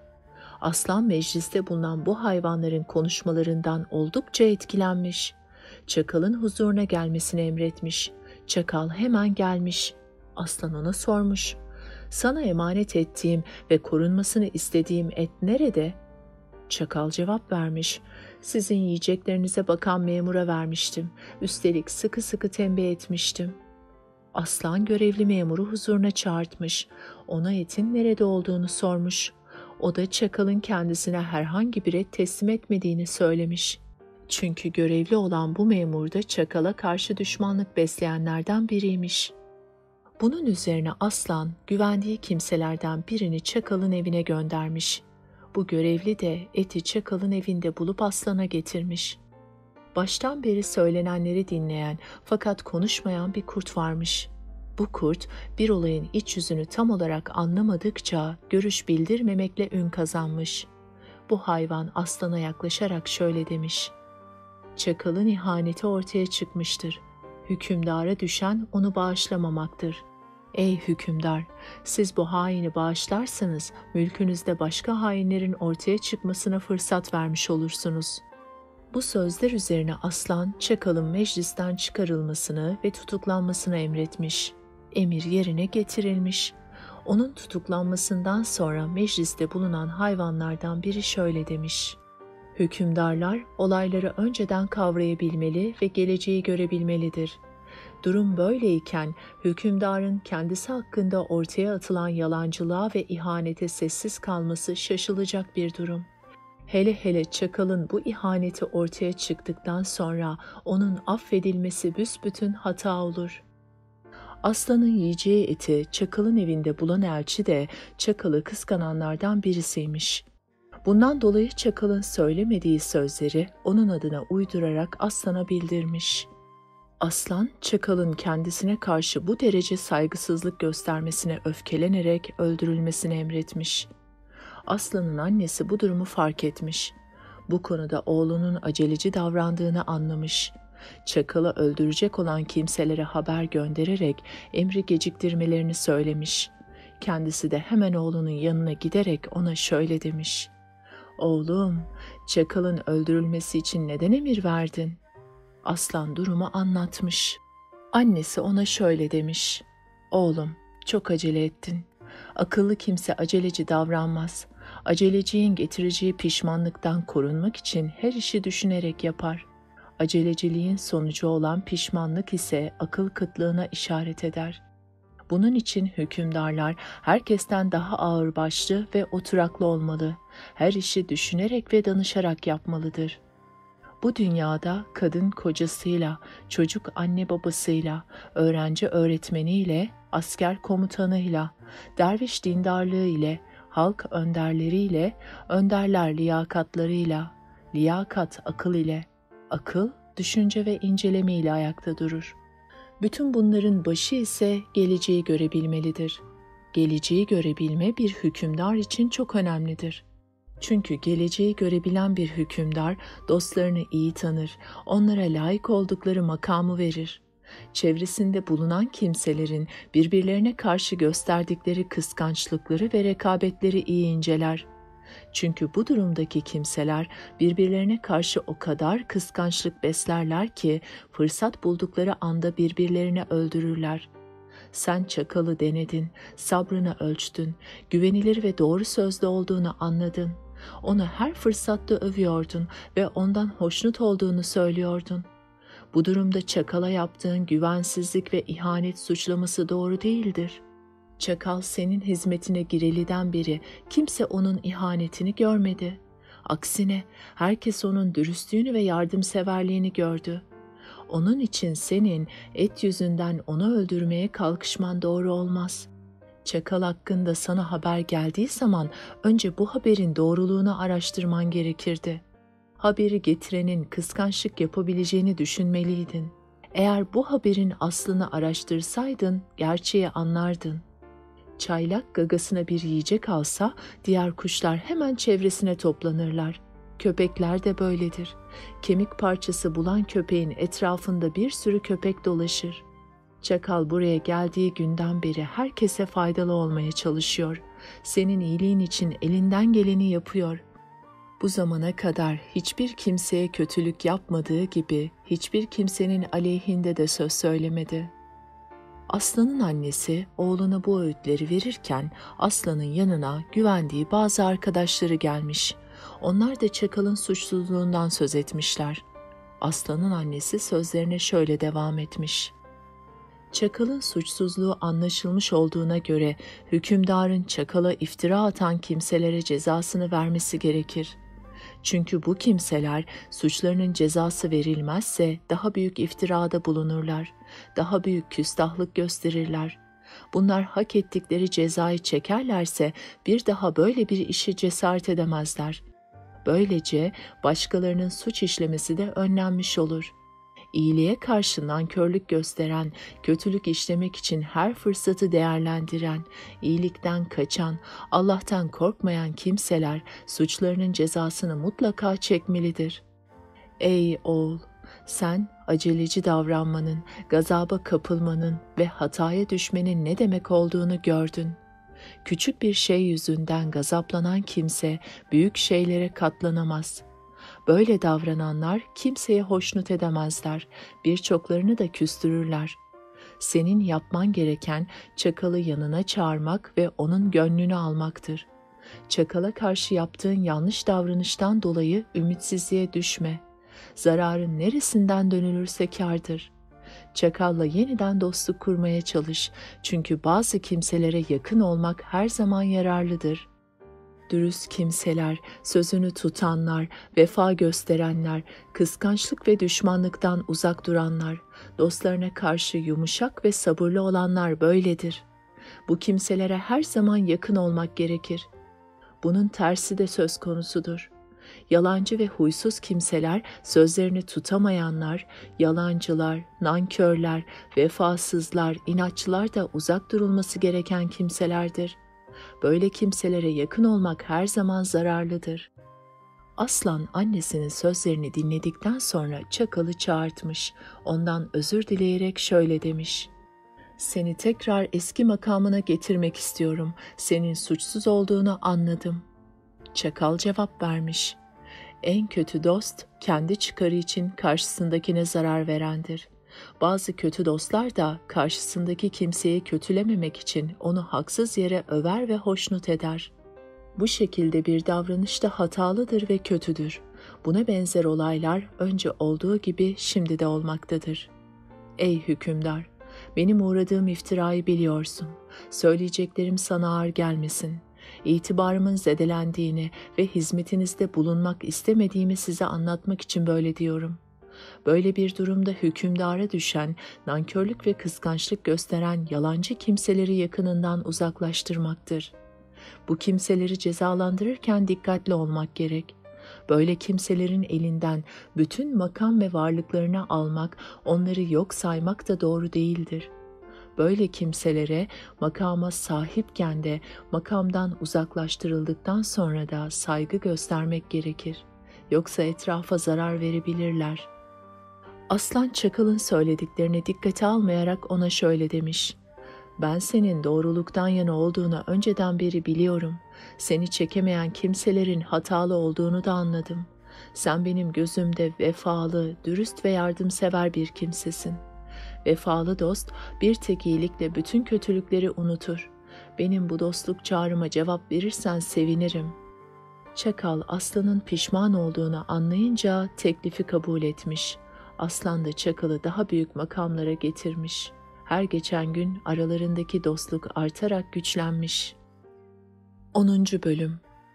Hükümdar Depşelim Beydeba'ya şöyle demiş: "Uğradığı zarardan ders alarak başkasına zarar verebilecekken bu zarardan çekinen ve zulümden uzak duran kimsenin durumu için bir örnek istiyorum." Beydeba cevap vermiş: "Başkalarına zarar vermeyi ve kötülük etmeyi isteyen kimseler cahiller ve akılsızlardır. Bu kimseler yaptıkları işin sonunu düşünmezler. Üzerlerine aldıkları sorumluluğu unuttukları için böyle davranırlar. Yaptığı işin sonunu düşünmeyenler tehlikelerden korunamazlar. Bazen cahil başkasına bakarak ibret alır ve zarar vermekten çekinir. Bunun örneği dişi aslan ile çakaldır." Dişi aslan ile çakal masalı. Evvel zaman içinde bir dişi aslan varmış. Bu aslan 2 yavrusu ile birlikte bir inde yaşıyormuş. Bir gün aslan yavrularını inde bırakarak ava çıkmış. Bu sırada dişi aslanın yavrularını gören bir avcı onları öldürmüş. Sonra da bu yavruların derilerini yüzmüş ve evine götürmüş. Anne aslan avdan geri dönünce gördüğü manzara karşısında beyninden vurulmuşa dönmüş. Ağlayıp sızlanarak kendini yerden yere atmış. Dişi aslanın yakınında yaşayan bir çakal varmış. Bu çakal aslanın ağlayıp sızlanmasını işiterek koşup yanına gelmiş. Aslana sormuş: "Hey, ne yapıyorsun? Niçin ağlayıp sızlanıyorsun?" Anne aslan şöyle cevap vermiş: "Ben dışarıda avlanırken insafsız bir avcı inime girerek yavrularımı öldürmüş. Sonra da yavrularımın derilerini yüzerek onları böyle çırılçıplak ortada bırakmış." Çakal şöyle demiş: "Ağlama, böyle durumlarda sabırlı ve insaflı hareket etmek gerekir. Aslında avcının senin yavrularına yaptığı, senin başkalarına yaptığından farksızdır. Sen de avcı gibi hareket ediyorsun. Birbirinden ayrılmak istemeyenleri ayırıyorsun. Bu zamana kadar avlayıp parçaladığın hayvanların yakınları nasıl bu ayrılığa ve zulme dayandılarsa senin de dayanman gerekir. Çünkü eden bulur. Ne ekersen onu biçersin. Her hareketin kendine göre bir ceza ya da ödülü vardır. Nasıl ki her ürün ekilen tohuma göre olur, öyle de ceza ile ödül de işe göre çoğalır veya azalır." Anne aslan sormuş: "Bu söylediğini bana açıklar mısın?" Çakal cevap vermiş: "Sen kaç yaşındasın?" Anne aslan 100 yaşındayım demiş.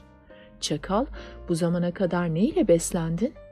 Anne aslan yabani hayvanların etiyle beslendim demiş. Çakal: "Bu etleri nereden buluyordun?" Anne aslan yabani hayvanları avlıyor ve yiyordum demiş. Çakal: "Bu senin avladığın yabani hayvanların anne babaları yok muydu?" Anne aslan: "Elbette vardı" demiş. Çakal: "O halde ne diye senin gibi bu anne babalar çığlık koparmıyorlar? Ne diye ağlayıp sızlanmıyorlar? Başına gelen bu felaketin nedeni yine kendinsin. Başına gelebilecekleri önceden kavrayamıyorsun. Aslında yaptığının karşılığını buluyorsun." Anne aslan çakalın sözlerinden çok etkilenmiş.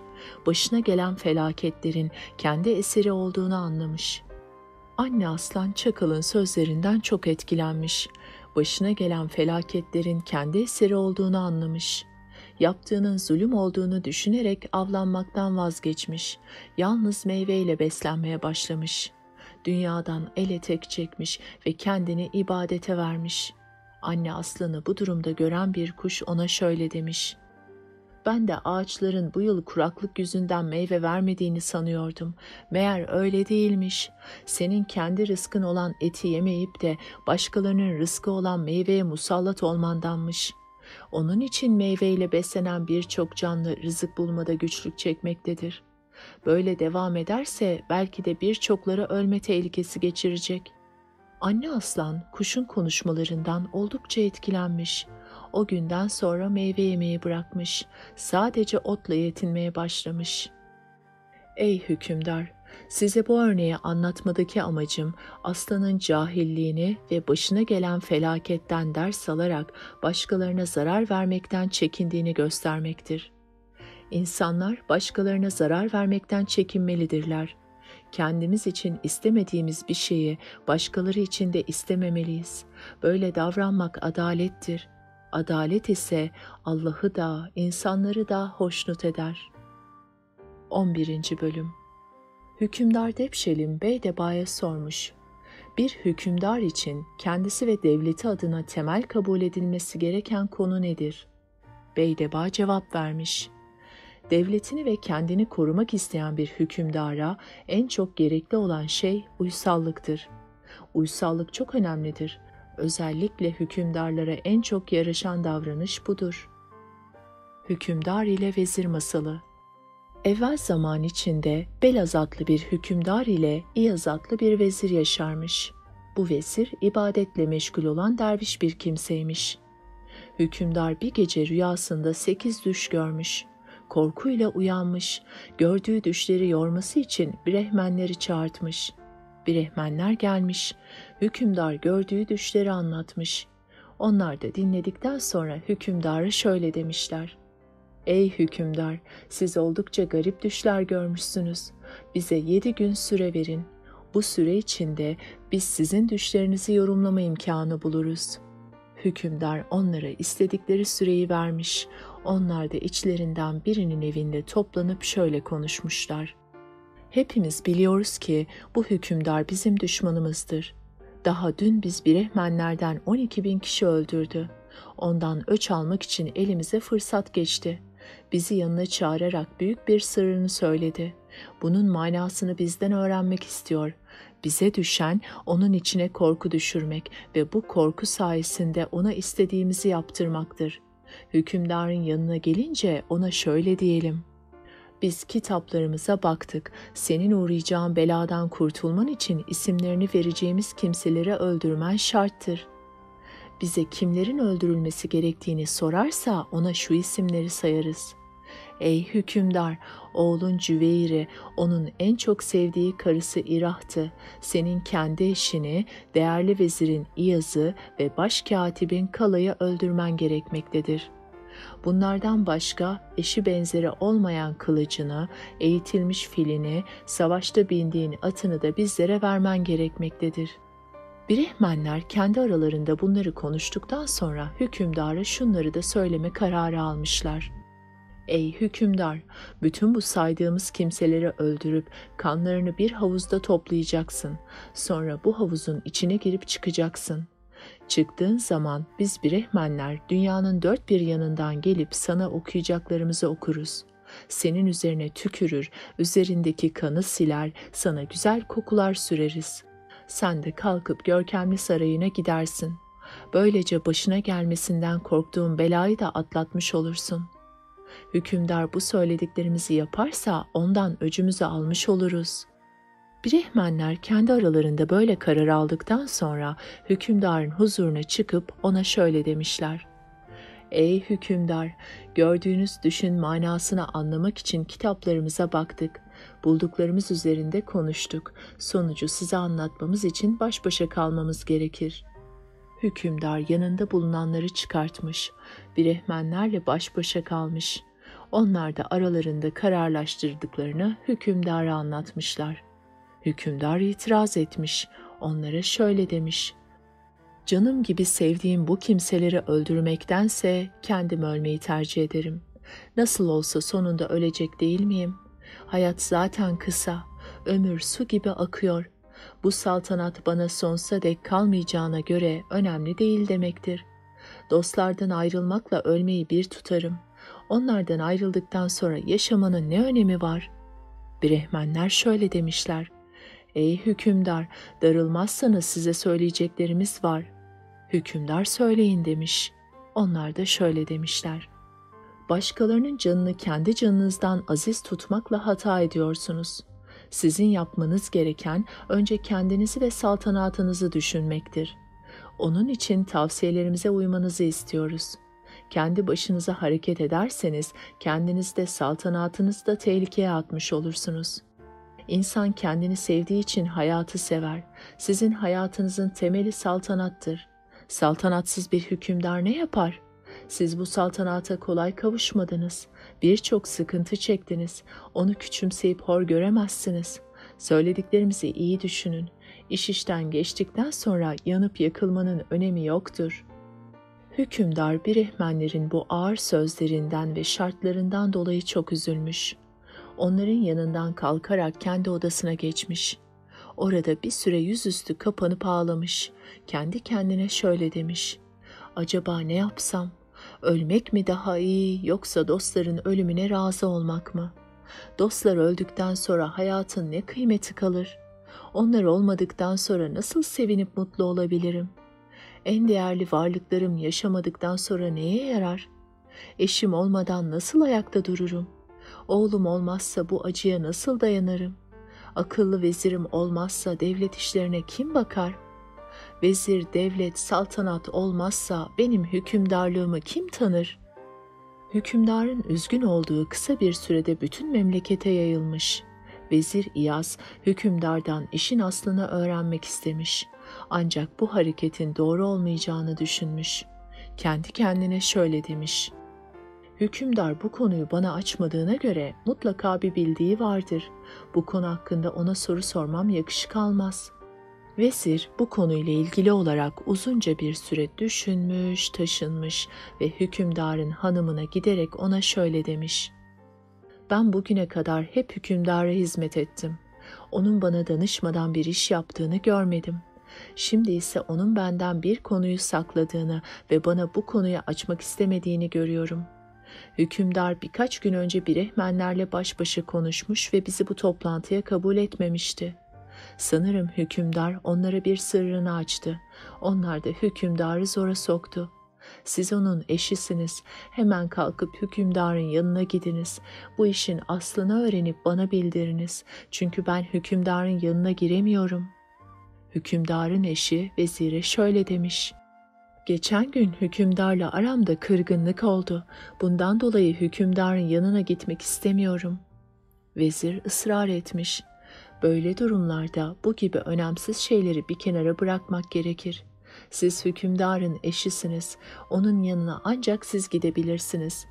Hükümdar şu sıralar çok üzgün ve düşünceli olduğundan kimseyi kabul etmek istemiyor. Hükümdarın seni ne kadar sevdiğini biliyorum. Onun şöyle dediğini çok duydum. Ne zaman eşimin yüzünü görsem, sesini duysam, bütün üzüntülerimi unutuyorum. Zaman kaybetmeden hükümdarın yanına gitmelisiniz. O şu anda büyük bir sıkıntı içerisinde kıvranmaktadır. Bir an önce gidip hükümdarın derdine ortak olun. Eşi hemen kalkıp hükümdarın yanına gitmiş. Başucuna oturarak ona şöyle demiş: Ey büyük hükümdar, Brehmenler sana neler söylediler? Seni oldukça üzgün ve düşünceli görüyorum. Bunun nedenini bana söylemeni istiyorum. Senin için canımı vereceğimi biliyorsun. Senin derdini bilemediğim için sana yardımcı olamıyorum. Hükümdar şöyle demiş: Başıma gelenleri sorup derdimi deşme. Bu senin çözeceğin bir iş değil. Hükümdarın bu cevabına eşi çok üzülmüş. Ona şöyle karşılık vermiş: Demek ki ben senin gözünde bu kadar değersizim. Oysa senin gibi akıllı ve deneyimli bir hükümdar başına gelen sıkıntıyı en yakını olan eşine söylemeliydi. Senin iyiliğini en çok isteyenlerden biri benim. Bunu sen de biliyorsun.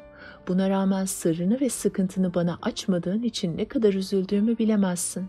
Sıkıntılarımızı en candan dostlarımızla paylaşmadıktan sonra ne kıymeti var ki? Akıllı ve deneyimli kimseler güvendikleri dostlarıyla düşünce alışverişinde bulunur. Sıkıntıyla karşılaştığı zaman pes etmez. O sıkıntıdan kurtulmanın yollarını araştırır. En büyük suç işleyenler bile ümitsizliğe düşmemelidirler. Çünkü ümitsizlik çaresi olmayan bir derttir. Sen başındaki sıkıntıdan dolayı ümitsizliğe düşmemelisin. Eğer çaresizlik ve ümitsizlik içine düşersen buna en çok düşmanların güler. Hükümdar ısrar ederek şöyle demiş: Başıma geleni sormaman daha iyi olur. Çünkü benden öğrenmek istediğin şey senin, benim ve dostlarımın ortadan kaldırılmasını gerektirecek bir şeydir. Brehmenler senin ve dostlarımın öldürülmesini tavsiye ettiler. Ben böyle bir şey istemiyorum. Sizler öldükten sonra benim yaşıyor olmamın ne önemi kalır? Sevdiklerinden ve dostlarından ayrı kalan bir hükümdar nasıl başarılı olur? Böyle bir durum karşısında ümitsizliğe kapılmamak mümkün mü? Hükümdarın eşi bu sözlerden korkmuş, fakat korktuğunu belli etmeyerek hükümdar şöyle demiş: Hepimizin canı sana feda olsun. Ben ölürsem yerimi tutacak yüzlerce kadın bulunur. Sizi ne kadar sevdiğimi biliyorsunuz. Size bir tavsiyede bulunmak istiyorum. Hükümdar merak etmiş. Nedir o? Söyle bakalım demiş. Eşi hükümdarı şöyle demiş: Sizden isteğim şudur. Bizim için ne diliyorsanız onu yapınız. Canımız size feda olsun. Fakat daha sonra Brehmenlerle olan bağınızı kesin. Onlardan hiçbir kimseye güvenmeyin ve akıl danışmayın. Onların tavsiyesine uymadan önce uzun uzun düşünün. Kan dökmek en büyük günahtır. Ölen bir kimseyi geri getirmek mümkün değildir. Şu söz ünlüdür: Değersiz sandığın bir cevher eline geçerse anlayan birisine göstermeden atma. Ey hükümdar, sen düşmanlarını iyi tanımıyorsun. Brehmenler seni hiç sevmezler. Daha dün bunların 12.000'ini öldürdün. Huzuruna kabul ettiğin kimseler de bunlardandır.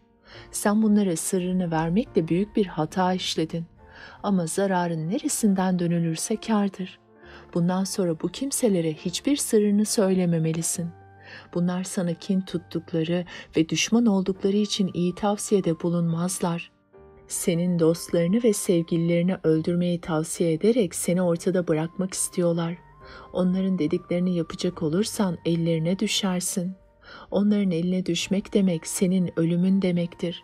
Sen ölürsen saltanat onların eline geçer. Zaten onların isteği de budur. Sen memleketimizin en bilgini ve erdemlisi olan Kabaryon'a git. Gördüğün düşleri ona çekinmeden anlat. Ondan bu düşleri yorumlamasını iste. Eşinin bu sözleri üzerine hükümdarın içi açılmış, üzüntüsü hafiflemiş.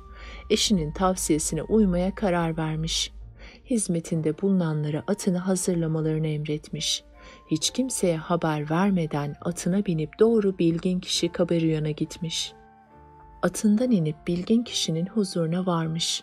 Yüzünü yere koymuş, sonra kalkıp boynunu bükmüş. Erdemli kişi Kabaryon sormuş: Ey hükümdar, neyin var? Yüzünün rengi neden solmuş? Hükümdar anlatmaya başlamış. Ey bilgin kimse, ben birbiri ardına 8 düş gördüm. İçime bir korku düştü. Bu sırrımı Brehmenlere açtım. Onlar da benden bütün sevdiklerimi öldürmemi istiyorlar. Ben ise böyle bir işe bulaşmak istemiyorum. Başıma bir felaket gelmesinden korkuyorum. Senin aklına ve bilgine çok ihtiyacım var. Bilgin kişi cevap vermiş. Gördüğün düşleri istersen sen bana anlat, istersen ben sana anlatayım. Hükümdar, madem ki siz benim gördüğüm düşleri biliyorsunuz, o halde siz bana anlatın demiş.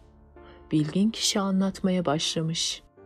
Önce şunu söyleyeyim ki ortada üzülecek bir durum yok. Kendini rahat hisset, huzur içinde ol, işlerini aksatma. Sen kuyrukları üzerinde duran 2 balık gördün. Bu düşün manası şudur: sana Nihavend hükümdarından hediye gelecek. Bu hediyenin içinde 4.000 batman altın değerinde kırmızı mücevherlerden 2 gerdanlık gelecek ve sana sunulacak. İkinci düşün şuydu: arkanda uçan ve önünde yere düşen 2 ördek gördün. Bunun manası şudur: sana Bel tarafından eşi olmayan 2 at gönderilecektir. Senin sol ayağının üzerinde yürüyen yılan ise Sinc'in hükümdarından sana çok kıymetli bir kılıcın gönderileceğine işarettir. Bütün vücudunu kaplayan kan, Kazer'in hükümdarının sana karanlıkta ışıl ışıl parlayan ergüven renkli bir elbise göndereceği anlamına gelir. Su ile vücudunu yıkamış olman, Rihsiz hükümdarı tarafından sana hükümdarlara yarışır bir elbise gönderileceğini ifade eder. Beyaz bir dağ üzerinde durduğunu görmen, Kaydur hükümdarının sana atların bile yetişemeyeceği beyaz bir fil göndereceğine işarettir. Başında bir ateşin yandığını görmen, Erzen hükümdarının sana inci ve yakut ile işlenmiş bir altın taç hediye edeceğine işarettir. Başınızı gagaladığını gördüğünüz kuşa gelince, bunun manasını bugün anlatmayacağım, fakat korkmana gerek yok. Bu düşten dolayı zarar görmeyeceksin. Yalnız sevdiklerinden birine darılacaksın ve ondan yüz çevireceksin. İşte gördüğün düşlerin yorumu budur. Anlattığım hediyeleri getirecek olan elçiler ise 7 güne kadar burada olacaklardır. Hükümdar yorumları için bilgin kişiye teşekkür etmiş, sonra da ayrılıp sarayına dönmüş. 7 gün sonra elçilerin geldiğine dair müjdeler alınmış. Hükümdar elçileri karşılamak için tahtına oturmuş, memleketin ileri gelenlerini meclise çağırmış. Bilgin kişinin söylediği hediyeler gelmeye başlamış. Hükümdar bunları gördükçe daha çok şaşırmış. Kabario'nun bilgisine hayran kalmış. Kendi kendine şöyle düşünmüş. Düşümü Brehmenlere anlatmakla ne kadar büyük bir hata işlemişim. Allah bana yardım etmeseydi ölecektim ya da öldürecektim. Başına sıkıntı gelen kimse önce etrafındaki dostlarına akıl danışmalıdır. Bilgisiyle, aklıyla, deneyimiyle tanınmış dostlar her zaman iyi bir yol göstericidir. Eşim bana yardım etmeseydi bu sıkıntıdan kurtulamazdım. Onun tavsiyesine uymakla iyi etmişim. Hükümdar sevincini belirten sözler söyledikten sonra veziri İyaz'a dönerek şöyle demiş. Şu taç ile elbiseleri al, birlikte hareme gidelim. Hükümdar hareme girmiş. Kendisine tavsiyede bulunan eşi İraht ile diğer eşi Horekana'yı yanına çağırtmış. Sonra veziri İyaz'a dönerek şöyle demiş. Taç ile elbiseleri İraht'a göster de dilediğini alsın. İraht tacı seçmiş, Horekana da en görkemli elbiseyi almış. Hükümdar o gece İraht'ın yanında kalmış. İraht da tacını giymiş ve hükümdar için zerde tatlısı hazırlamış. Bu tatlıyı bir tabağa koyup hükümdarın yanına gitmiş. İraht'ın başındaki tacıyla hükümdarın yanına gitmekte olduğunu Horekana görmüş. O da görkemli elbisesini giyerek hükümdarın önünden geçmiş. Horekana'nın üzerindeki elbise ve yüzünün güzelliği hükümdarın dikkatini çekmiş. Hükümdar diğer hanımı olan İraht'a dönerek şöyle demiş. Sen şu görkemli elbise yerine tacı tercih etmekle hata ettin. Oysa bu elbisenin hazinemizde bir benzeri daha yoktur. Bak, elbise Horekana'nın üzerinde ne kadar görkemli duruyor. Hükümdarın Horekana'yı övdüğünü gören İraht kızmış ve elindeki tabağı hükümdarın suratına fırlatmış. Böylece onun 8. düşü de gerçekleşmiş. Hükümdar eşi İraht'ın bu davranışına çok kızmış. Vezirini çağırarak ona şöyle demiş. Ben mülkü geniş büyük bir padişah iken bu bilgisiz kadın bana nasıl hakaret edebilir? Bu kadını hemen aldır ve hiç acımadan öldürt. Vezir kadını hükümdarın yanından uzaklaştırmış, sonra da kendi kendine şöyle düşünmüş. Hükümdarın öfkesi yatışıncaya kadar bu kadını öldürmemek gerek, çünkü bu akıllı bir kadındır. Kadınlar arasında seçkin bir yere sahiptir. Gerek hükümdara, gerekse etrafına hayırlı tavsiyelerde bulunan bir kadındır.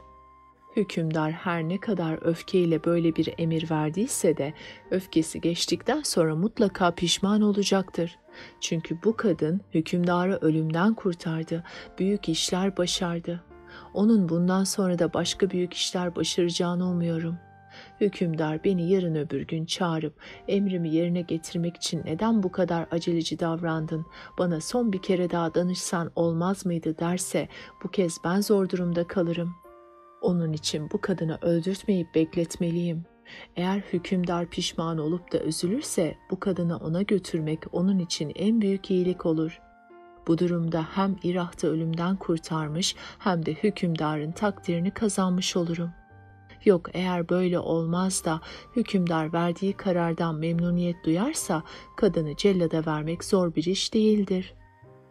Vezir Yaz kadını alıp evine götürmüş, ev halkına emanet etmiş, sonra da kılıcını kana boyayarak hükümdarın yanına gelmiş. Acılı ve üzüntülü bir şekilde hükümdara emriniz yerine getirilmiştir demiş. Çok geçmeden hükümdarın öfkesi yatışmış. Eşinin kendisine yaptığı iyilikleri ve hayırlı tavsiyeleri hatırlamış.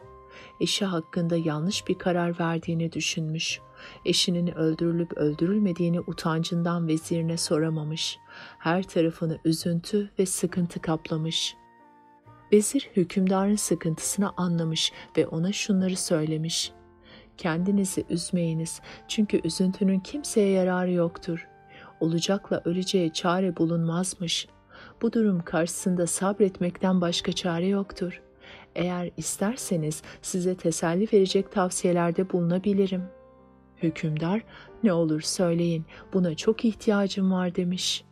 Bunun üzerine vezir erkek güvercin ile dişi güvercin masalını anlatmaya başlamış. Erkek güvercin ile dişi güvercin masalı. Evvel zaman içinde erkek güvercin ile dişi güvercin yuvalarını buğday ve arpa taneleriyle doldurmuşlar. Erkek güvercin dişi güvercine şöyle demiş: "Eğer dışarıda karnımızı doyuracak yem bulursak bunlara dokunmayız. Kışın ortalıkta yem bulunmadığı zaman bu yemleri kullanırız." Dişi güvercin peki demiş. Buğday taneleri kış mevsiminde ıslak olarak toplandığı için yuvayı doldurmuş. Yaz gelince de taneler kuruduğu için azalmış. Bir süre sonra erkek güvercin tanelerin azalmış olduğunu görmüş. Eşine dönerek şöyle demiş: "Bu tanelere dokunmamak için seninle karar almıştık. Verdiğin sözde niçin durmuyorsun?" Dişi güvercin tanelere dokunmadığını söylemiş ve eşini inandırmak için yemin etmiş. Fakat erkek güvercin buna inanmamış. Aralarında kavga çıkmış. Bu kavga kısa sürede büyümüş. Erkek güvercin sinirine hakim olamayarak dişi güvercini gagalamaya başlamış. Gagalaya gagalaya sonunda eşini öldürmüş. Kış gelince taneler yeniden ıslanmış. Islanan taneler kabarınca yuvayı doldurmuş. Erkek güvercin bu durum karşısında eşinin doğru söylediğini anlamış. Yaptığına pişman olmuş. Ağlayıp sızlanarak şöyle demiş: "Ah benim sevgili eşim, kendimi tutamayıp seni öldürmekle büyük bir günah işledim. Ne kadar pişmanım bilemezsin. Oysa sen yerden göğe kadar haklıymışsın.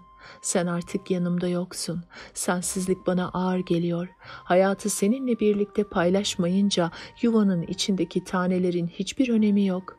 Seni düşündükçe yüreğim cız ediyor. Seni her anışımda acım tazeleniyor." Erkek güvercin eşinin arkasından ağlayıp sızlanmış, yemeden içmeden kesilmiş. Bir süre sonra da üzüntüsünden ölmüş. Vezir bu masalı anlattıktan sonra hükümdara şöyle demiş: "Akıllı ve bilgili kimse ceza verirken acele etmemeli. Bu konuda aceleci davranan kimseler pişman olacakları sonuçlarla karşılaşabilirler. Fakat son pişmanlık fayda vermez. Ey hükümdar, bir zamanlar şöyle bir masal işitmiştim. Adamın biri elinde mercimek dolu bir torbayla gidiyormuş. Gide gide yorulmuş. Bir ağacın dibine varmış. Torbayı yere koyarak biraz dinlenmek istemiş. Adamın uyukladığını gören bir maymun ağaçtan inmiş. Torbadan bir avuç mercimek alarak yine ağaca çıkmış. Ağacın tepesindeyken elinden bir mercimek tanesi düşürmüş. Düştüğü taneyi almak için ağaçtan inmiş. Bu mercimek tanesini ararken avucundaki diğer mercimeklerin hepsini kaybetmiş. Ey hükümdar, sen de avucunun içinde birçok şeyler bulunduğu halde onların değerini bilemeyip elinden kaçırıyorsun." Hükümdar vezirin bu sözlerini dinledikten sonra eşinin öldürüldüğünü düşünmüş. Vezire şöyle demiş: "Ey vezir, kendine hakim olamayıp acele verdiğin bir kararı niçin hemen uygulattın? Biraz düşünsen olmaz mıydı?" Veziri şöyle demiş: "Söz bir, Allah bir." Hükümdar cevap vermiş: "Beni perişan ettin, eşimi hemen öldürtmekle hayatımı kararttın." Veziri cevap vermiş: "İki kişiye üzülmek gerekir. Birincisi her gün günah işleyen kimse. İkincisi ise hiçbir hayır işlemeyen kimse. Bu kimselerin sevinci kısa, pişmanlıkları uzun sürer. Bu kimselere acımak gerekir. Hükümdar şöyle demiş: eğer eşimi dünya gözüyle bir kez daha görseydim bu kadar üzülmezdim. Vezir cevap vermiş: üzülmemeyi şu iki çeşit kimse hak eder. Birincisi her gün elinden geldiği kadar iyilik yapan kimse. İkincisi hiçbir günah işlemeyen kimse. Hükümdar, eşimi artık bir daha hiç göremeyecek miyim demiş. Vezir cevap vermiş: görmemek iki çeşit kimseye yaraşır. Birincisi kör olan kimseye, ikincisi akılsız kimseye. Çünkü kör olan bir kimse yeryüzünde bulunan hiçbir şeyi göremez. Aklı olmayan bir kimse de iyiyi kötüden, iyilik yapanı kötülük yapandan ayırt edemez. Hükümdar, eşimi bir görebilseydim ne kadar sevinirdim demiş.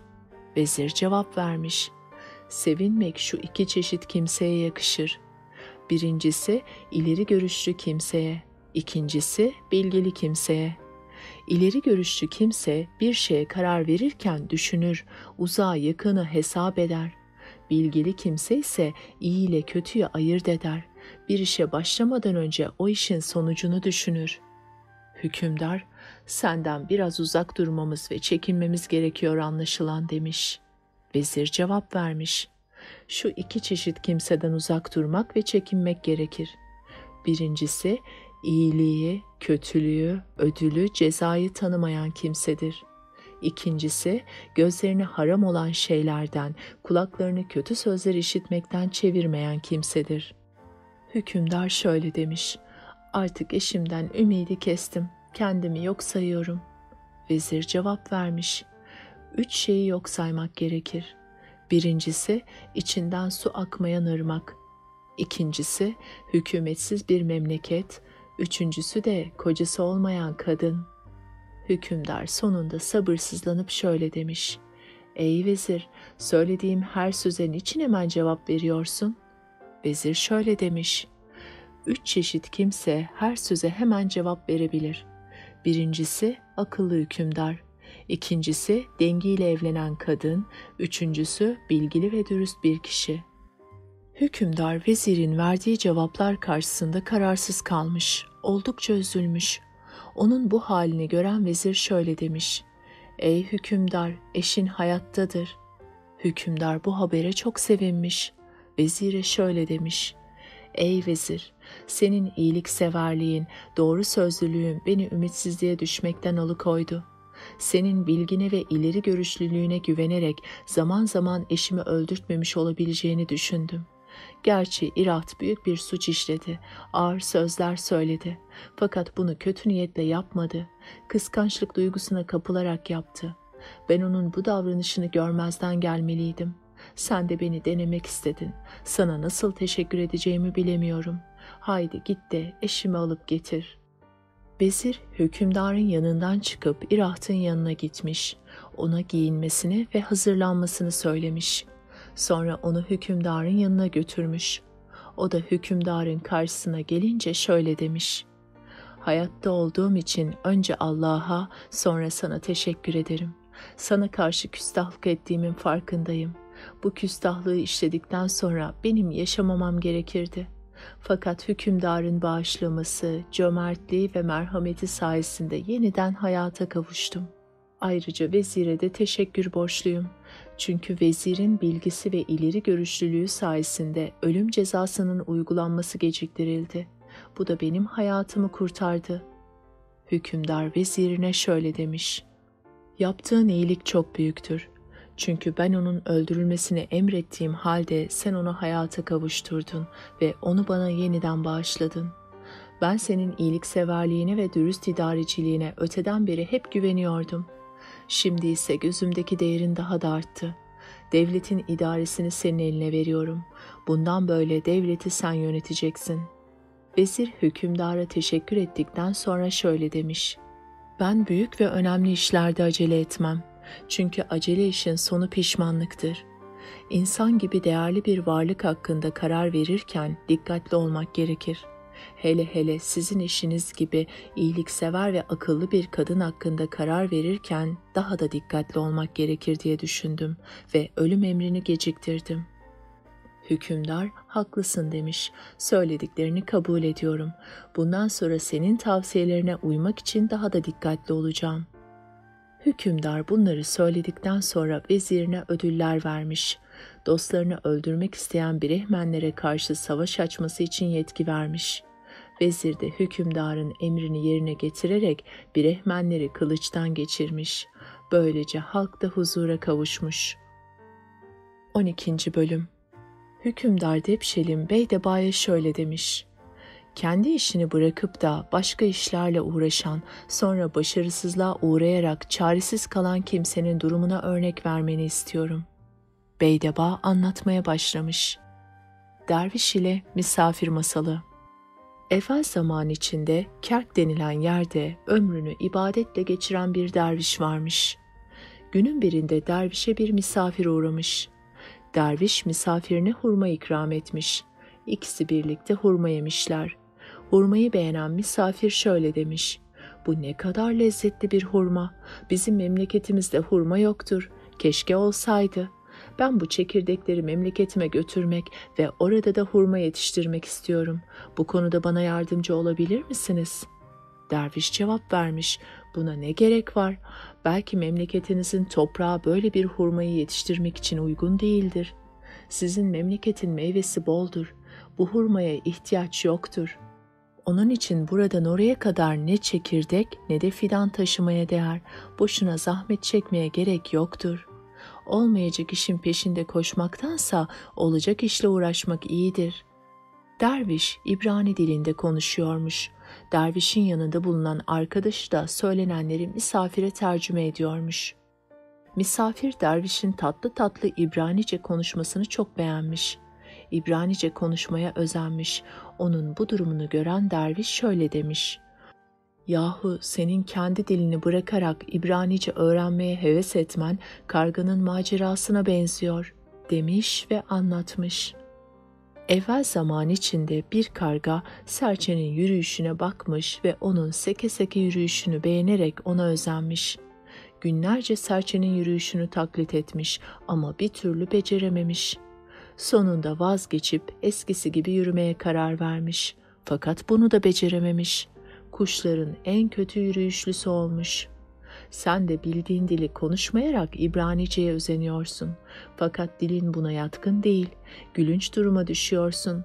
Bu konuda ısrar edersen korkarım İbranice'yi öğrenemediğin gibi kendi dilini de bozuk konuşacaksın. Memleketine geri döndüğün zaman gülünç bir duruma düşeceksin. Yapamayacağı bir işle uğraşarak yapabileceği işleri bırakan bir kimse bilgisizdir. Böyle kimseler gülünç duruma düşmekten kurtulamazlar. 13. Bölüm. Hükümdar Depşelim Beydeba'ya şöyle demiş: İyiliğe layık olmayan kimseye iyilik edip de karşılığında teşekkür bekleyenin durumuna örnek verebilir misin? Beydeba cevap vermiş: her canlı türlü türlü huylara sahiptir. Yeryüzünde yaşayan canlılar arasında insandan daha şerefli bir varlık yoktur. Fakat insanların da hem iyisi hem kötüsü vardır. Çok hayvan kötü insandan daha iyidir. Hayvanlar arasında iyiliğe iyilikle karşılık veren, nankörlük yapmayan, vefalı ve sadık olanlarını bulmak mümkündür. İyiliği layık olana yapmak gerekir. Bazı kimselerin akraba oldukları için yakınlarına iyilik yapmaları doğru bir davranış değildir. Çünkü akrabaları içinde de iyiliğe layık olmayan birçok kimse vardır. Akraba olmadığı için başkalarına iyilik yapmamak da doğru değildir. Çünkü akraba olmayanlar içinde de iyiliğe layık kimseler bulunabilir. Nankör kimseler iyiliğe layık değildir. Ahlak ve erdem sahibi kimseler iyiliğe karşı teşekkür etmesini bilirler. Bu kimselere iyilik etmek gerekir.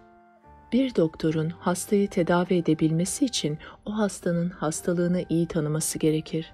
Hastalığı iyi teşhis edemeyen doktor tedavisini de doğru yapamaz. Aynen bunun gibi akıllı kimse de iyilik yapmadan önce iyilik yapacağı kimseleri iyi tanımalıdır. Onları birçok kez denemiş olmalıdır. Denemediği kimselere iyilik edenler bu iyiliğinin karşılığını göremeyebilir.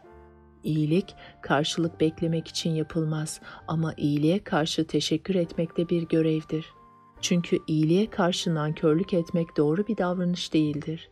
İyiliğinin sonucunda iyilik görmek istediği herkesin içinde vardır.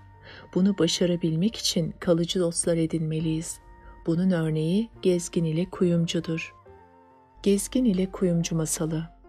Evvel zaman içinde birkaç kişi bir kuyu kazmışlar.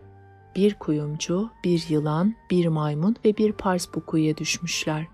Gezginin biri oradan geçmekteymiş. Bu gezgin kuyunun içine bakınca kendi kendine şöyle demiş: "Bu adamcağızı şu düşmanlarının arasından kurtarsam ne iyi olur.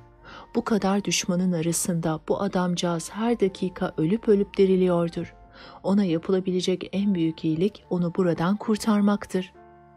Gezgin adamı kurtarmak amacıyla kuyuya bir ip sarkıtmış. Maymun atik davranarak hemen ipe sarılmış. Gezgin de onu çekip kurtarmış. Gezgin ipi ikinci kez kuyuya sarkıtmış. Bu kez de yılan atik davranmış ve ipe tutunmuş. Gezgin yılanı da yukarı çekerek kurtarmış.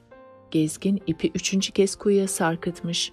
Bu kez de pars atik davranarak ipe tutunmuş. Gezgin parsı da kuyudan çıkarmış. Bu hayvanların üçü de gezgine teşekkür etmişler. Ayrıca hep birlikte şöyle demişler: "Sakın bu adamı kuyudan çıkarma, çünkü insan kadar nankör bir kimse yoktur. Özellikle bu adamın nankörlükte üstüne yoktur." Maymun gezgine, "Benim evim Nevdiren şehrine yakındır," demiş. Pars, "Ben de bu şehrin yakınındaki ormandayım," demiş. Yılan ise, "Ben de aynı şehrin duvarları içindeyim," demiş.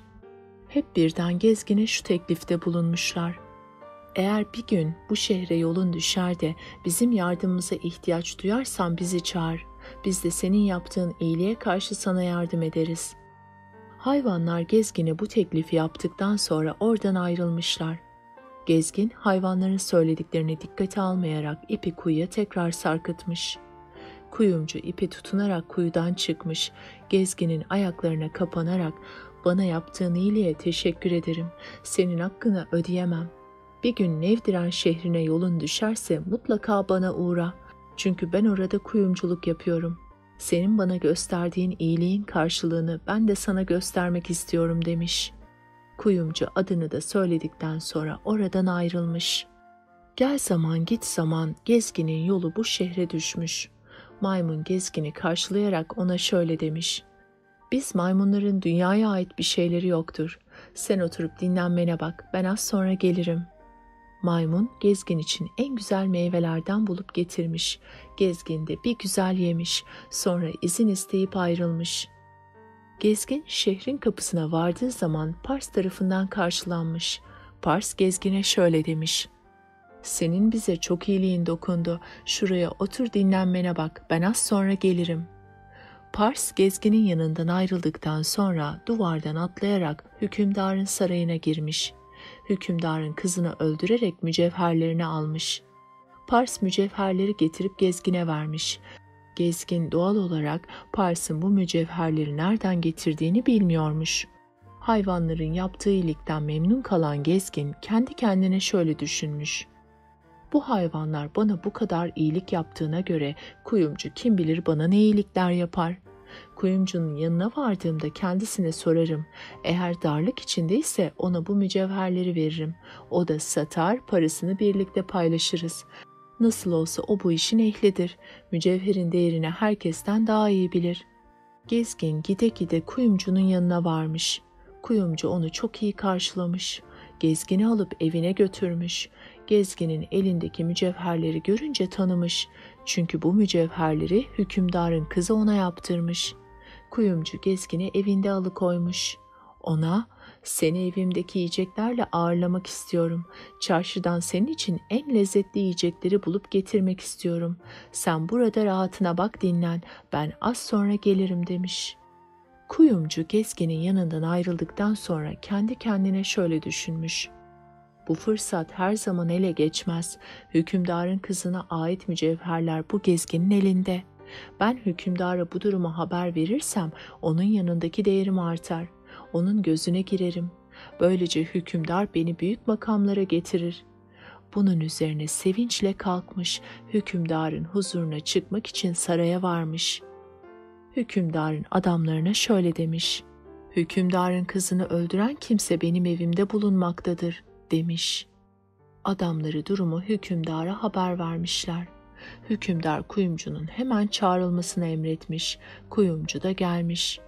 Hükümdar kuyumcuya, "Kızımı öldüren kimseyi sen biliyor musun, öyle mi?" diye sormuş.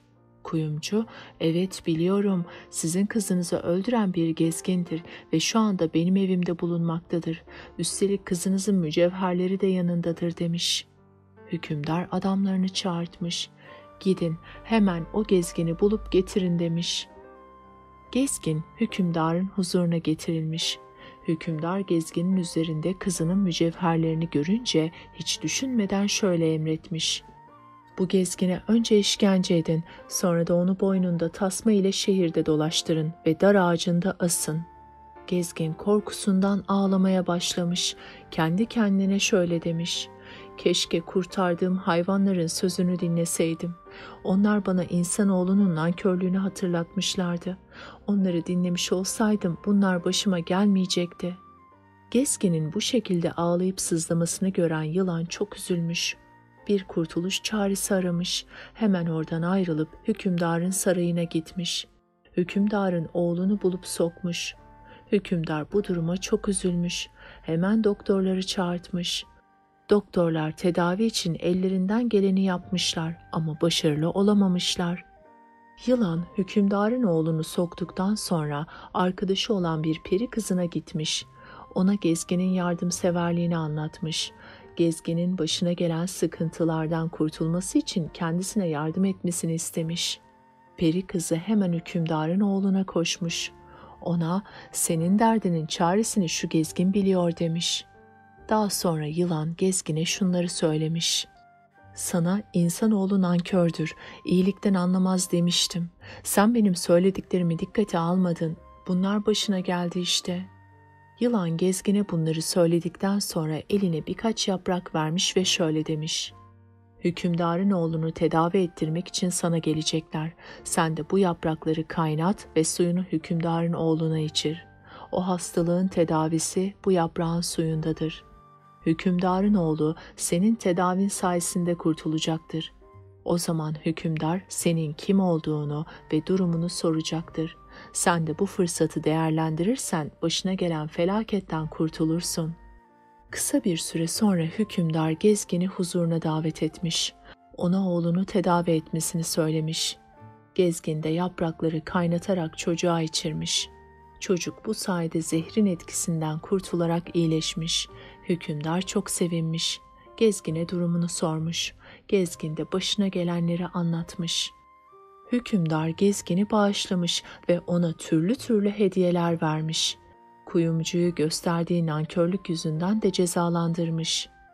Beydeba bu masalı anlattıktan sonra hükümdar Depşelim'e şöyle demiş: "Kuyumcunun kendisini kurtaran gezgine verdiği karşılık ile hayvanların verdiği karşılık büyük bir ibret dersidir. İnsanın iyiliğe karşı nankörlük yapması ve hayvanın iyiliğe karşılık iyilikle karşılık vermesi son derece anlamlıdır. Bu masaldan ibret dersi alınmalıdır ve nankörlükten sakınmalıdır. İyilik ister yakın ister uzak olsun, ahlaklı, vefalı ve iyiliksever kimselere layıktır. İyiliğe layık olmayan kimselere iyilik yapılırsa karşılığında nankörlük görülür." 14. Bölüm. Hükümdar Depşelim Beydeba'ya sormuş: "Madem insan iyiliğe ancak akılla ve bilinçle erişebiliyor, cahil olan kimselerin yükselmesi ve zenginleşmesi, fakir kimselerin de darlığa ve belaya uğraması neden ileri geliyor?" Beydeba cevap vermiş: "İnsanoğlu değerli bir varlıktır. Gözüyle görür, kulağıyla işitir. Duydukları bazen onu yanıltır. Bu yanılmalardan kurtulmak için düşünmek ve araştırmak gerekir. Bir de işin kader yönü vardır. Kader bütün bunların üstündedir. Talihi yüzüne gülmeyen bir kimse ne kadar düşünüp iş yapsa da yine yanılmaktan kurtulamaz. Bunun açık bir örneği şehzade ile arkadaşlarıdır. Şehzade ile Üç Arkadaş Masalı. Evvel zaman içinde bir şehzade ile üç genç yolda buluşmuşlar. Bu gençlerden birisi tüccar bir kimsenin oğlu, ikincisi devletin ileri gelenlerinden birinin oğlu, üçüncüsü de bir çiftçinin oğluymuş. Dört arkadaşın hepsi de ihtiyaç içindeymiş. Üstlerine giydiklerinden başka hiçbir şeyleri yokmuş. Aç ve yorgun bir durumdaymışlar. Çaresizlik içinde ne yapmaları gerektiğini düşünüyorlarmış. Her biri kendince düşüncesini söylüyormuş. Şehzade, dünyanın her işi kaza ve kadere bağlıdır. Her canlı kendi kaderini yaşar. Kaderin dışına çıkılmaz. Ona boyun eğmekten başka çare yoktur demiş. Tüccarın oğlu, akıl her şeyden üstündür demiş. Devlet büyüğünün oğlu, güzellik daha üstündür demiş. Çiftçinin oğlu da çalışmak daha üstündür demiş. Bu dört arkadaş gide gide Mutrum adında bir şehre varmışlar. Şehrin girişinde bir kenara çekilip ne yapmaları gerektiğini düşünmüşler. Sonunda çiftçinin oğluna, "Sen çalışmanın üstün olduğunu söylüyordun. Haydi git, çalış da karnımızı doyuracak bir şeyler getir," demişler. Çiftçinin oğlu da kalkıp gitmiş. 4 kişinin karnını doyuracak bir iş aramış. Ona şöyle demişler: "Bu şehirde odun çok kıymetlidir. Odun kes ve sat." Orman az ötedeymiş. Çiftçinin oğlu hiç düşünmeden ormanın yolunu tutmuş. Orada gün boyu çalışmış. Odun kesip şehre getirmiş. Getirdiği odunları satmış ve karşılığında 4 kişinin karnını doyuracak para almış. Sonra da arkadaşlarının yanına giderken şehrin kapısına şu yazıyı yazmış: "Bu şehirde bir günlük çalışmanın karşılığı bir akçedir." Çiftçinin oğlu aldığı yiyecekleri arkadaşlarına getirmiş ve onların karınlarını doyurmuş. Ertesi günü güzellik her şeyden üstündür diyen kişiye, "Bugün de sen git, karnımızı doyuracak bir şeyler bulup getir," demişler. Adamcağız dışarı çıkmış, şaşkın şaşkın yürümeye başlamış. Yolda yürürken kendi kendine düşünmüş: "Ben güzellikle nasıl karın doyuracağım, çarşıya gidip ne yapacağım?" Adamcağız bir ağacın altında bunları düşünürken uyuyakalmış. Yoldan geçen zengin bir kadın adamın güzelliğine hayran kalmış. Onu uyandırmış ve 100 altınla sevindirmiş. Adam 100 altını alıp arkadaşlarının yanına dönmüş. Geri dönerken şehrin kapısına şöyle yazmış: "Burada güzelliğin bir günü 100 altındır." Adam güzelliği sayesinde 100 altın kazandığını arkadaşlarına söylemiş ve bu altınları onlarla paylaşmış. Arkadaşları 3. gün tüccarın oğluna, "Sen aklın her şeyden üstün olduğunu söylüyorsun. Bugün de çarşıya sen çıkacaksın. Haydi bakalım, aklını kullanarak kazanç elde et de görelim," demişler. Adamcağız çarşının yolunu tutmuş. Şehirde gezerken bir geminin limana yanaşmakta olduğunu görmüş. Merak etmiş, limana varmış. Limanda birçok tüccarın beklemekte olduğunu görmüş. Tüccarın konuşmalarına kulak vermiş. Şöyle diyorlarmış: "Biz bu gemideki malları bugün almak için acele etmeyelim. Yarına kalınca daha ucuza alırız." Tüccarın oğlu durumu anlamış. Hemen gemiye koşmuş. Gemideki bütün malları satın almak istediğini söylemiş. Pazarlık yapmış ve bütün malları satın almış. Kendisine bu malları ne yapacağını soranlara da "Başka bir şehre götüreceğim, orada müşterilerim var," demiş. Bu durum tüccarlar arasında kısa zamanda yayılmış. Tüccarlar kendi aralarında, "Bu mallar başka şehre giderse biz ne yaparız, nasıl kazanç elde ederiz?" diye düşünmüşler. Tüccarın oğluna 1000 akçe vermeyi teklif etmişler. O da bu teklifi kabul etmiş. Tüccarın oğlu arkadaşlarının yanına dönerken şehrin kapısına şöyle yazmış: "Bu şehirde bir gün aklı çalıştırmanın karşılığı 1000 akçedir." 1000 akçeyi arkadaşlarına götürmüş ve birlikte paylaşmışlar. 4. gün hükümdarın oğluna, "Bugün sıra sende. Sen her şeyin kaza ve kadere bağlı olduğunu söylüyordun. Haydi bakalım, çarşıya çık da bu sözünün doğruluğunu ispat et," demişler. Şehzade çaresiz dışarı çıkmış. Çarşıya giderken şehrin girişinde yüksekçe bir yere oturmuş. Uzaktan kalabalık içinde bir cenazenin gelmekte olduğunu görmüş. yanından geçen bir adama bu cenazenin kim olduğunu sormuş. Adam da bu hükümdarımızın cenazesidir. Bugün aniden öldü ve yerine kimseyi bırakamadı demiş. Cenaze şehzadenin yakınına gelmiş. Şehzade ibretle cenazeyi izlemekteymiş. Cenazeye katılan herkesin üzüntülü ve ağlamaklı olduğunu görmüş. Şehzadenin üzüntüden uzak halini gören şehrin korumalarından biri şehzadeyi azarlayarak oradan uzaklaştırmış. Cenazeye katılan kalabalığın uzaklaşması üzerine şehzade tekrar yerine gelmiş. Cenaze merasiminden dönüşte korumalar şehzadeyi yine aynı yerde görünce ajan olmasından şüphelenerek onu tutup hapse atmışlar. Şehrin ileri gelenleri başlarına kimi geçireceklerini düşünmeye başlamışlar. Tam o sırada şehzadeyi hapse attıran koruma araya girerek şöyle demiş: "Biz cenaze töreni yaparken şehrin girişinde yüksekçe bir yere oturmuş yabancı bir kimse gördüm. Yüzünde hiç üzüntü yoktu. Kendisini azarladım ve oradan uzaklaştırdım. Cenaze töreninden dönüşte baktım yine aynı yerde oturuyordu. Ben de ajan olmasından korkarak onu tutup hapse attırdım." Şehrin ileri gelenleri bu genci merak etmişler. Hapisten çıkarılıp getirilmesini istemişler. Genç şehzade gelmiş, ona kim olduğunu sormuşlar. O da şöyle cevap vermiş: "Ben Feviran hükümdarının oğluyum. Babamın ölümünden sonra kardeşim elimden tahtı aldı. Ben de canımı kurtarmak için kaçtım ve buraya geldim." Şehrin ileri gelenlerinden bazıları bu gencin babasını tanıyormuş. Babasının iyiliklerini anlatmışlar ve genç şehzadeyi memleketlerini yönetmek için aday göstermişler. Sonuçta şehzade tahta çıkmış. Tahta geçen kimseyi beyaz bir filin üstüne oturtarak şehirde dolaştırmak bu ülkede adetmiş. Genç şehzadeyi de böyle yapmışlar. Şehzade şehirde dolaşırken şehrin kapısı üzerinde yazılı satırları görmüş. O yazılara şu eklemeyi yapmış: "Çalışmak, güzel olmak, aklını kullanmak ve insanın dünyada karşılaştığı her şey Allah'ın kaza ve kaderine bağlıdır." Şehzade daha sonra divan kurarak arkadaşlarını çağırtmış, onlara durumu anlatmış. Aklı üstün tutanı vezir olarak atamış. Çalışmayı üstün tutanı ziraat işlerine atamış. Güzelliği üstün tutana değerli akçeler vermiş ve ona şöyle demiş: "Senin güzelliğin kadınların kafasını karıştırmasın diye seni sarayıma alıyorum." demiş. Şehzade arkadaşlarına yeni görevler verdikten sonra şehrin ileri gelenlerini toplayarak onlara şöyle demiş: "Arkadaşlarımın hepsi kazanılan ve başa gelen her şeyin kaza ve kader ile olduğunu biliyorlar.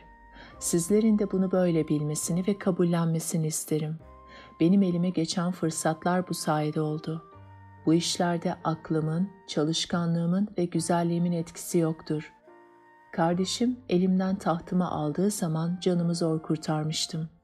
Değil böyle makamlara gelmek, ekmek bulabileceğime bile ümidim yoktu. Bu memlekette benden daha akıllı, daha çalışkan ve daha güzel nice insanlar var. Ama hükümdar tahtına oturmak bana nasip oldu. Kader bir kimsenin yoluna su serperse kimse onun önüne geçemez." Hükümdarın sözlerini tamamlaması üzerine mecliste bulunan yaşlılardan birisi söz almış. Ayağa kalkarak şöyle demiş: "Ey hükümdar, siz çok kıymetli sözler söylediniz. Bu sizdeki aklı ve gayreti gösteriyor. Sizin bu tahta oturmanızda aklın da gayretin de payı var. Siz elinizden geleni yaptınız. Allah da sizi bu makama yükseltti. Akıl sahibi olmak Allah'ın büyük bir lütfudur.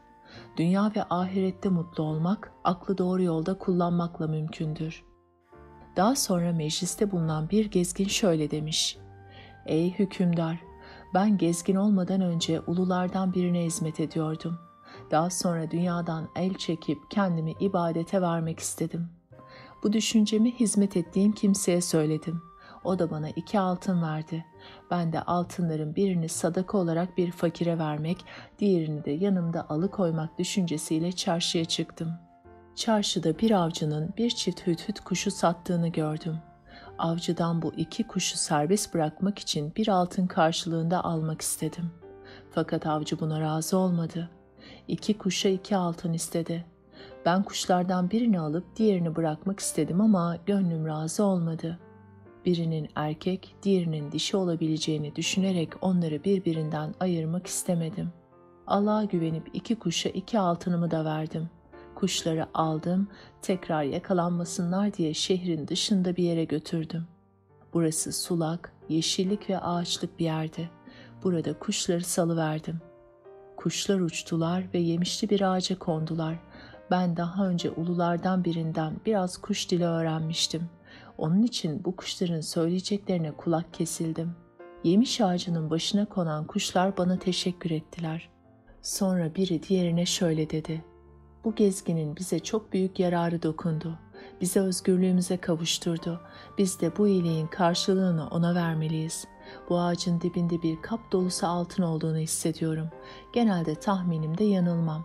Gezgine ağacın dibini kazmasını söyleyelim. Duygularım beni yanıltmıyorsa eğer, gezgin bir kap dolusu altını alıp evine götürür. Biz de ona böylece iyiliğinin karşılığını ödemiş oluruz." Bana ağacın dibini kazmasını söylediler. Ben de kazdım. Sonunda bir kap altını buldum. Kuşlara dönerek şöyle dedim: "Bana kimsenin göremediği bir hazineyi gösterdiğiniz halde avcının tuzağını niçin göremediniz?" Onlar da "Kaza gelince göz kör olur. Biz de bu yüzden tuzağı göremedik. Fakat bu hazine sana nasip olacağı için onu gördük" dediler. Altın dolu kabı elime alarak şöyle dua ettim: "Allah'ım, sana şükürler olsun. Şu kuşlara gökte uçarken yerin dibini gösterdin." Kuşlar bana şöyle dediler: "Ey insan, kaza ve kader her şeyin üstündedir. Onu aşmaya imkan yoktur." Bunun üzerine kuşlardan ayrıldım. Bu hazine hala elimdedir. Emrederseniz getireyim, hazineye koyayım. Hükümdar hayır demiş. Bu servet sizindir. Sizde kalması daha uygundur. Böylece mecliste bulunanlar da başa gelen her şeyin kaderimizde olduğuna, herkesin kendi kaderini yaşadığına inanmışlar ve mutlu bir yaşam sürmüşler. 15. Bölüm. Hükümdar Depşelim Beydeba'ya şöyle demiş: "Başkalarına akıl öğrettiği halde kendine akıl öğretemeyen kimsenin durumuna örnek gösterebilir misin?" Beydeba, "Böyle bir kimsenin durumu güvercin ve tilki ile leyleğin durumuna benzer" demiş. Güvercin ve tilki ile leylek masalı. Evvel zaman içinde güvercinin biri uzunca bir hurma ağacının tepesine yuva kurmuş. Bu kadar uzun bir ağacın tepesine yuva kurmak güvercin için hayli zor olmuş. Bütün bu zorluklara rağmen güvercin yuvasını yapmış, yumurtlamış ve yavrular çıkarmış. Güvercin yavrularını büyütürken ağacın dibine bir tilki gelmiş ve güvercini korkutmuş. "Yavrularını bana atmazsan ağacın tepesine tırmanır, onları da seni de öldürürüm" demiş. Güvercin çok korkmuş. İstemeye istemeye yavrularını feda etmiş. Günler geçmiş. Güvercin yine yumurtlayıp yavru çıkarmış. Fakat tilkiden korktuğu için yuvanın içinde kendini göstermemeye çalışıyormuş. Derken ağacın tepesine bir leylek konmuş. Leylek güvercinin üzüntülü haline bakıp ona şöyle demiş: "Niçin üzüntülüsün?" Güvercin anlatmaya başlamış. "Tilkinin biri başıma bela oldu. Ben yavrularımı büyütürken o gelip bağırıp çağırıyor ve beni korkutuyor. Yavrularını bana at, yoksa ağacın tepesine kadar çıkar, seni de onları da öldürürüm" diyor. Ben de yavrularımı feda etmek zorunda kalıyorum. Leylek şöyle demiş: "Tilki tekrar gelip seni korkutmaya kalkarsa yavrularımı atmayacağım. Gel ağaca çık, kendin al. Ben uçar kendimi kurtarırım" diye karşılık ver demiş. Leylek ağacın tepesinden uçup az ötedeki bir ırmağın kenarına konmuş. Tilki tekrar ağacın altına gelmiş. Yine bağırıp çağırmaya başlamış. Güvercini korkutmak istemiş. Güvercin hiç korkmamış ve tilkiye "Geleceksen gel, ben sana yavrularımı veremem. Sen ağaca çıksan bile ben uçarım. Sen beni yakalayamazsın. Boşuna beni korkutma" demiş. Tilki bu duruma çok üzülmüş ve güvercine "Sana bu aklı kim öğretti?" demiş. Güvercin tilkiye "Leylek öğretti" demiş. Tilki güvercine "Bu leylek nerededir?" diye sormuş. Güvercin Bak, karşıdaki ırmağın kenarında duruyor demiş. Tilki leyleğe yaklaşmış ve ona şöyle demiş. Ey leylek, rüzgar sağından estiği zaman başını nereye çevirirsin? Leylek soluma çeviririm demiş. Tilki, solundan eserse ne tarafa çevirirsin diye sormuş. Leylek sağıma çeviririm ya da arkamı dönerim demiş. Tilki, peki rüzgar iki taraftan da eserse ne yaparsın diye sormuş. Leylek, o zaman başımı kanatlarımın altına alırım demiş. Tilki, bu mümkün mü diye sormuş. Leylek, elbette mümkün demiş. Bunun üzerine tilki, bu ilginç bir durum, bunu nasıl başarabildiğinizi doğrusu çok merak ediyorum. Siz kuşlar bu konularda bizden çok daha yetenekli ve üstünsünüz. Bizim bir yılda öğrenemediğimizi siz bir saatte öğreniyorsunuz. Bana bunu nasıl yaptığını gösterebilir misin? Demiş. Tilkinin bu sözleri leyleğin hoşuna gitmiş. Tabii ki gösterebilirim demiş. Leylek tilkinin karşısında başını kanatlarının altına alınca tilki fırsatı değerlendirmiş ve hemen leyleğin üzerine atılmış. Leyleği boynundan yakalamış ve yere çarpmış. Sonra da leyleğe şunları söylemiş. Ey leylek, güvercine akıl öğretmeyi, çare göstermeyi biliyorsun da kendine niçin öğretmiyorsun? Kendini düşmana teslim etmek akıllı kimseye yakışır mı? Arkasından leyleği boğazından iyice sıkıp öldürmüş, etini de bir güzel yemiş. Bilgin ve erdemli kişi Beydeba, hükümdar Depşelim'e bu masalları anlattıktan sonra şöyle demiş. Ey hükümdar, benden ders verici masallar istedin. Ben de sana bu ders verici masalları anlattım. Bu masallardan ders alırsan sırtın yere gelmez, yenilgi görmezsin. Dostunu, düşmanını iyi tanırsın. Kime iyilik yapıp kime yapmayacağını bilirsin. Ben senin için elimden gelen yardımı ve iyiliği yapmaya çalıştım. İyilik eden iyilik görür. Sen de herkese iyilik etmeye çalış. Böyle yaparsan ömrün tükense bile adın dillerde hep söylenir durur. Unutulmaz bir kimse olursun. Bunun üzerine hükümdar Depşelim Beydeba'ya teşekkür edip birçok hediye vermiş ve hep birlikte mutlu bir yaşam sürmüşler.